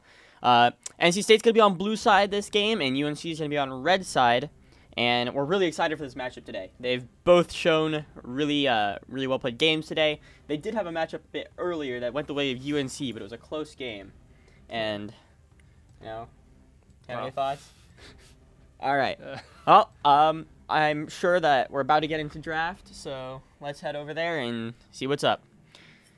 All right. See the So Wukong on the, I believe that's the NC State side. Notably, Wukong has been performing very well today. Yes. Overall, good synergy with the Orianna, decent synergy with Renekton and Pantheon. for sure. On the other side, you have Callista Nico, a notable combo. Yeah, Callista is going to be dominant in the bot lane, especially with the Pantheon. I think he's going to be a bit difficult early game because he's a melee support. He might struggle into the fact that there's so much poke from Nico Callista here. Notably, Pantheon does have a point and click stun, does have Q to poke back because Callista's a relatively low range ADC. Nico will make it very hard for Pantheon to just go in, but he does have the E for extra durability. This is definitely a skill matchup, I think. It's a little scary for Orianna to be playing this game against Vi Hui, and I guess Callista with Nico ult, but the Ezreal will be very slippery. On the other hand, for the Vi, won't be able to be Vi ulted so easily, won't be able to just get Jax E'd. Definitely. I wanted to kind of talk about the backline pressure that each of these teams have. So, obviously, we have the Pantheon, which is kind of a bit of a global champ. You know, he's got that ult. He can kind of be anywhere if he needs to be. So I think that's going to actually work really well with the Renekton and Wukong in particular, because if he's able to be there, he's able to get that stun, and the follow-up that Renekton and Wukong provide is really, really powerful. But also, you have the Vi on the opposing side. She also has really strong follow-up and engage in the form of her ult. And going in like that with the Jax on follow-up is also going to be pretty crazy, especially when you have to worry about the Callista-Nico combo. I mean, just having a Nico ulting thrown on your head is obviously not very optimal, enjoyable for blue side here. So it's a little bit. There's the NC State team comp does seem to be going a few different ways. You've got a very strong team fight with your Wukong Orianna combo. At the same time, you have like the very strong solo laners of Renekton and the global power of Pantheon. So you kind of want to drag them UNC around the map so they can't just clump up together. Yeah. I think playing cross map. It seems we're getting into game here. Objective trades is going to be what NC State's looking for here. Yep, we get into the game. Anything notable here? Looks like pretty standard runes. Going Arcane Comet both sides mid. Double press the attack on the Ezreal Pantheon. Not It's optimal. interesting. It's going to be a lot of burst changed damage. it. I forgot. They changed it. Back in the day, there was a very real concern when PTA was the best rune, when it was like the damage onto one person rune, that if you had a Pantheon support, you couldn't go PTA. I see. Well, some people liked it because then they got to go lethal tempo and it's more fun. But well, I mean, now with now double fine. PTA, that's going to be a lot of burst damage. And Pantheon's got Ignite here. So I wonder if, with the Pantheon, if he goes W level 1, NC State could look for an invade. It looks like UNC is going to try to invade instead. 5-man into the NC State jungle. They're going through this bush. So the Chief will we'll see them. And tell his team, looks like vision going down yet. The NC State top side is going to be counter invading the opponent red. Do we see a vertical map here? Do we think NC? I think UNC is going to be playing towards this bot lane. Looks like they're falling back though. So it looks like maybe not. Jax might be in trouble here. If he's not escorted correctly, they might see him. But the Vi and the Jax are both there. So which one do they go on? They're going to go on the Vi because he has to pass through the bush. Enigma is also rotating there. The Hui is on their way. Vi going low. Jax starts the E, gets the stun off. OMG 5-1 is about half HP. No deaths on either side. No summoners. Everybody's getting out of there. But the Vi really low on this clear. She's going to have to be careful. Vi's clear is relatively it's a safe clear, but, so she should be okay, but it is definitely a concern. But they appear to be jungling into opposite directions. Yeah, so this So, Wukong should is be actually playing fine. towards the bot side. I think he's probably going to look for a gank because he's expecting the Kalista to push in. I mean, he could also just push up or into Vi's jungle and just try to beat her in an invade because It's true, she does but the red he is does, warded. Yeah, the red So- is warded, and also like Wukong does have, or Wukong is healthier right now. Well, Mhm. actually no, Wukong's a little. They're about the same now because of the difference in clears, but Yeah, just but the that should be red on stronger, the actually. from UNC side is warded. So we'll have to see if the Wukong goes for the invade. If he goes for the invade, he will be seen. But that with his mid and top prio, might not ooh, matter. a big poke onto Ezreal. Yes, the Callistic QE doing 4 bajillion damage. And this mid lane is some reason. already not going well for UNC. Callista, Oh, this might be like a W something. goes an instant cleanse, really good cleanse. Barrier comes out of Oh. Ezreal, 1 HP. He's got 2 spears in him, but this Callista's got to cut away. Cellular Thief that's misses the so Q. rough. Heal comes out. Ren comes out. He gets the kill. Double kill. One onto Callista, and the other one Just- goes to the Nico. And this Ezreal did not get a kill back. That is very terrible for unfortunate. the bot lane. What happened was the Pantheon didn't quite get Yeah, the Pantheon Q miss. the really Pantheon doomed Q the missed, play, and then the unfortunately. Ezreal flash Q went straight into the Nico, Mhm. which Nico does have a deceptively large hitbox despite the small the small buff to its size. On trade going in. Sensorino W's the cannon. That's an interesting play. Gets a big Q. Name not cow really low. Both low HP here in the top lane. Jax Oh. jumps onto the Renekton, and the camera pans to mid lane, but the Renekton dies. The leap strike will So connect. already this game is not looking good for NC State. The leap strike will connect and it will take down the Croc. Indeed. One Shuriman to another, and it looks like the Well, One with the lamppost. Jax is Ionian. used to be Shuriman. No. At one point, I swear. At one point, maybe. I don't know. Either way, Callista taking a lot of damage. The W comes out that's from the Pantheon here. Question. We can see the Wukong is also here in the bot lane, but they're going They to fall don't back have in time. sweepers to. He's trying to look for a That's lane gank. You can see him in this bush, but maybe he's been spotted out. I Not think sure if they have a he ward. has been spotted. He's being pinged. Vi's top side here. No ult on the Vi, but Sancerno might be... Interesting that he. Oh, Yeah, no, His- that was unfortunate. The Vi uh, does so much damage already. the dice got canceled actually by the Yeah. IQ. And just the stack up was unfortunate. Wanted to go for I think some harder trades by walking into the. Mm-hmm. They'll be on to Nike. Well- Not going to get anything else here. Trying to hold the wave, but... He wanted to go for a harder trade by walking into the bush, but it just turned out that Vi was there. Yeah. Didn't quite slice and dice fast enough to get out. Mm-hmm. In It our looks- mid matchup, this Orianna is looking pretty dominant. I mean, I mean, Ori's Plays- just such a strong laner. yeah, Ori's just so much poke. Hui's not down too much CS, but it looks like he's going to lose this cannon here, which is unfortunate. Should have QW'd at SMH. Yeah. Celery Thief will get his back off. Now going back onto the map, it looks like NC State's looking to contest the first grubs. Yeah. And They do have this Scuttle Crab, though. They're going to be... This Wukong, if he goes, it's going to be spotted out. I mean, he so- can get over the wall, I suppose, but Yeah, he it'll might... be a bit slower. Mm-hmm. And he might be spotted out on this tri-brush up in the top lane. Yeah, this Jax does have an XP lead, so might hit level 6 here soon. Can't see the XP bars. Oh, that's a Big trade coming in big from Renekton. Jax trade? might be dead here. One more hit is able to get a Oh, leap strike onto the unfortunate. ward and get out of there. very close. Both top laners really low. Neither of them have TP. Jax still has flash though. He's able to save that, so he does have an advantage if they have to rotate to the mid fight. He goes in. The E does not go off in time. Sancy on a 1 HP Ooh. flashes onto Huge Renekton. flash. Oh, Q goes surprises wide. him, takes him out, and Celery Thief also going down really low. The early game power of this Callista Nico is absolutely tearing it up in this bot lane. They've got a plate and a kill apiece. And And- Celery Thief, Ooh, if almost the dying there. rend, I guess the range maybe wasn't there. Maybe it was on cooldown. No, it should have been in range. It might have been on cooldown. It might Yeah. also have been The decided flash that forward it from wouldn't Enigma kill. takes down Solo Quay. Bolo. Indeed. NCSU Notably, fighting Waze back a flash little down bit in from the mid earlier. and top side, but this Jax is actually up 3 kills now, unfortunately, for NCSU.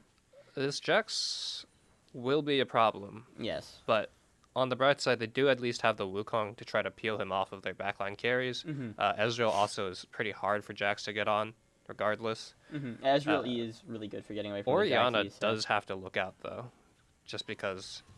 Looks like NC State's going to get 2 of the grubs. Not all 3 like they'd like, but I mean, considering the fact that this top lane is so one-sided at the moment, it's surprising they were able to get that many anyways. Does hit 6, will have the Dominus. Yeah. Does not. It's a heavy trade, but Mid lane. look towards the mid lane. Nothing else is going on. You go back to the top, and we're going back to mid. High quality League Observer. I hate Hui. I know, it's so unfortunate. The Ezreal ult is big there, though. Chunking out the Hui, who's also down a level. This Orianna is going to have so much prio. I think they're going to try to play for the dragon here. Vi does appear to be walking through mid lane. Not sure if they're going for something. Flash onto the Orianna. Ult in. Forward. Gets feared. 1 HP on the Orianna. Hui ulted. Is going to go down. The Hui is 1 HP. Will 5-1s get this kill? I think he's just dying to tower. That's. Oh, it's an execute. It's an execute. Okay. Interesting play from NC State. Not able to get the kill back on the Hui. Didn't quite have the shockwave up. Otherwise, they could have secured Yeah, they could have tried to kill turn on the that Hui around, and maybe but even turned onto Vi, but it's unfortunate. fortunate. Oh, dang. I wonder what that melee minion's doing. How odd. Truly mystery, this one. The sneaky melee minion has made its way into the bot lane. Sneaky. It's dodging the Ezreal keys. It is It's dodging impressive. Ezreal keys. Sometimes it The feels leap like normal strike minions do that. connects. The counter strike there. Wait, this is very far up. Yeah, but she's got the backup, and this is a level 4 Pantheon against the level 6 Nico. 2 ults on the side of this UNC bot lane. This Pantheon support just hasn't been panning out for them. Yeah, he's tried to get poke off, but he's just being kited, and this Nico is just hitting him with Qs, and if he tries to walk up, it's an E, and then it's a cleanse. They're going to get ganked here. They do have the Nico combo. Roots up the Wukong. Flash out from the Callista. Nico on the Wukong. Nico flashes, but our game freezes as we attempt to shot call the fight. It looked like the Pantheon is about to die there. You can see his health bar goes really low. He did flash out, but he might get hit by an Arcane Comet. I think it was off cooldown. No, because I don't think the Q hit, the initial Q hit. So I don't know. I'm not sure if he's going to go down or not, but it's going to be close. Ask. Yeah. Oh, wait, we're back. Nope, we're kind of... Yeah, we are back. He does end up going down. The Nico flashed forward and was able to finish off the kill. But the Wukong will get the shutdown. And the Ezreal does manage to kill the Callista, even though she flashed. He also flashes after her. So that's a couple of good kills coming over for NCSU. Really good play on the bot side. This might be a solo kill for Enigma. The Orianna is able to pick up another kill in the mid lane, starting to build that lead. So it looks like a lot of this game... Obviously, the bot lane is still pretty ahead for UNC, but a lot of this game is going to be resting on Name Not Cow, because he's got that lead. But he gets flashed on. Flash W, 1 HP on the Jax. San Sereno is going for this kill. He really wants it. He really wants it. He gets the Q. And he does manage to get it. Right inside of that hitbox. That was crazy. Nico gets pushed forward past the Pantheon, who dives onto the Callista, but he is dead to rights. Yeah, you gotta always watch out for that engage out of Callista. Yeah, and they didn't even have the Nico ult. She just sent her and they managed to pick up the kill. Well, notably, usually with supports or with like melee supports, you'll directly go into it for the knockup. But with rage supports, especially Nico, you don't actually want to hit the ult because that will put you at your auto attack range. So if they just send it into the ether, then It was good ult placement. It was behind the Pantheon, so he's able to get the damage off past the shield. It's possible that Cellular Thief could have made it out if they E'd and just started walking backwards. Yeah, but he doesn't have Flash, and Pantheon isn't a super duper high mobility champ without the speed up from the E. He had the 5 stacks in the E. The issue is just, I believe he thought that... he thought maybe they could fight. Ezreal had no mana at that point. He thought that they would hit him. Cincinnati going for another trade here, but the Grandmaster pops his ultimate and... no dominance chunks out for the next who has no ultimate to counter it. He's going to shove in this wave. The second wave of grubs is coming up soon. He's going to tower dive and get the kill. That's a lot of damage from that W. Yeah. It's pushing the wave, so it looks like they're going to get these grubs for free. Likely this top lane not going well for NC State. Likely also the passive from the Grandmaster's Might in like the 3rd hit passive. Yeah, it's a lot of damage. Yeah, so just stacking up all those auto buffs. And he has the Sheen at this point, so he's just able to get that big chunk on the W.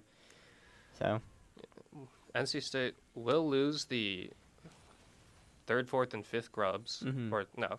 Just the Second, third and fourth. They managed to get one, which is I think Wukong managed to sneak it and smite one away. No, I believe NC State got the first 2, didn't they? I'm not sure. Yeah, maybe that's what it was. Either way, they're gonna lose the second 3, and UNC is gonna go up 4-2 in Grubs. They also did manage to get the first dragon because of their bot lane dominance. Yeah. So this is an interesting situation. good shockwave from Good Enigma puts them into the middle into the Cyclone.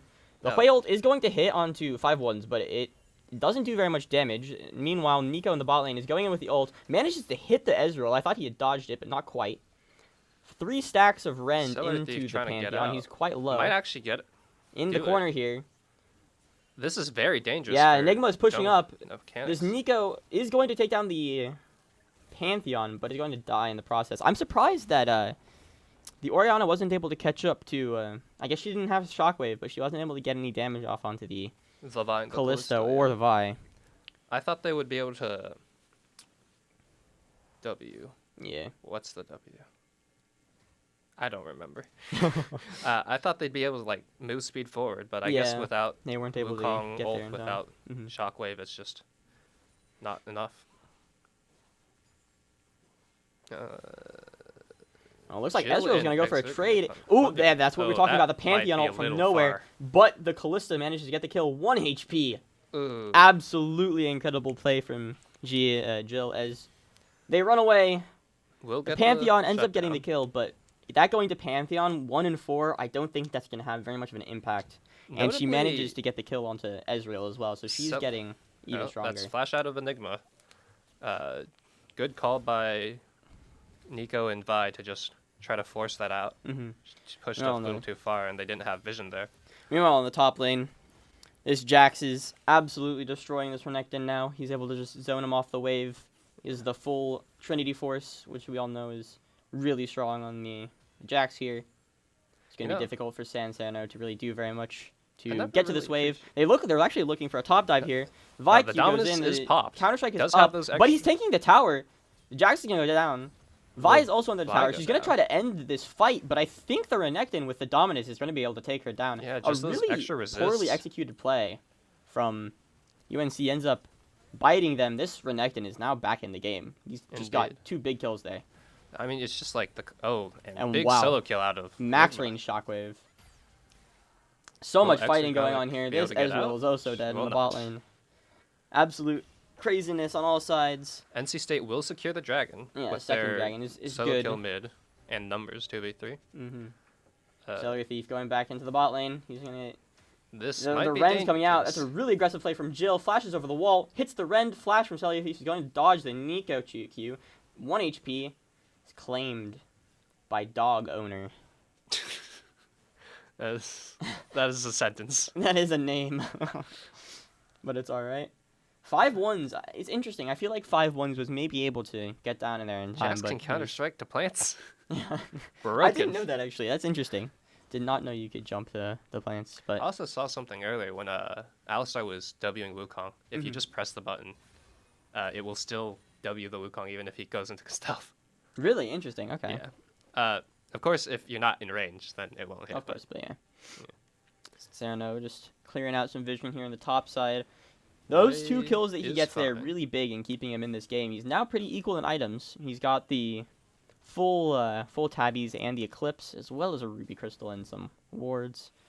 He's going to be able to probably match this Jax pretty that's big easily. Damage out of the Nika.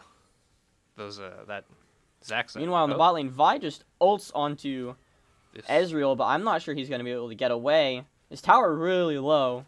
Looks like Vi is going to try to give the health, Oh, never mind. Nope. I was about to say, you're going to give the kill to the Kalista, but nope, she takes it for herself. Enigma with another shockwave in mid, just absolutely destroying Way. There's no way left on the map because he just got destroyed. There is, in fact, no way on the map anymore. That's Flash out of Sanserina.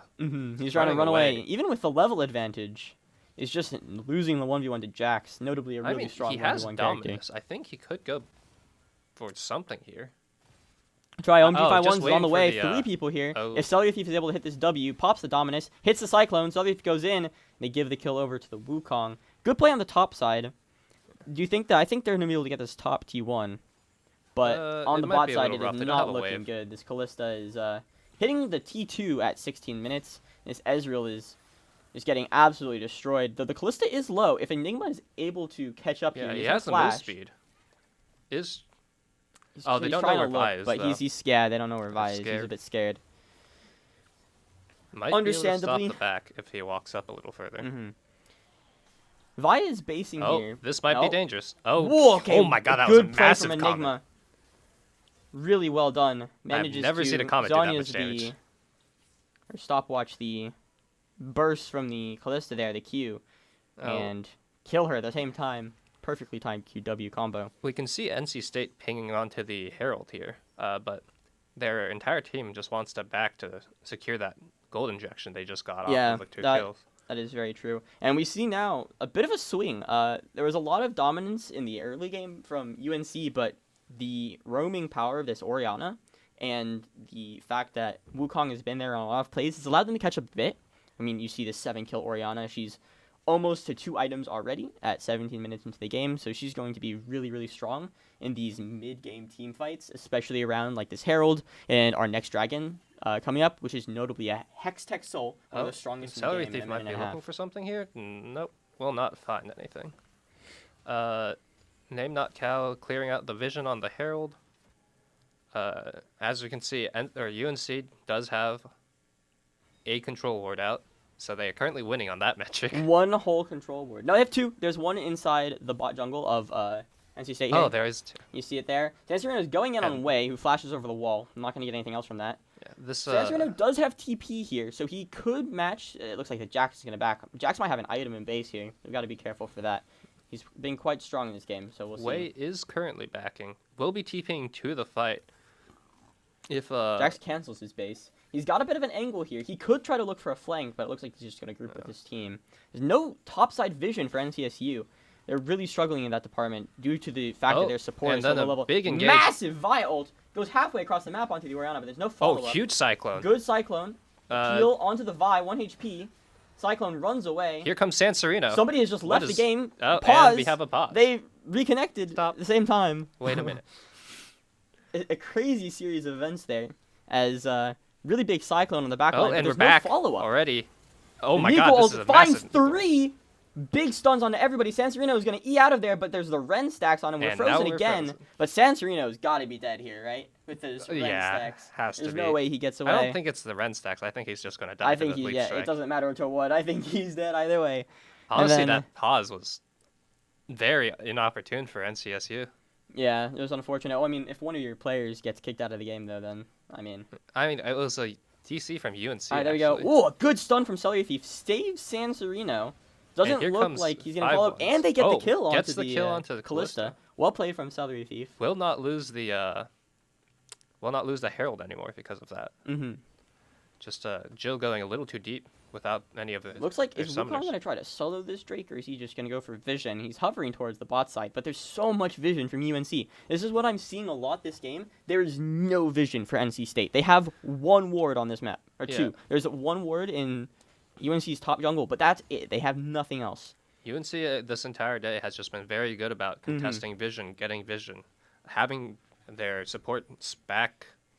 Yeah, for and wards. everybody is Or- contributing as well, because you can even see like the vision score for the Pantheon is actually higher than the Nico. It's just the quality of the wards has been so much higher for UNC. They're getting good wards in good positions, and that's allowing them to just take so much more space. Because, like I said before, the Jax could we have have found an a flank engage there. onto the There's Nico, no warding in the top side jungle but for it falls NC flat. State. Big chunk onto her. Looks like Callista's Callista's alone going to play colle- aggressively here. testing Sanserino goes mid-fish. in. Is going to be chunked out. 2 items on this Callista with the tier 3 boots, so she's going to hit really hard. Wukong is alone here. Could Going be for the caught out dragon. here. Bit of an interesting play. W's The up the knockback from the dragon saving him there actually. this is- preventing yeah. the cease and desist was not up for Vi. Otherwise, that could have been death for 5-1s. the wall. It is now. Yeah. They're going to be looking onto this. Cyclone not quite they're up. going to be looking onto Big this shockwave. Orianna, massive shockwave, takes Huge- down away. Kill onto Wei. Jill does go low, but has a lot of life steal from this Bork, and they're just going to take a bit of a disengage here. They're looking to 5-1s chase with massive a cyclone, big gets cyclone. 3, goes in, with the Doesn't Orianna. get the second Orianna, cast. all of their damage here gets dove on by Name Not Cow. Has to run away. It's a big fight. And where is For Sanserino, UNC. though? I mean, Sanserino was pushing mid-wave. It's just an And unfortunate timing. Is super late. He's probably going to be taken down here, too. And they're just going to chase He him. might be able to make it out. Yeah, And he has we'll to have flash. to bring the flash. It's unfortunate for Sanserino, NC State. It was a decent engage by 5-1s, but there just wasn't the follow-up. The Exactly. Orialt was already Yeah, the Orianna used, was Ezreal was burned. dead, and Sanserino was in mid lane. Yeah, the connection was not there for NC State. They tried to go in with the Orianna was good, but there was no follow-up on that.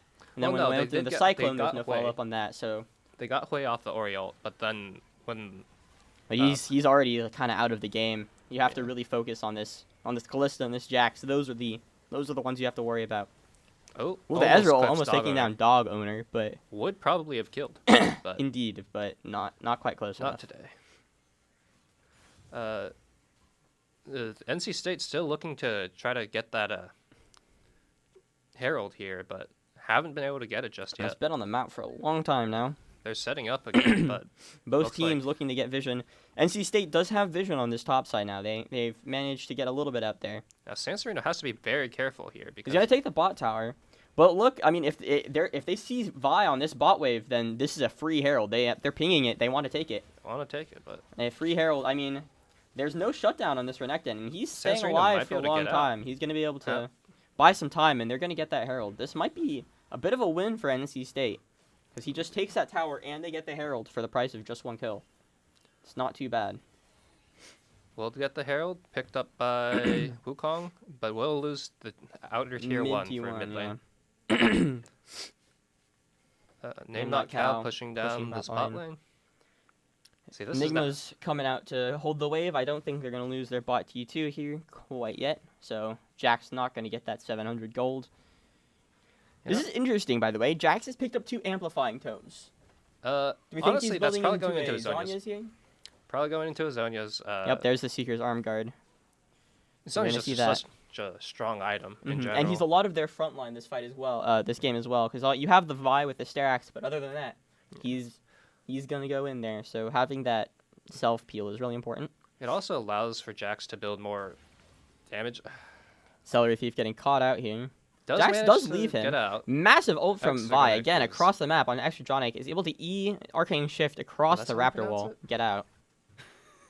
That's how you pronounce it? Arcane Shift? No, Exergonic. I thought it was Exergonic. Extra, I don't know.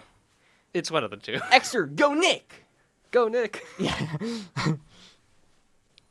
Are they a baseball team? I have The no Knicks. clue. This Vi charging the Q. It's just gonna I fall made somebody away. mad with that. Sanserino against Wei here on the top side. This Wei is by himself, and Sanserino realizes and is able to capitalize. He might be able to take him down, but there's a fight here on the bot side. Shockwave goes the wide. Shockwave will find nothing. Name No Cow Engage jumps on- over the wall, finds 2. 3-man Nico ult is able to find half of the NC State team. Enigma going really low here. Almost Enigma goes all of the golden, damage. but He's able does to flash not. across the wall, but gets caught by that final auto attack from Jill there. And it's not looking good for NC State. They just got 4 for decimated 0. 3 fights in a row. Now down 6k gold. And Uh, there's an 8-3 Jax and a 9-4 Callista. It's not looking good when Baron is spawning in just a minute. there's a small consolation in that there's not quite any objectives up, and they have They'll have no one vision chance to here contest. yeah, they have So- one chance to get back onto the map and try to fight over this Baron, I think. But if they lose one more fight, I think the game is probably blown just wide about open. done, unfortunately. This Callista's just so ahead. It's Yeah, I so mean, the hard Callista to Q shut her just down. did 300 damage onto the Ezreal there. Uh, Ezreal doesn't even have his second item yet. He's not even finished the Yeah. Manamune, and Callista's building her third. I wonder if in draft the NC State team was trying to get a Nocturne, because I feel like that would have been very powerful into the Callista and the Hui, just that undodgeable combo with the Orianna. Yeah, I agree. The thing is, it might just not be a very comfortable pick for maybe 5-1s. Enigma on the Might top also lane going to been get banned. caught out. But And nothing you can do. that's a Really late quite a Pantheon ult. late He's going to try to Pantheon run away. Stuns up the Jax. Does dodge the Nico bind, but it's not going to be enough. And this is looking like a free Baron for UNC. Just too as- late on that ultimate from the Pantheon. Yeah. Pretty Free Baron for consistently. UNC as NC State dies right before the objective comes up. Oh, what was that? Did the Rift Herald just flash? Alright, the Rift Herald just burned Flash, gets Just taken moonwalked down his by Flash. Name Not Cow. Oh, And that's the swivel to the bot side of the map to also take this. Sanserino Sanserino has to to flash out flash of it. out. He sliced into the wall. That's unfortunate. Renekton E is very short, and if you take the wrong angle, you actually don't make it over that wall. Having to burn that is on. Yes. That's very it's- important, especially because they had a timer where Jill didn't have flat or cleanse, which means Now they Sanserino have could the have flash looked for back up something. in this. Nico also has built Medjai's. He hadn't commented on that, but that's going to be pretty powerful. Jungle No Mechanics is going to go down. They get the first pick, but the Ezreal is also taken down. How and did the Ezreal Wukong, die? And they're leaving the Orianna to die here. No peel from the tankier members And of there goes NCSU, and this Orianna. top T2 is also going down. In the 4v5, they win. This game is looking done and Manages to dusted get as out, UNC will kill starts Dogowner. pushing into the NC State base. Jill is running down Sanserino. Absolutely. But does not quite manage to get The finish cute off the Gnar drop. saving him at the last moment. The emote buying a bit of mercy from the This 11 could and be 4 the end of Callista. the game here. 5-1 is coming up in 8 seconds, so is Exogenic. Stun coming out from Celery Thief onto the Jax, but Sanserino tickles him as they walk towards the Nexus turrets. The Baron buff minions This might swarming be the a base. place to Sanserino turn. does get onto the Callista half HP, Ooh. but it gets absolutely 5-1 melted. goes on to Wei. I don't know if I like that. I think Enigma is back, finds the Shockwave onto Shockwave Jill, onto- is able to find the shutdown. They're going to hold on for now. But again, this UNC team is 11,000 gold ahead. Even after that shutdown, it's going to be very difficult. NC State has one chance. look, if you don't look at the little numbers next to the big numbers, and you think of this as a Los Sertones game, then they're basically okay. even. Yeah, I mean, if NC State consisted of Battle of Svelgia, Nemesis, Reckless, and Crowny, then I think they could maybe make a comeback. Perhaps. Perhaps. Maybe not on these champions. Maybe not, but it could be done. It could be done. But unfortunately, It's looking a little. I don't think it's done. going to be the case here, unfortunately. There's no objectives for another 3 minutes. The Baron has run out for... No, actually, Not no, quite. the Name Not Cow did not go down the last fight. They still have Baron for a little bit longer. And this is a He's just One-man diving the ult tower. onto Look at the- him. He's tanking up 2 members of the NC State 5-1's team. in the Goes back line. on to the... will Orianna we and get dies. Wei. Does not quite manage to finish the Hui off, Yeah. but Double does kill buy over to valuable Nico. time for the rest of his team to pick off Mhm. Name Not Cow. The Jax is just such a big problem at this stage of the game. He's just able to... He has 4 items. He's able to just 3v1 and, you know, buy so much time. The Renekton Jax matchup, notably, people say that at the very highest levels, like once you get to the challenger, like pro players, is slightly Renekton favored once again. But until you hit the like peak of skill, it's very Jax favored. Yeah, the Renekton was struggling in this lane. Jill just gonna go forward. 1 HP is sniped by the Cellular Thief. Again, they're finding these picks onto this Callista in their base, able to hold on a little bit longer. They're all so low. Sanserino goes in. The Q misses from Vi. The Fury goes going down. wide. Still has the Dominus. Still can look for an Yeah, he's engage gonna somehow. go back in 5-1's base, no heal Cyclone. up. Is going in onto the 5-1 does not have Cyclone, though. Lacking an engage. Wei is going to get away at 1 HP. Sniped by the Ezreal Q. Ezreal wants more. He's going in on the Vi. Perhaps a little But a shallow big this double time. bind from the Nico. He's able to keep them alive. Why was that bind so loud? It was just like everything else is slightly quiet, and then brung. The Vi looking for something here. Goes on Sanserino. Follow up from the Jax. Sanserino may be in Sanserino trouble. is tanky. He has Dog owner is alone. But the slice and dice. He's able to get away. Enigma He still goes has the golden. Dominus. He's holding this Dominus so long. He's not popping in these fights. He's going to die before he uses it. Finally pop the Dominus, but Pops dies the Dominus, but immediately doesn't after. get much value out of it. Ezreal Arcane shifts forward onto Dog Owner. Goes down. 5-1s. Does find the kill onto Dog Owner. And it's just That Enigma. Nico loses a few stacks, but We'll get this the buy. This We'll Jax maybe is in get the this base. Jax. Is Enigma going to be able to hold on here? This is such a drawn-out base fight. That bottom tower is actually alive, despite. They're what it looks respawning. like. The Nexus Well, no, towers are it's alive. respawning. Wait, is it alive anymore? The top one? I think it just died. I'm not sure. Yeah, I think it, It just just died. We're died. getting a bit of a glitch here. So, it is interesting. Enigma's 'cause running they're out of mana. triple inhibited. Enigma Will he is going die to to the die to minions? super minions. He has no mana.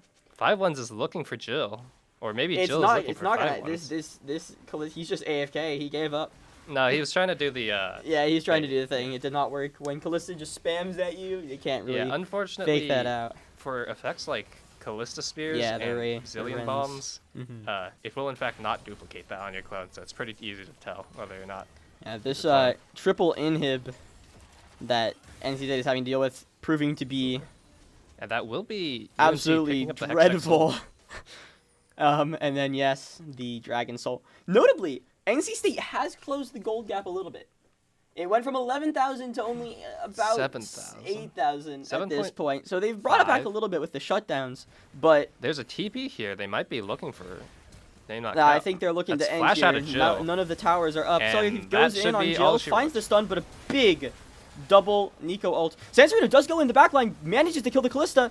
Wei is also going to go down, but Name Not Cow is really big in the front line. Is he going to be The able to Cyclone end? is It's up. Name Not Cow 5-1 versus Sansarino 34. Oh, never mind. Gets a Cyclone, Jungle but Mechanics is look here. at this Jax. He is unkillable in this base.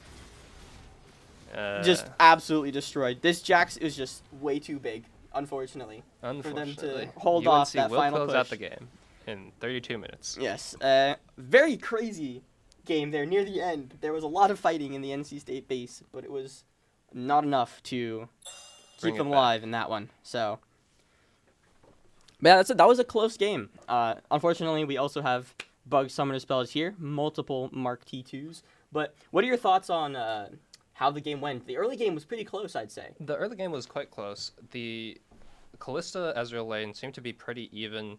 The Jax Renekton lane was going probably just snowballing a little too far out of control, while the Orianna managed to pick up a few solo kills by themselves. Notably, I don't think they quite. I don't think NC State quite made enough picks as a team together onto these vulnerable targets, and occasionally just ran into like headfirst into a trap. I agree. And it was also very difficult because there was so many lane dominant opponents. For UNC, like they had to play towards the top side, I think, because the Callista is just so dangerous in that bot lane. But the Jax was getting those solo kills, so it was difficult for them to find a play on him because he was really strong. And then in the mid lane, obviously Enigma was able to find the solo kills, but he wasn't able to convert it to the rest of the map, and his team just ended up falling behind. I mean, he was able to convert somewhat, but it just wasn't enough. It at wasn't the end enough. Of the game. Yeah. All right. Well, we want to thank our sponsor, especially Visit Raleigh, for sponsoring this esports event and also other esports events, not only at NC State University, but also all across North Carolina. Thank you very much, and we'll be right back with Game 2 of our grand finals between NC State and UNC.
Hello, everybody, and welcome back to Triangle Takedown Raleigh. Today, in this game, is Game 2 of our best of 3 between North Carolina State University and UNC Chapel Hill. UNC Chapel Hill is up 1-0 after a dominant performance after the early game. Their top laner and bot lane absolutely destroying NC State.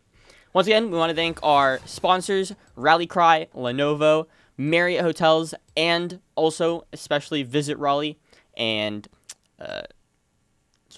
C3 Esports League for sponsoring our stream and our tournament. Thank you a lot, and they're in draft, so let's get to it. See what's up. Well, All right, so coming out again, we have the Jax from Name Not Cow. Last game, absolutely dominant in the top lane on the Jax, but this time he's into a Malphite. maybe a little harder. Yeah, it's going to be a bit harder for him to maybe solo kill because a lot tankier. Malphite does pose less of a threat than Renekton did to Jax, but also will provide a very easy go button for the Definitely. NC State team. And the follow-up from Wait, NC State, if executed correctly, no, could NC be really State's blue. strong. So this Pyke, is that right? no, it's fine. So this Pyke here is could be really dangerous. If the Malphite is able to get a really big knock-up and the Pyke can follow up, it could be a lot of damage. But look at this bot lane from the side of UNC on the blue side here. Nyla Senna. That's interesting. That's a really hard scaling lane. They're going to be pretty weak early game. The reason you picked Nyla Senna is because Senna's Q will hit both Senna and Nyla, and it will bounce from Nyla to Senna and Senna to Nyla. So it actually just heals in a obscenely large amount of That's very true.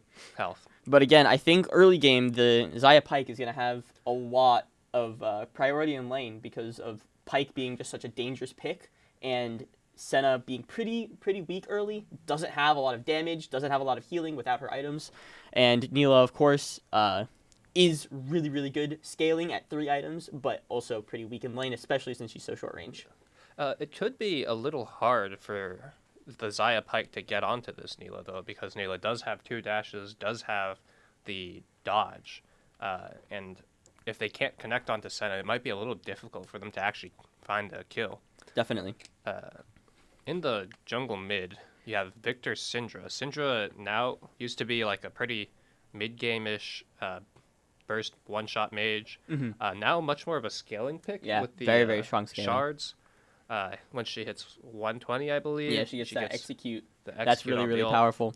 And we saw the Wukong from NC State last time being swapped over to UNC now. They're taking the Wukong. Really strong pick so far. So let's see what they can do. They've got a lot of really good CC in the top side for UNC. So, all right, And we're getting into the game.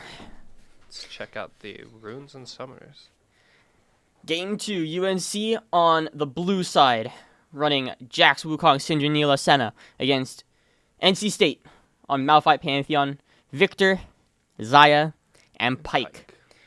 This could decide everything for the Triangle Takedown League of Legends. So let's get into it.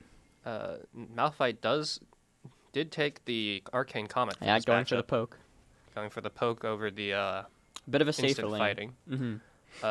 Probably not expecting to get much jungle support this game, so choosing to take the safer option. And I do think it's going to be beneficial for NC State to play towards their bottom side here, because if they're able to shut down the Nile and Senna early, get this, use the Pyke to get ahead, and get a fed Pantheon, fed Xayah, that's going to be really strong for NC State.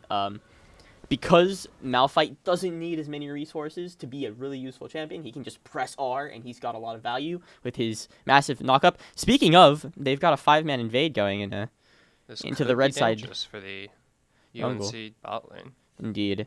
Let's see if they stick around. Doesn't look like they are going to It be. looks like they're probably just going to back off. Getting send a their nice solo early waves out. ward, though. They are going to see that the Wukong is starting topside. So that's good information for NC State. So this Xayah Pyke bot lane is going to be able to tell that. 5-1s will be spotted on this Raptor ward as well. So both teams should have a rough idea of where the enemy jungler is. But This bot lane is going to be heavily contested. it looks like both teams are playing down for the bot lane, so we could see an early 3v3, which I think favors NC State in this situation. I definitely agree. NC State has a lot of power especially in the Pike. If Pike hits a Q and Zaya is able to get off her combo, the QE or Q auto attack E, get the root, that's almost a guaranteed kill this early on. Top lane, a bit of a trade coming out. Name not cow getting hit by the. And the hook's coming Q. out onto Dog Good hook Owner. onto Dog Owner. Gets chunked really low. Ward That's goes down 80%. really low on this Senna. Pops the Bit potions. dangerous. They do have to be careful here because the extra EXP that Neela gets from her passive will Yep. cause them to hit 2 a little earlier than usual, as you can see. Yep, definitely. But, And level 2 from the Zaya though. If she had level 3, if she had level 2 a bit earlier there, I think Dog Owner in trouble. Is in The trouble. Pike hook really delayed, but Dog Owner Just psychs themselves fine. out. Big Zaya E comes through. Dog Owner 1 HP isn't gonna go down. Does go down to the ignite. Barely goes but it's down, a yeah, one to for the ignite one. from Celery Thief, but it would have been better if that was on the Zaya. Now the Neela is up a kill Gonic and can does push in this still have wave. Barrier and San flash. Sereno getting chunked out top. Ways, Scatter the Weak goes wide, Yeah, letting Enigma Victor just and walk out. Syndra mid lane pretty equal so far.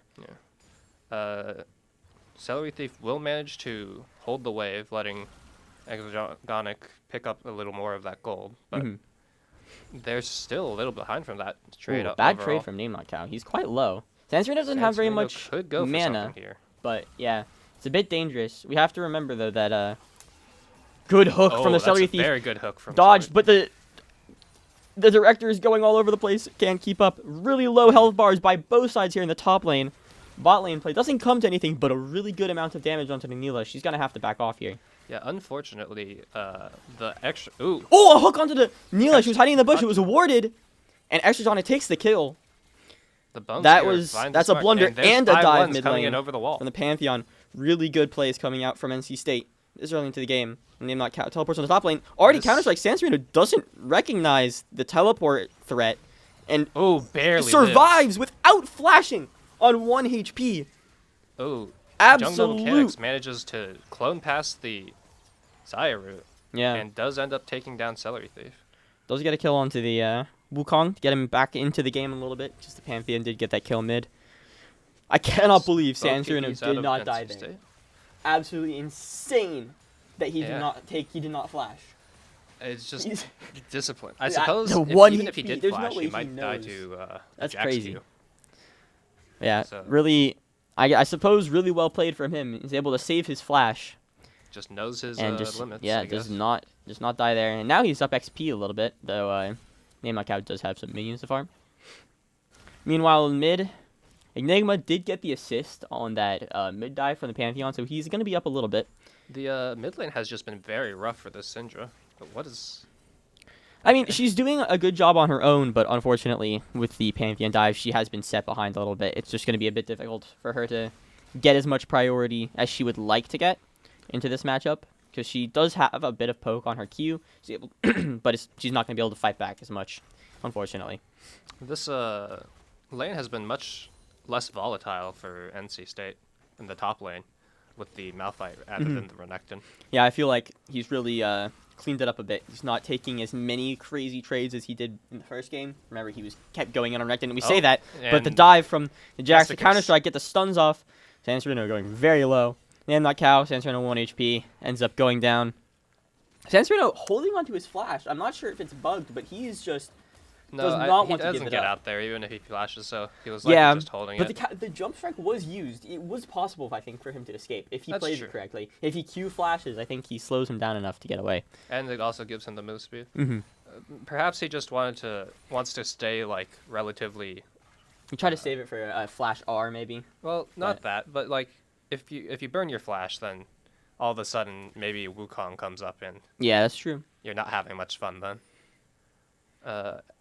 5-1's not is spotted down here. I don't think Going they for it. know. Celery Thief's going to look for an angle here. Oh, Gets that's a a good huge route onto route. the Jill.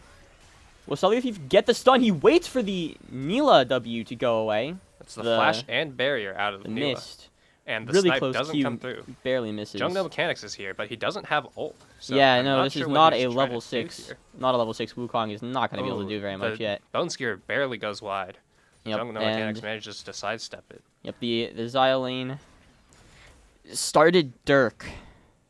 Dirk is very not good strong. on Zaya. No, I think you can start I mean, maybe, but Collector, you always and want to also go they just really want pickaxe. to press their advantage, and that is not the best trade coming out of Sanserino, but Yeah, it's still I feel like relatively Sanserino even, he's playing a little bit too aggressive here with especially his with the poke Comet. Malphite. Yeah, he's got the Comet. I mean, he can just Oh. sit back and kind of play the fact that he's, got that poke.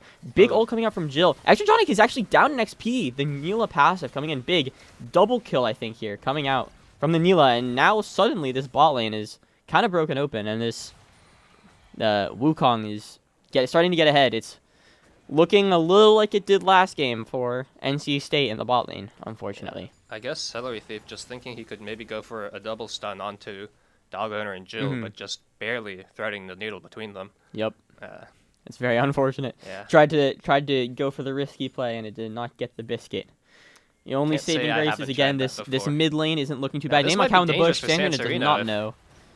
He doesn't. Sandrina does have the ult. The Yeah, ult out. He instead ults onto the Jax, I- gets the solo kill. Not sure what Name Not Cow was thinking there. Maybe he thought he had ult, but ends up Yeah. going down. Maybe I think honestly he thought Celery he could just Thief burst in down trouble. the low health Malphite before he was able to get the ult off, but obviously not the case. The Syndra getting a kill here with her ult onto the Pyke, who was roaming very aggressively in the enemy jungle.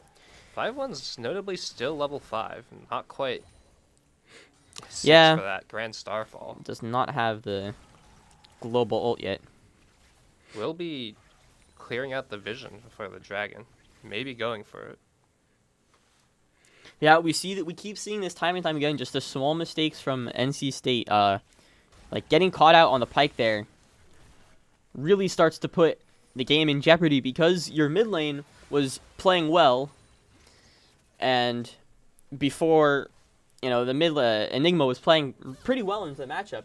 He had built up a bit of a lead and he had the assist up, but Oh, getting the Name Not kill Cow over going the in onto Syndra. Sanserino, but Name like Does how he is have walking the at Sanserino, damage? but this is a Malphite. He's not gonna go down quite yet. will chunk out Sanserino a bit, but Sanserino will get his passive back. Mm-hmm. The CS is looking pretty equal in the top side, though. Yeah. Yeah, it was the same last game. Sanserino does do a good job keeping up with the CS. It's just sometimes he's a bit over-aggressive and ends up getting punished for it. So we'll see what Celery happens. Thief Dog finds Owner the getting bone hooked in. skewer. Celery Thief not level 6. He does not have the... Does hit 6 now. did not have the Pyke ultimate there. Has E-Flash if he wants to try to find something onto Jill, but Playing really scared here. Does go for the Zaya Q. It's alright. I feel like Enigma he might playing have for some wanted poke to here in mid. try to go for an engage for 5-1s to ult in, but Mm-hmm. I suppose it's very hard with how slippery Neela is. Yeah, you've got to hit that Pyke Q, And look at otherwise that you healing can't really off follow of it up. the Senna. It's just so Sanserino much. getting chunked out again. Name knockout, just going in with the counter strike, so powerful in the Does short trade. take a tower shot, so the trade goes about even, actually. And we see here Celery Thief roaming over to mid, looking for some vision, looking for perhaps a gank onto the Syndra. Syndra totally knows he's there. He's probably pinged away. You can see her playing under tower. Not very much danger at the moment, especially with the Wukong being pretty close. Sanserino getting dove on, doesn't end up giving away anything. Now Zidani's still Sanserino here in the does bot lane. have TP advantage, so they could look for something in this upcoming dragon fight. in 3 Definitely, minutes. the Malphite. If Malphite's able to get a little bit of priority here, right before the dragon Oh, comes and up there and goes get the that TP in, it teleport. could be really powerful. But the bot lane prio, again, is going the way of UNC, so you have to worry about that Neela, who has finished her collector, and, the Senna obviously just being a really good backline presence. We saw this last game as well. Extrajonic just isn't keeping up with Jill in terms of the CS. He's just falling behind. Even if, the lane hasn't gone too terribly. He's died twice, Name Not but Cow going aggressive, but I don't know if he wants this fight. Enigma Ooh, flashes forward, flashes ends up forward. dying. Away, flashes almost immediately after. Maybe yeah. predicted a flash Young No forward Mechanics flash Q ult. from 5-1's in trouble here. Use the flash to try to snipe away. May behind get the him bush. here, but was will predicted not. the Senna ult as well. 5-1's is not looking very good at the moment. And the Wukong will finish him off. Will go Sanserino down. just tried to dive under tower. Maybe go for Oh, a it was proxy. Cinder Hulk. Huh? He has Bomby Cinder. Oh, yeah, that's what happened. Okay. Maybe in trouble. Does have to use the ult Oh, to get uses his out. ulti gun away. That Will should TP's not coming out matter from too both mid much. laners. Jill does go in on the Xayah. Doesn't end up getting anything. The root coming out at a good time. Jill may be in trouble here if Celery Thief can find a hook somehow. Jill pops the ultimate. Hits the Xayah. Flash over into the bush. Dodges the The barrier comes out, but Yep. the Pike ult will Pike ult execute will finish him it off. through He does manage to did manage to dodge the Pike E, but it was not enough. Extradonic really low. Hold on, Dog Owner might be able to snipe him here. The ward placement, enough flashes forward, gets the kill. Not enough. Can Celery safety Thief from, take uh, out Dog Owner is the question here. I'm Maybe not able- sure. Well, Oh. now I think. Oh, Dog Owner could get away. He's got Dog the Owner will probably got get the away. mist. Oh, The Pike that's a- the Pike hook bone hits skewer. at maximum range. Really low the HP. ward Dog over the Owner's wall still just in case alive. of the flash, but Uses the heal and is And will taken get- down. Almost gets away there. That was pretty crazy actually. Nearly made it out. I'm a bit curious about this Xayah build. I really don't like the Collector here. He's not ahead enough to make use of its passive. I don't think he's going to get very much from it. probably not. It was I think this game especially he on had Xayah, to you go really for want the scaling. attack speed and Mhm. the AD together. I get, yeah, for But sure. I suppose you will be going Navori Quick Blade second, And, so you will get a lot of that. But it's difficult attack to go. It's difficult to go Navori second when you have like I don't know. Collector just doesn't feel very good on Xayah. I much prefer like Essence Reaver because you get the mana because you're able to spam the abilities. Xayah is one of those AD carries where having Oh, your abilities Enigma may be in on trouble here. cooldown really Celery powerful. Thief Enigma here to back them up. does pop the magnet field, but does not Will stun up Wei go anybody in down? time. Wei will not go down. Wei almost goes down. I know he walked back into the If the, storm there, but Shield had gone down a little earlier. It's possible they might have died, but fortunately Enigma will go down. does and not. Yeah, does not UNC take it will down. secure the grubs. Yeah. Despite Sansi Renault playing, hold on, is bot Jill lane. gonna go Extra down? does have an advantage here. Levels up, level 9 on the Nila. Well played perfect by Extra timing on takes that. it down. The level up was good on the Nila or on the Xayah, but makes I think he had it at level 8 anyways.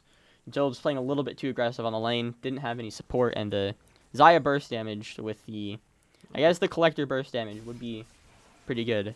He got caught out with the root somehow, Mhm. which just led to it. Just And did then not- he kept walking forward. Yeah, trying did not to respect the feathers. turn it.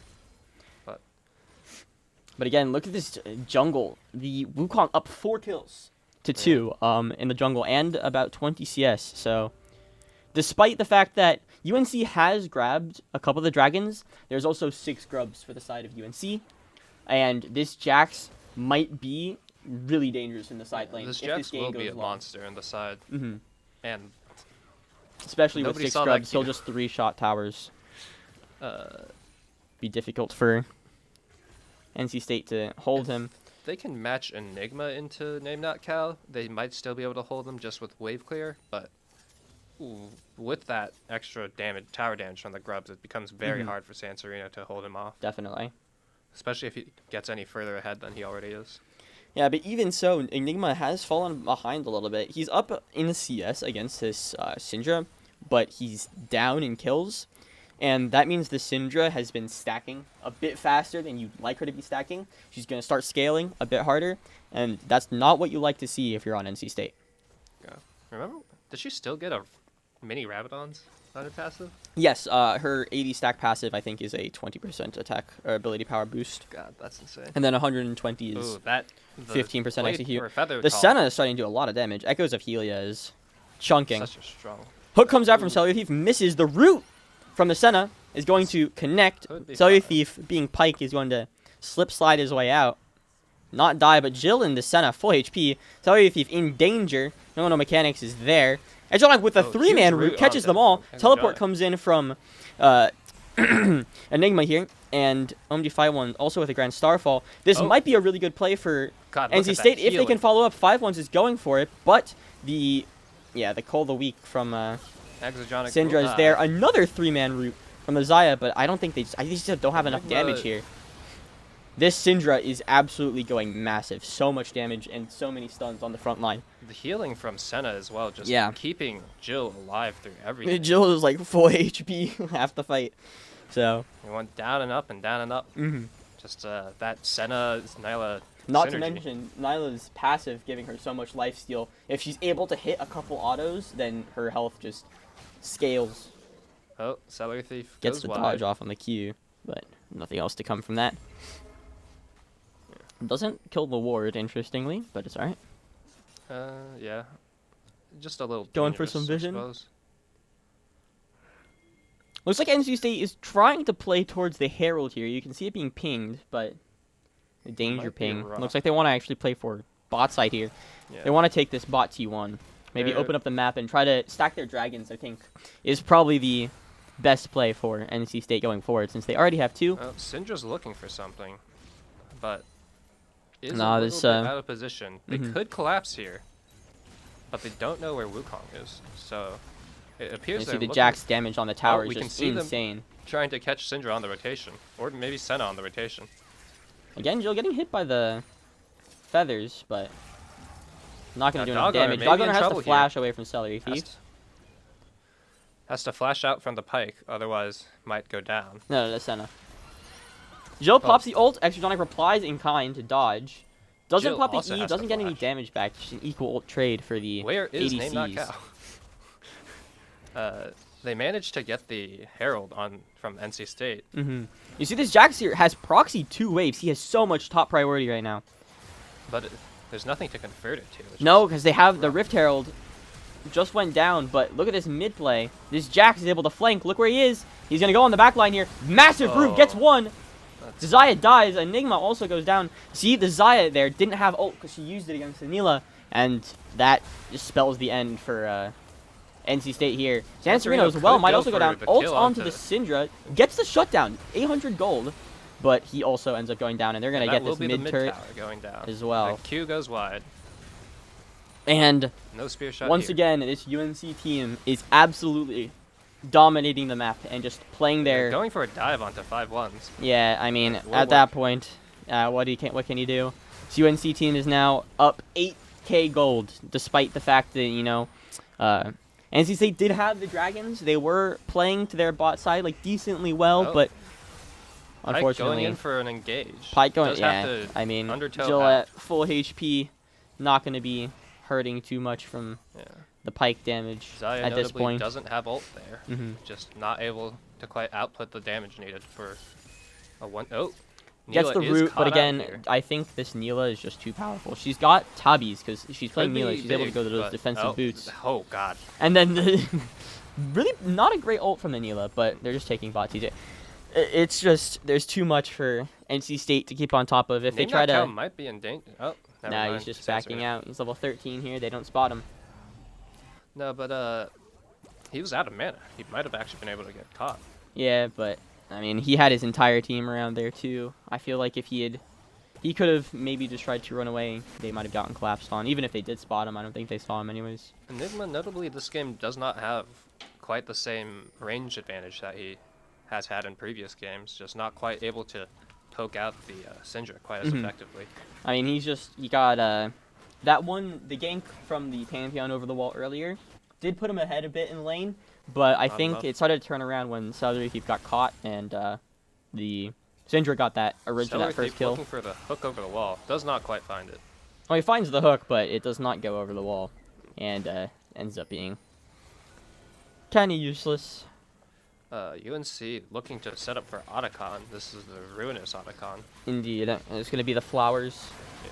Gonna Have we seen a single Ravenous Otacon? not this series. No, it's all been the flowers ones. And yeah, with the Neela, those flowers gonna be so much XP. I do not know if that, if her passive actually affects the flowers. I would believe it's assume just- it does, because it counts as an XP source. A big kill coming out from Celery Thief on the top lane, but the Syndra does so much damage. You see, it took down half of Enigma's health bar there. Nothing he could do. And NC State's going to have to retreat after taking the mid tower with the Herald. I mean, it's an 8k gold diff now at this point in the game. And UNC just took away that Drake, which was NC State's win con up until now. So, what do you think so far? I mean, They need to accelerate Zaya up to her second item and try to just find a fight during their power spike. Yeah. to try to get back in. But this Wukong is just no deaths. It's so hard He's for them to so lock down. very strong on 2 items as well. Up to Notably- almost to his third. He's got the phage already. Notably, Zaya, Malphite has not been a part of any major team fights yet. the Malphite has scaled pretty well. He has 2 items, the Kanik and Oh, the Name Not Cow is aggressing onto Sanserino. yeah. He's got Dog Owner right behind him. Might not. He knows that the heals will be coming feel in, like and they the could've- heals are huge. I feel like they could have tried to go onto Name Not Cow, but I guess too scared of the possible retaliation from the members of UNC off the map. 5-1 bit is early now on trying to the take his fight. red. You're Name gonna be Not jumped Cow on. going in. Counter Strike does hit. This Not might Cow be going to a little retreat. too deep, It's but a bit out of position, but now Jill is here. Gonna be on to 5-1s. 5-1s, no flash. Or he doesn't and flash. There goes Victor. And he's dead. And now they're just gonna go for this San tower. Sereno maybe- They don't even care about San Sereno. They just want the tower. The tower's worth almost double he is. And my cow goes in with a counter strike. Doesn't Oh, find it. big Gets hooked in. bones- Might go down. oh, Nope. does The knock big down. shield coming out from the Senna there. The healing as well, just preventing or Absolutely taking him right massive. above the. Yep. Malphite ult goes down threshold. onto the Wukong, but there's just no follow-up damage. This Zaya doesn't do enough damage to really make anything of these plays. And now Ooh, 1 HP in the that- back line. If anybody touches this Zaya, she's just absolutely done for. It's so difficult for NC State So to make hard any for her to play. hit And against you the see Senna. here they're pushing down not only top lane where they just demolished most of the team, but Ooh, also mid goes lane. down to the red buff. Yeah. The Zaya ult, not enough there. So the Zaya ult only stops the target ability. It doesn't stop the overtime effects. So, unfortunately, Unfortunately, just a bit too Extra late Sonic to. just going to go down.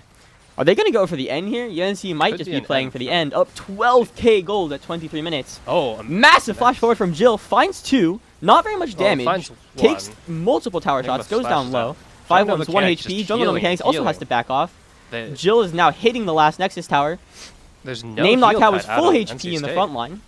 But the backline of UNC is quite low here. Are we going to see another crazy Oh. base defense snipe from OMG 5-1s? Finds 1,000 gold on the Name shutdown. Not Cow None of going Cow goes deep. down Perhaps onto the going to Enigma. go down. I believe that's the execute on the Syndrome. But Enigma flashes forward onto the Jill is Senna. very deep. Does not find anything. Oh, And that is unfortunately, unfortunate. The healing's just too much.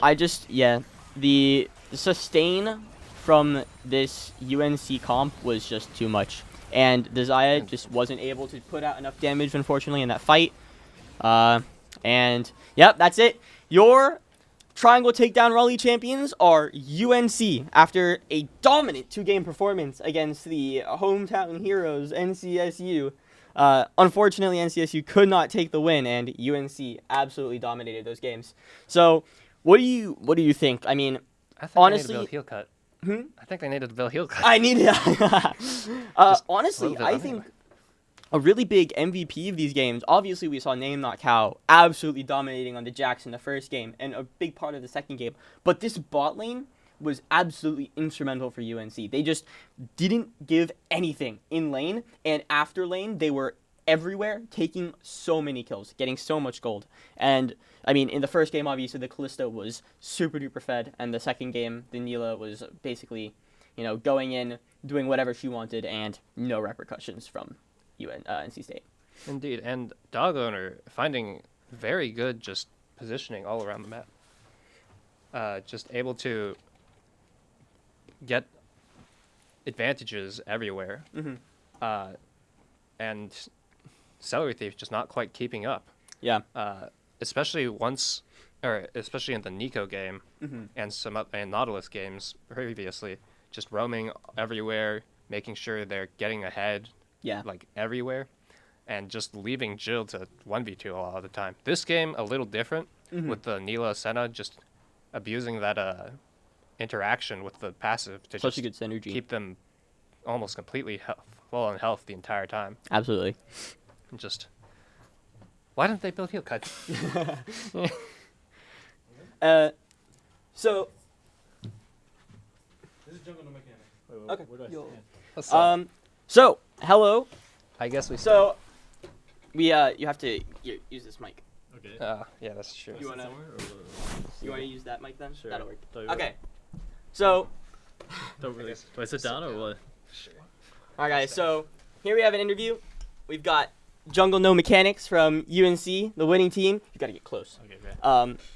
How do you feel about your victory today? It was a pretty dominant performance feel pretty against good. NC State. So Yeah, it was like really fun to like play league against like the other colleges. So absolutely, felt absolutely. really good winning too. So Yeah, your Wukong in game 2 was absolutely crazy. You went 7-0 before that base fight at the end.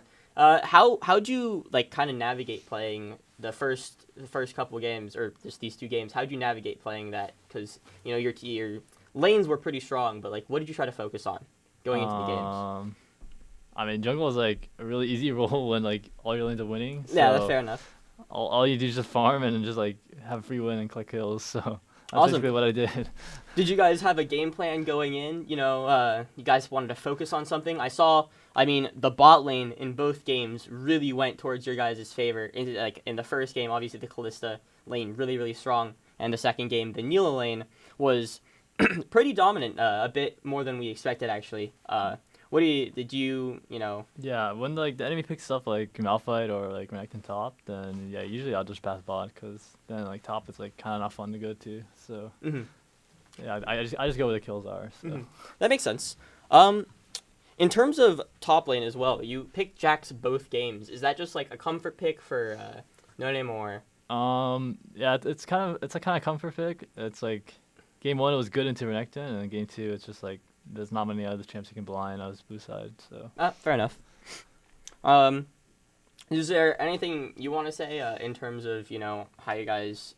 I don't know. What you guys think? Was it fun to come out here today? yeah, it was really fun. I just want to say like thank you to everyone who like organized it at NC State, and thanks for inviting us. We had a really good time. Awesome. Well, thanks for coming out and talking with us. We really appreciate it. You guys played great all day. It was really enjoyable watching you guys. Your macro was absolutely outclassing everybody else on the Rift. So really appreciate you coming in and talking with us. Everybody, this is Jungle No Mechanics. So really appreciate him coming to talk with us today. And of course, we want to thank our sponsors for making this all possible. Hope you guys enjoy your bit of prize money, and have a great rest of your day. Have a great weekend. Thank you. Of course. Thank you.